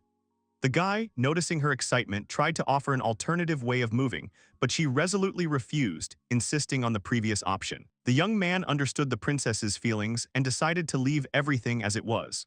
Moreover, the opportunity to observe her up close gave him pleasure and joy, calmed his heart and instilled hope for the future. Soon they noticed that they were not far from the center of the forest. In front of them stood a huge tree of gigantic proportions, whose presence stood out even from afar. Everything indicated that this tree was the center they were looking for. Finally, they reached their destination, the very depths of the forest. A huge tree, spreading its branches for hundreds of meters, towered before them like a colossal monument of nature. A special atmosphere of silence and grandeur reigned here, filled with secrets and mysteries of ancient times. The huge tree, about 40 meters high, caused admiration and respect. Having decided to examine the area more closely, the heroes smoothly decided to descend and land not far from the tree. The master concentrated and recited the formula for activating one of his most powerful spells, Prime Inferno. Powerful magical energy gushed from his hands, illuminating the space with a bright light and forming a huge circle of protective symbols around the group. The Prime Inferno spell was intended to destroy vegetation on a large scale. The girl explained that this magic is intended for the mass destruction of trees, not monsters. It is strictly forbidden to use it against living beings, otherwise the consequences will be unpredictable and destructive. In his home village, this magic was traditionally used to clear areas of unwanted vegetation. The spell allowed the thickets to be quickly and efficiently destroyed, making room for fields and pastures. My father told me that earlier the inhabitants managed without magical help, cultivating the fields manually or using animals. Only later, with the development of magical sciences, special spells appeared that simplified the process of clearing the land. The young man was lost in thought, wondering if it was possible that the repeated use of a powerful spell had affected his physical form and abilities. Perhaps it was this magic that helped develop his unique stamina and endurance. The master had always believed that each village had its own idea of magic and its application. Perhaps the true nature of magic was much deeper and more complex than he had previously imagined. The center of the forest appeared before the group, a giant tree reaching an unprecedented height. Realizing the importance of the moment, the heroes decided to move on, diving deep into the mysterious space. Now they were faced with the task of exploring the central zone. Suddenly something moved nearby. It turned out to be a killer plant, known for its immobility and bark that is stronger than metal. The killer plant's special feature was the sharp leaves located at the ends of its branches. At the slightest movement or irritation, it quickly sheds them, like knife blades attacking the enemy. The heroes realized that they had to move here with extreme caution. The girl expressed doubt about the success of the confrontation, stating that it was almost impossible to avoid an attack by sharp leaves.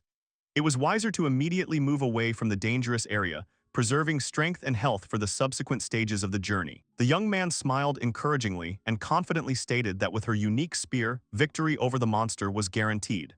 Thanks to the weapon's features, any threat was easily eliminated, giving the team an advantage and ensuring safe passage through dangerous areas. Despite the exceptional strength of the metal-like leaves, the situation changed in a flash.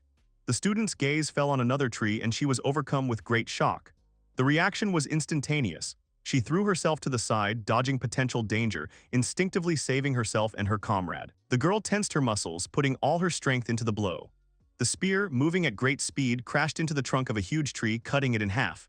The giant tree fell to the ground, raising a cloud of dust and demonstrating the impressive power of the weapon. The master cast a powerful magical shield on Liliella, providing absolute protection.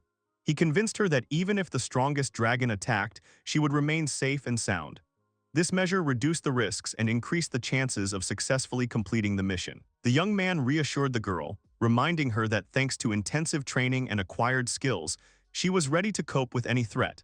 However, she confidently stated that she would never allow herself to be defeated, considering defeat an unacceptable scenario. The master consistently supported Liliella's successes, encouraging her efforts and noting her progress. Each of the girl's achievements brought him sincere joy and satisfaction, because her development was an important indicator of the effectiveness of his teaching and personal qualities as a mentor. The girl understood that at the initial stage, her movements might seem a little awkward and clumsy. However, she believed that regular practice and training would allow her to gain the necessary flexibility and precision of movements, gradually bringing her skills to perfection. The young man noticed that when a student quickly learned something, the teacher wanted to test himself in action. Wanting to support the student's enthusiasm, he joined her, participating in the battle side by side.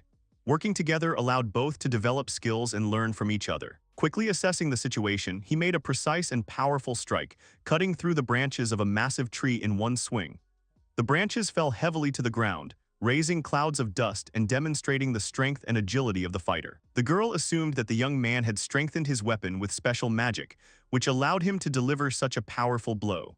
It seemed to her that without additional support such an act would have been impossible. While thinking about the master's methods and secrets, she became distracted, not noticing the impending danger. Suddenly, the ground beneath her feet began to shake, making alarming sounds. The student instinctively grabbed the handle of the spear, preparing to repel a possible attack. Seeing Liliella's fear, the boy hastened to explain that what was happening was not caused by an ordinary earthquake. It turns out that the giant trees of Elder Planta were experiencing extreme stress and panic in response to the intrusion of strangers. Feeling threatened, they became active, causing ground vibrations and noises reminiscent of an earthquake. Judging by the situation, the heroes encountered something much more menacing and aggressive than initially expected. Their appearance disturbed the peace of the forest inhabitants, causing a reaction from the entire ecosystem. It was necessary to urgently come up with a defense strategy and determine the source of the danger. Reacting to the sudden change in the situation, the young man reacted instantly, picking up the girl and flying upward. The ground beneath them shook, the trees swayed, and the roots tore up the earth, threatening to swallow them up forever. The ground beneath their feet began to crack, and large chunks of earth flew towards the heroes like projectiles. The air flow threw up debris, making maneuvering difficult and creating additional danger. They had to act quickly and decisively to avoid damage. Fear paralyzed his will, but the young man, keeping his cool, pointed out the main thing. The owner of the forest clearly expressed his displeasure at the appearance of uninvited guests.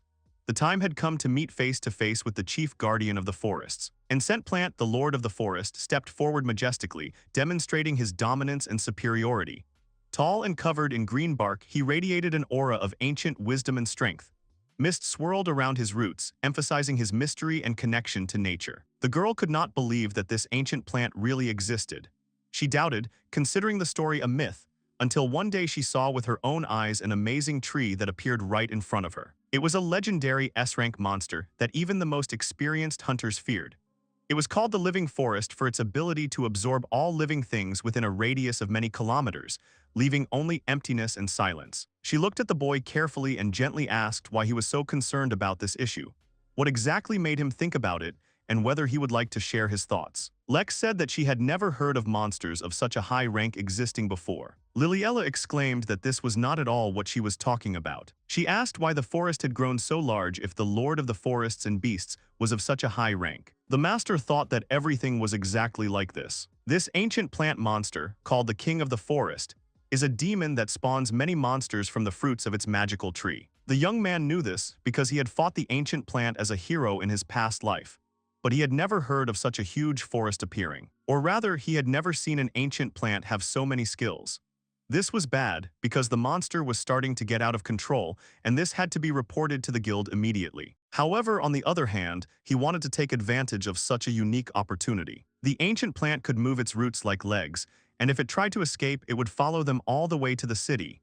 However, its so-called legs moved extremely slowly. Although the plant moved slowly, its roots were so long that it moved about 10 times faster than a horse. They decided to intercept him. It was easy for the boy to say this, but the tree turned out to be truly enormous. It could be burned with fire magic, but the boy did not have the necessary materials, so he decided that it would be a waste of time.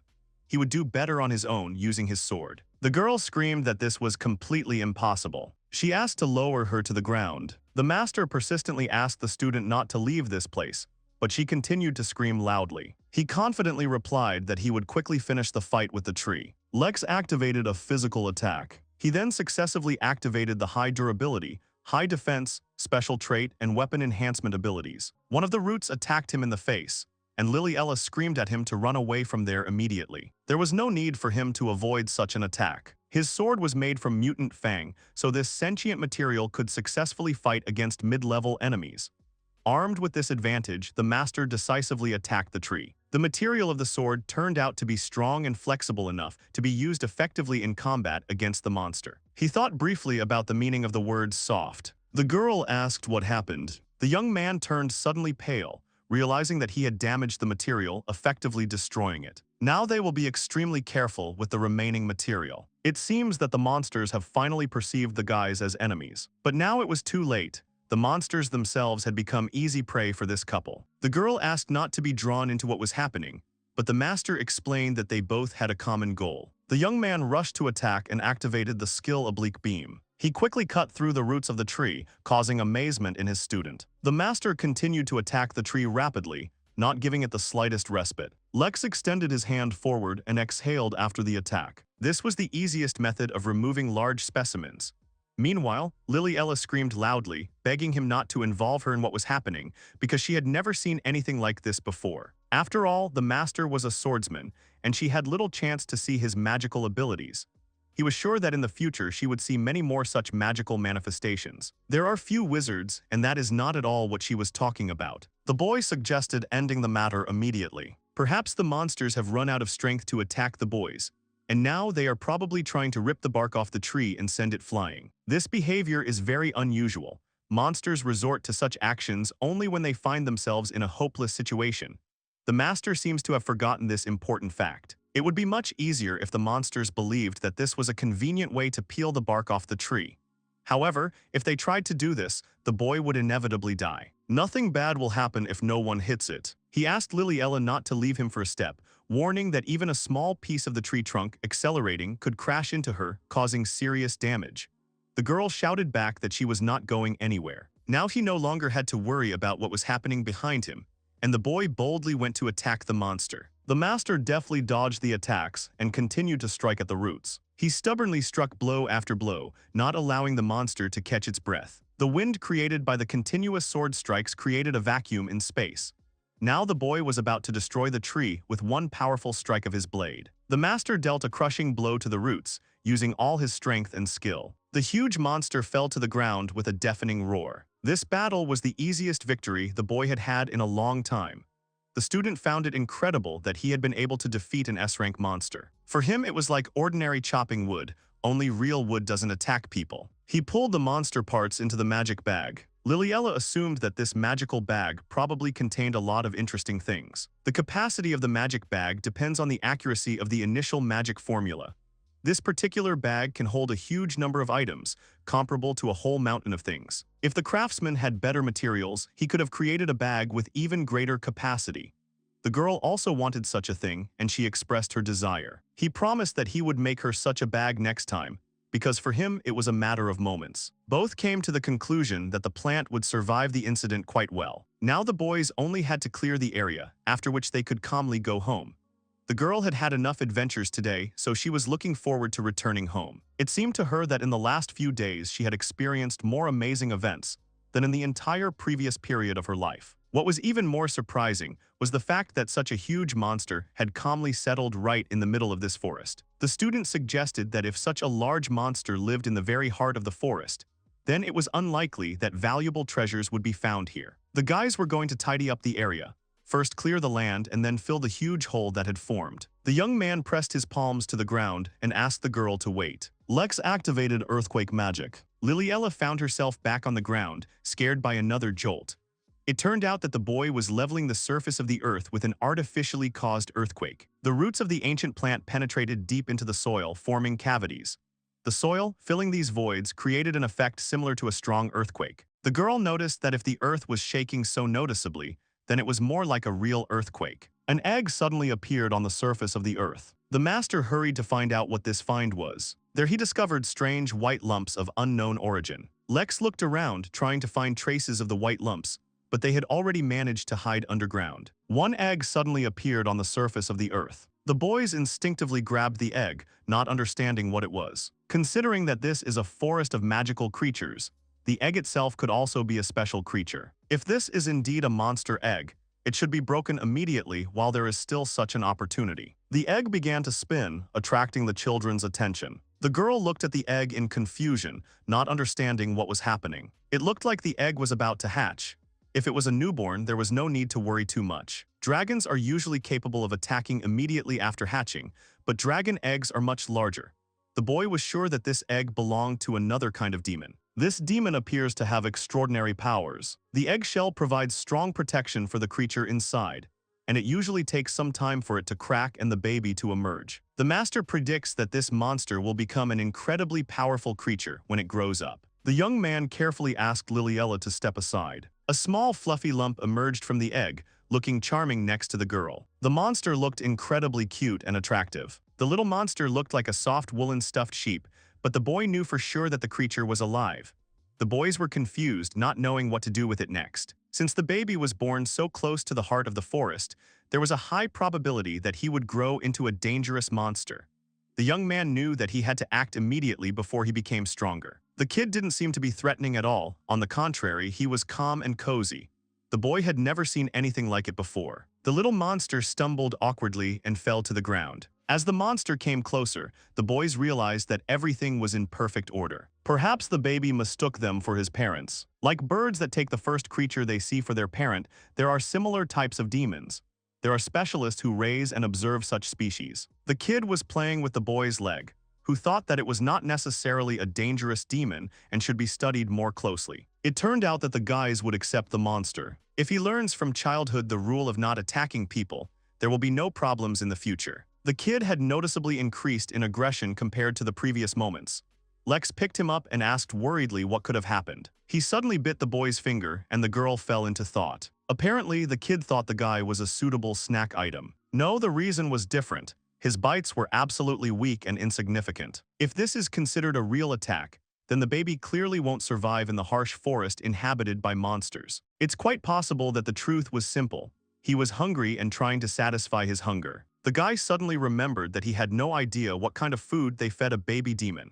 Then he noticed a pair of meaty cannibals and suggested having a small feast. He said that he would now start preparing dinner and politely asked to wait just a minute or two. The master moved to attack, catching the monster off guard and causing it real shock. He began an attack on the huge bears. The baby was extremely frightened by the unfolding events. The young man offered the monster some food, and the girl indignantly shouted that they would really eat the bears themselves. He sincerely apologized to the monster for the unexpected fright and offered to try bear meat. The cracks awakened his consciousness, reminding him that he was a superior being born on this earth, destined to become the ruler of the world. Instinctively aware of his destiny, the king of all beasts, a formidable predator, he came into this world to establish himself as a supreme being. The monster heard the sounds of voices, but these were not the voices of his fellow tribesmen, but the voices of potential prey. He was lucky to be born and immediately receive food.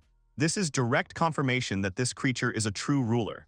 He was ready to sacrifice everything, even the heavens, just to prove that his birth was not accidental. The smell was slightly burnt, but the breeze carried a pleasant aroma. The newly awakened creature was already clearly aware that it was a predator, and its body shook with a primitive hunting instinct. He felt a strong tremor and difficulty moving, but considered this quite natural and not worth worrying about. No object could withstand his powerful fangs. Nothing could withstand the blows of his sharp claws. The first victim was honored to replenish his flesh and blood. He tried to bite the guy on the leg, but to his disappointment, he realized that he couldn't even bite through the fabric. The creature was completely bewildered and could not believe what was happening. The monster did not understand what was happening to his body, but he felt the proximity of incredibly powerful prey. Facing so many strong opponents at once could cause serious problems for the guys. The kid did not understand the young man's intentions and was completely confused. The master unleashed crushing blows of enormous force on the bears, cutting them down in one fell swoop. The monster froze in shock, looking at what was happening. The monster couldn't believe his own eyes. All the surrounding monsters disappeared at once, destroyed by a single powerful blow from the boy, who then offered the baby some tasty food. The baby decided that he had gotten into some kind of disaster, and from the intense stress, he almost burst into tears. When he came to the guild, the guy intended to hand over the demonic material for evaluation.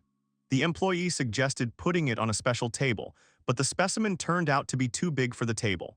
Then the secretary said that the material could be delivered to a special dismantling site. Lex noted that the monster was too big even for the demolition site.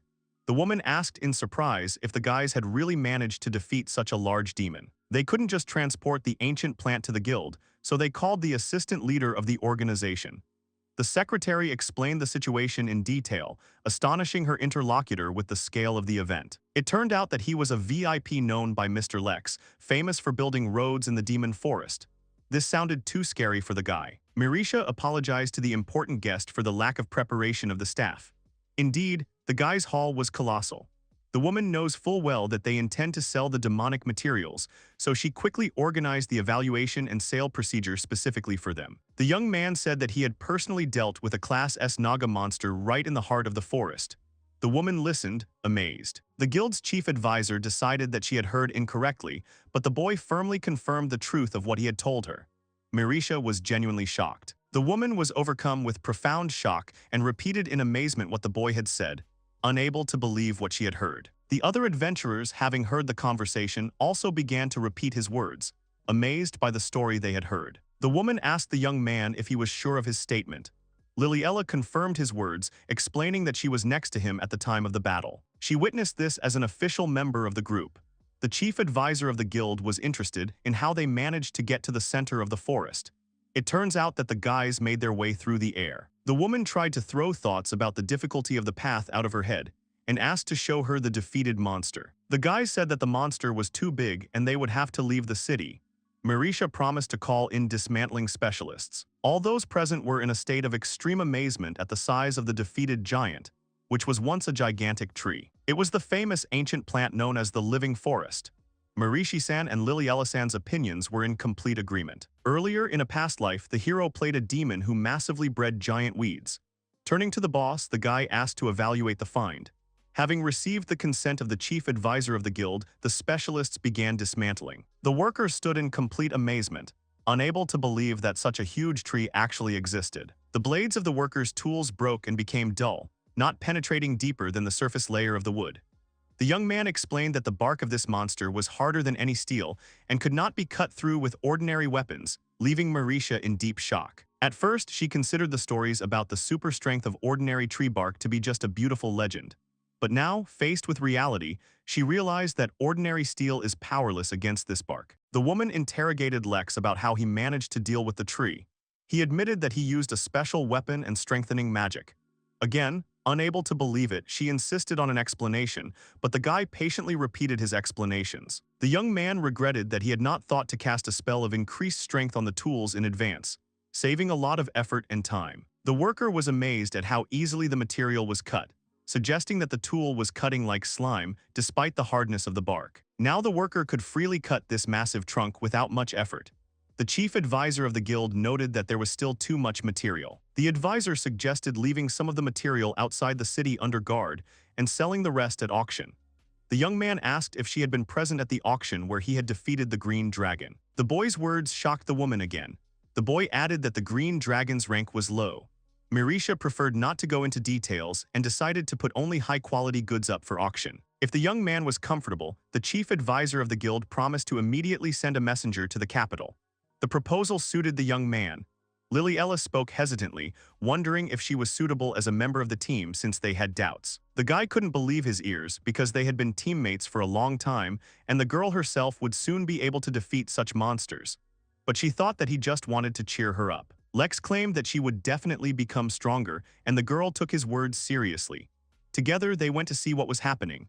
The worker had never encountered a stone of such size before and was curious about how highly such material was valued. Liliella and Marisha admitted that in the entire history of the guild, they had never seen stones of such size and value. The young man was surprised, because in his home world such stones were found everywhere. The stone served as visual proof that the huge tree was a real monster. Meanwhile, the assistant guild master officially announced to the people of Hexy City that the B-rank adventurer Lex-san had defeated the S-rank monster, the ancient plant. The townspeople greeted the hero enthusiastically, praising his name. He himself was pleasantly surprised by such a reception. The girl explained that the townspeople's delight was explained by the scale of the victory. Usually only an elite team of experienced adventurers or an entire armed army is capable of subduing such a powerful monster. The student was so amazed by the event that she even forgot to express her joy for her mentor. After all, the achievement of the teacher, who managed to defeat such a powerful opponent, was truly impressive. Lex believed that the victory he had achieved was a simple task, but the girl claimed that there was definitely something wrong with his perception of reality, and the problem lay far from the simplicity of the duel. Marisha stated that with such achievements he would receive a promotion, and there was no need to hold a meeting about it. However, Liliella asked her to wait a minute. Liliella asks why they only promoted him to A rank. He defeated an S-rank monster, shouldn't he be an S-rank instead? People started discussing it. They agreed with the girl. One of the guys says that it is strange to promote him only to a rank. The substitute guildmaster heard what the adventurers were talking about. Marisha replied that after all it was the rule of the Adventurers Guild. The rank could only be raised one at a time. Although there were exceptions to everything, there were none regarding the promotion to S rank. The girl asked the reason for the lack of exceptions. The woman replied that it was to avoid promoting too many adventurers to S rank. S rank is the highest rank in the guild and is only awarded to those who have accomplished heroic deeds. It is foolish to promote a hero directly to S rank because it would lower the greatness of the title. The crowd began to murmur. One of the men asked what they meant by lower the greatness of the title. Adventurers do not need greatness. Marisha explains that in order for adventurers to advance to the next rank, they need a high success rate in completing tasks, abilities, and personality. She thinks that everyone already knows this. The adventurers heard about it for the first time. The main character had no idea either. These requirements aren't such a big deal if they have some common decency. However, people who lack it will have a hard time getting promoted. For example, even if she knows a certain adventurer is capable of doing an escort job, she wouldn't want to send him if he could potentially steal the client's belongings. First of all, many high-ranking clients are nobles and wealthy merchants. They do not want to recommend such adventurers to these clients, as it could potentially lead to a loss of their trust. The reason why they are very careful in promoting adventurers to high ranks is for their safety. However, she was confident that it would take a little time for Lex-san to be promoted to S rank. The young man confirmed the truth of her words. She confirmed this and added that the reason his promotion was being delayed was because he had accomplished too many feats in such a short time. Lex smiled and said that he only defeated an ancient plant. He felt that other high-ranking adventurers would be able to defeat him as well. Not to mention that S-rank adventurers would probably be able to defeat him with a simple touch. The woman asked the boy who the S-rank adventurers were. She sighed heavily. The protagonist did not answer. Marisha asked him to wait a bit until the ancient plant was chopped down and auctioned off. Their reward for defeating the wolves and the mutated monster would be calculated, so he should come to the counter later. 640 gold coins. Liliella was surprised by such a huge amount. The girl behind the counter said that the reward for destroying the mutated monster was 600 gold coins, and for 27 wolves, 50 gold coins. The heroine looked at the guy. Lex said that he had only defeated 10 of them. The worker replied that part of the reward came from Ivan-san's team. They said that this was Lex-san's share. The reward for defeating the man-eating bears was already included. Ivan said that the hero seemed to be busy flirting with Liliella, so he sent them to him. The guy should definitely treat him to something next time. Lex thought about how he wasn't flirting with the girl. But still, he had to thank Ivan-san and the others for raising their reward. The staff started talking about the cost of purchasing the mutated monster materials. Lex clarified that didn't she mention earlier that the reward was 600 gold coins. She replied that it was just a reward for winning. The materials of the mutated monster are very valuable as they are used for research purposes. Liliella asked about whether the reward would be even greater. The parts they buy are 1 skin, 1 large blade, 4 small blades, 1 skeleton, and 1 magic stone. The internal organs and meat are also included as they are also objects of research. The total comes to 1,500 gold coins. Total 6,150 gold coins. There is also a reward for preventing the expansion of the demonic beast forest, and for creating roads inside the forest, for which another 420 coins are added. The total is 6570 gold coins. The worker took out a huge bag filled with gold coins. Liliella was shocked. The guy thanked the worker. His companion was in a trance from such a quantity of gold coins. There is joyfully eating meat. Lex asks him if he likes it. The little animal happily makes a positive sound. The protagonist feels that this guy's attitude has reached a total of 180. Liliella sat dejectedly at the table and did not touch her food. The young man noticed this and asked her if everything was okay. Liliella took a deep breath. And then she asked the question about whether the guy thought she was a burden.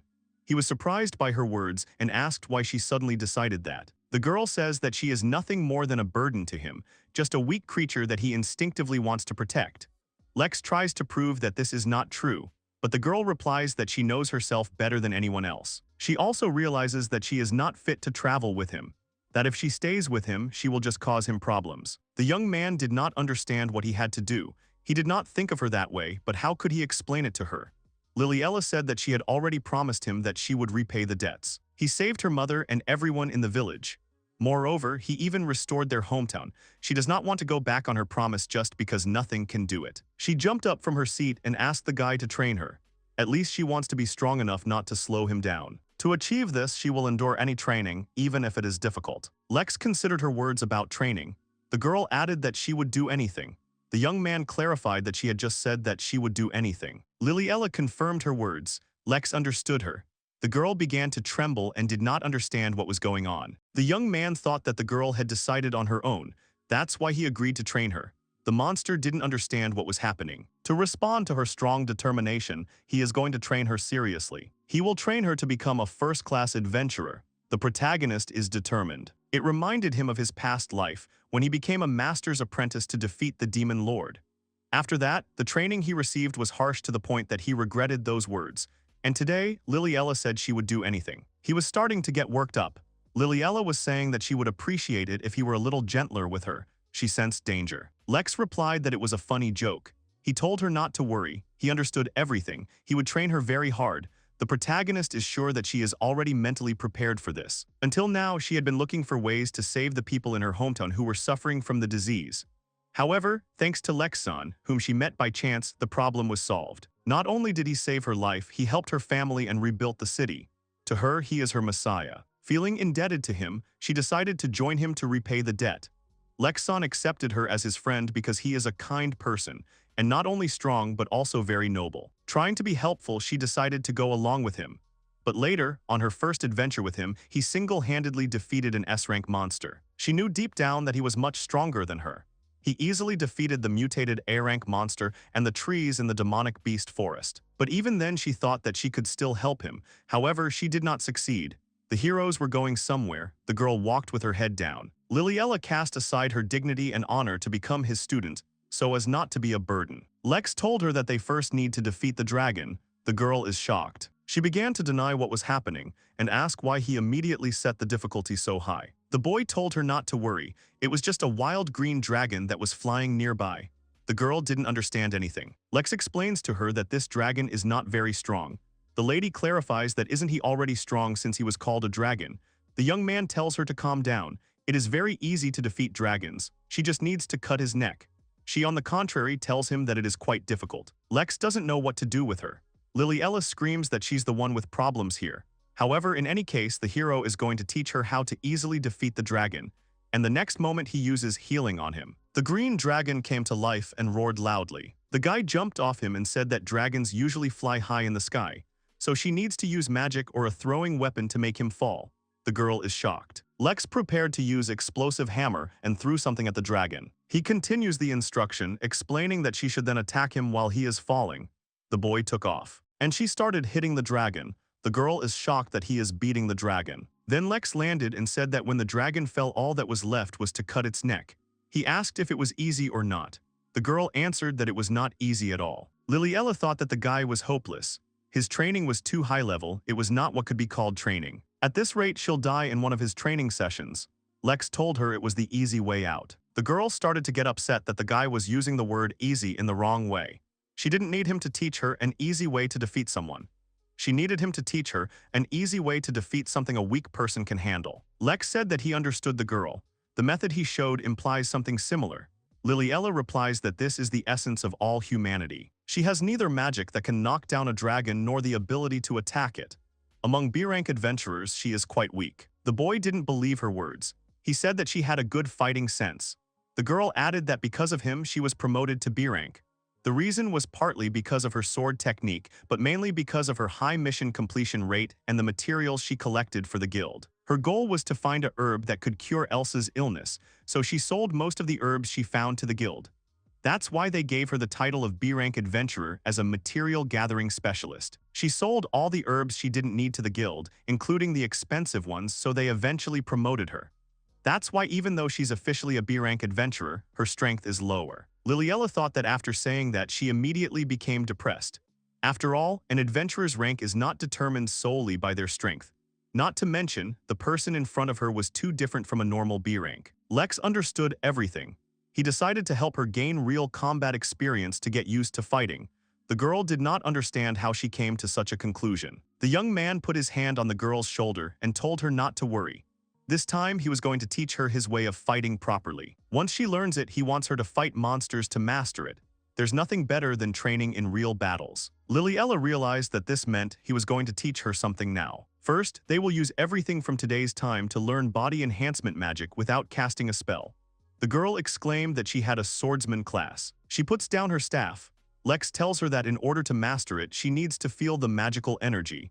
He tells her to imagine it permeating her entire body. The boy used enhancement. This is body enhancement magic, the girl seemed to understand. Could she really use magic just by doing this? Doesn't it take more rigorous training to master it? The guy replied that it depends on the magical characteristics. She needs to learn a lot to be a user of complex magic. For example, body enhancement magic or healing magic. Magic without spells is suitable for swordsmen as it can be used intuitively. He mentioned this before, but the adventurers he knows were able to learn this magic through this method of teaching. So she can definitely learn. The girl said that she would try. The guy liked this attitude. As they say, it is better to do and regret than to regret what you did not do. A few hours later, the girl is trying to exercise. Lex thinks that she is trying to spread the magic power throughout her body, but she is not succeeding. He offered her to use the magic of restoration again. The girl agreed. However, she failed. Suddenly the creature jumped on the guy. The hero was surprised. He asked him if he really wanted him to use recovery magic on him too. He cried out happily. The guy used recovery magic. The creature came to life and began to rush from side to side. Liliella asked about what just happened. Lex realized that he had just used body enhancement magic. Amazing, the monster can transform and use magic. There is no doubt about it, it uses body enhancement magic. The guy clapped and said it was amazing. The monster had a menacing face. He was flying towards the main character. And then he bit his finger. Lex said that he controlled his power and weakly bit his finger. He is very capable. The monster stood and staggered. The monster was lying on the ground. The guy asked him if he was tired of playing the fool. Then he started tickling him. Liliella is shocked that even a fluffy ball of fur can learn to do this. The monster approached the girl and put his paw on her leg. And then he smiled evilly. The girl got angry. She said that she would do it. She would definitely learn today and show them that she could use body enhancement magic. Lex doesn't know what happened, but he's glad that Liliella-san has become more motivated. The girl asked the guy to use the restoration magic on her again. He replied that one portion of restoration magic was already on the way. He used magic on the girl again and again. After some time, the girl succeeded. She finally did it. She understood this feeling, how magical power permeates the body.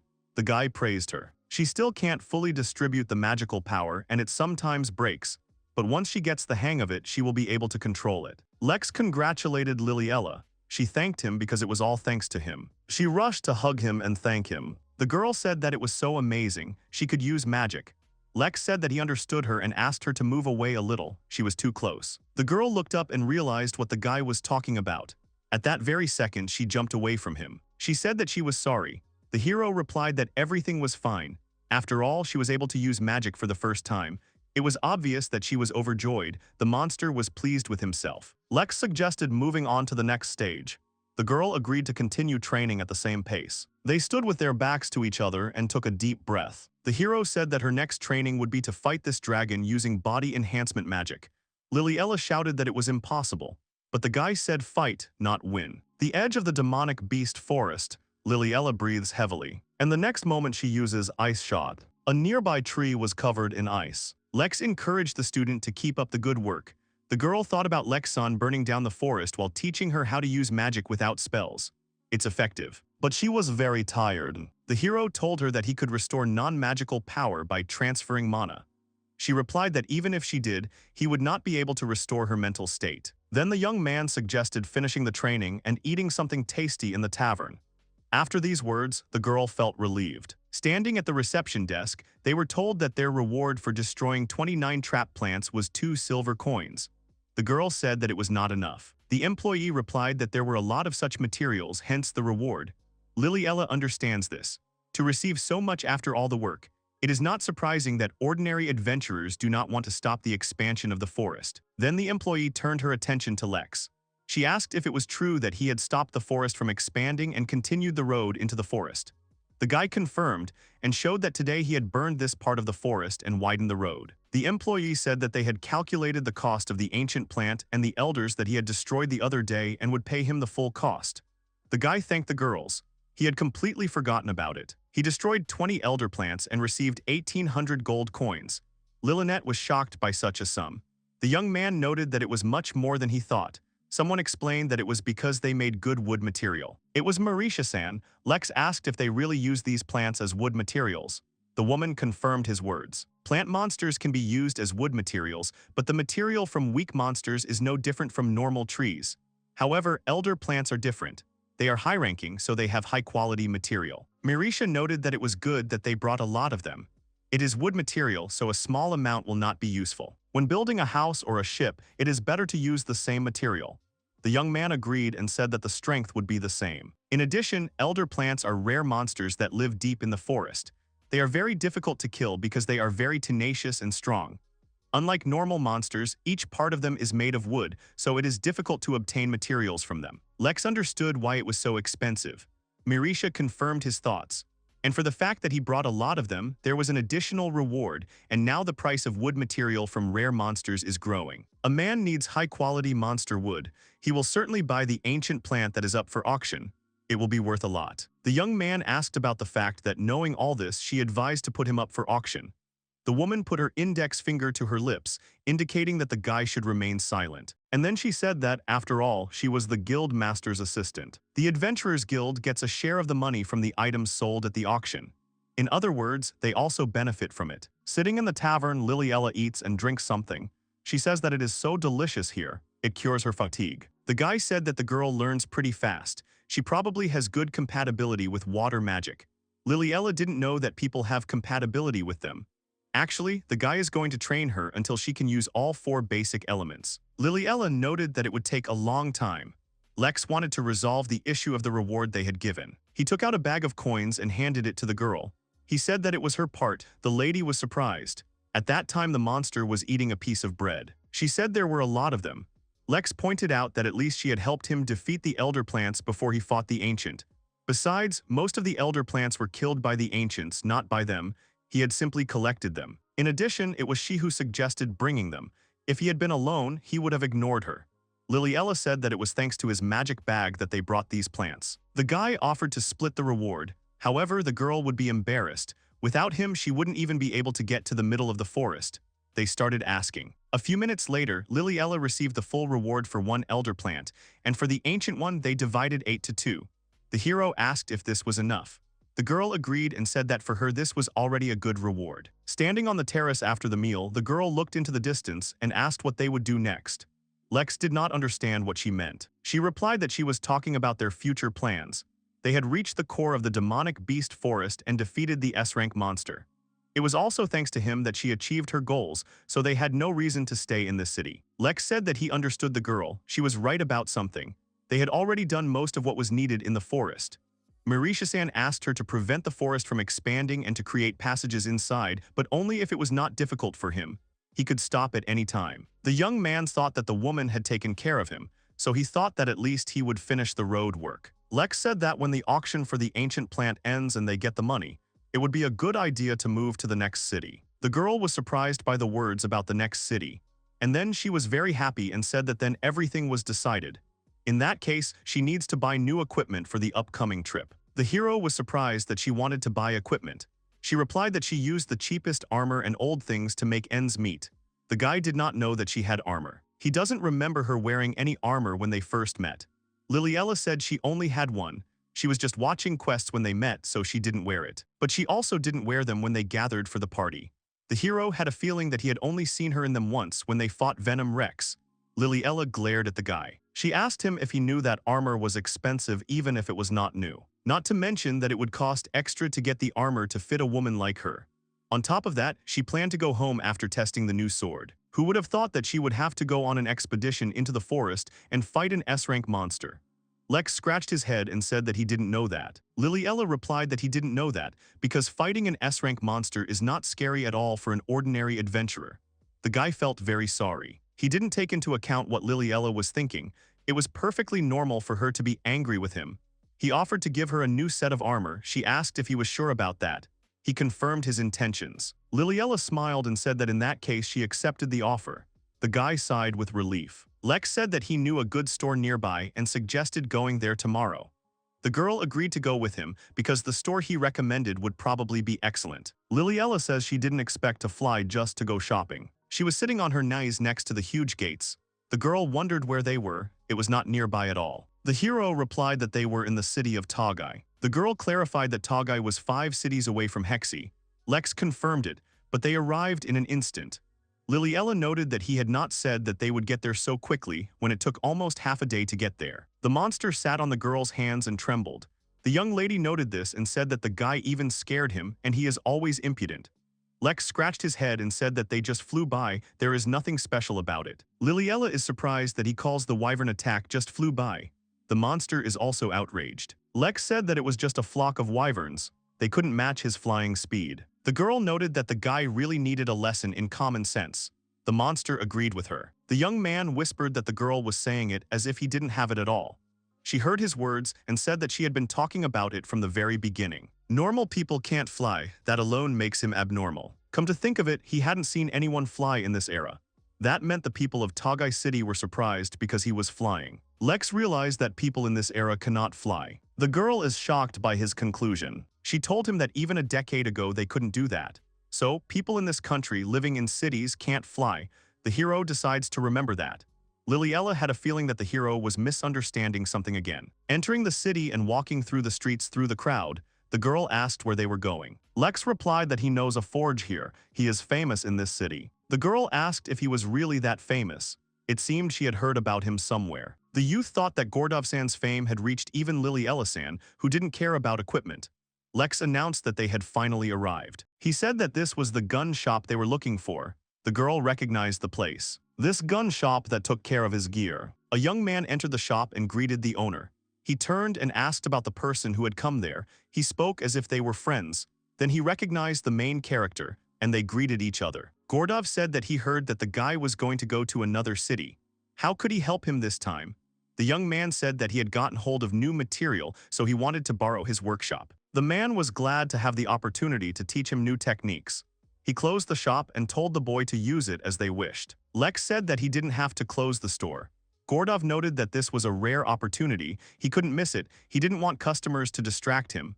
Liliella intervened. She said that she thought they were there to buy equipment. She also asked why the dwarf called him master. The young man realized that he had not yet introduced them to each other. He introduces a man. This is Gordov. He is a blacksmith who runs a workshop. Then he moves on to a girl. This is Liliella-san. She is in his group, and also a pet, a fluffy one. The man repeated the words about the master's friend. He assumed that she was probably very strong. She looked quite young. There was something special about that. The hero said that she would undoubtedly achieve great success in the future. Liliella asked if this was really the same Gordov from the city of Tagai, the famous Gorlov. Lex confirmed it, and the blacksmith himself said that he was an ordinary newbie compared to his master. Gordov noticed the guy's weapon and asked if it was really the master's creation.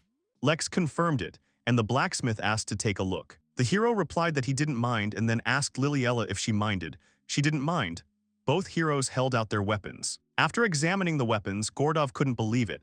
Did such technology really exist, not to mention such a method of forging? The man smiled, thanked the master, and said that he was glad that he was able to see these masterpieces. He told the boy to use the workshop as much as he wanted. Lex thanked the man. Liliella asked the hero why Gordov called him a master. She remembers what he said about them going to a good store. Why is he suddenly asking to overcome the workshop? The boy replied that it was because Gordov-san's workshop was better than the one in Hexy City.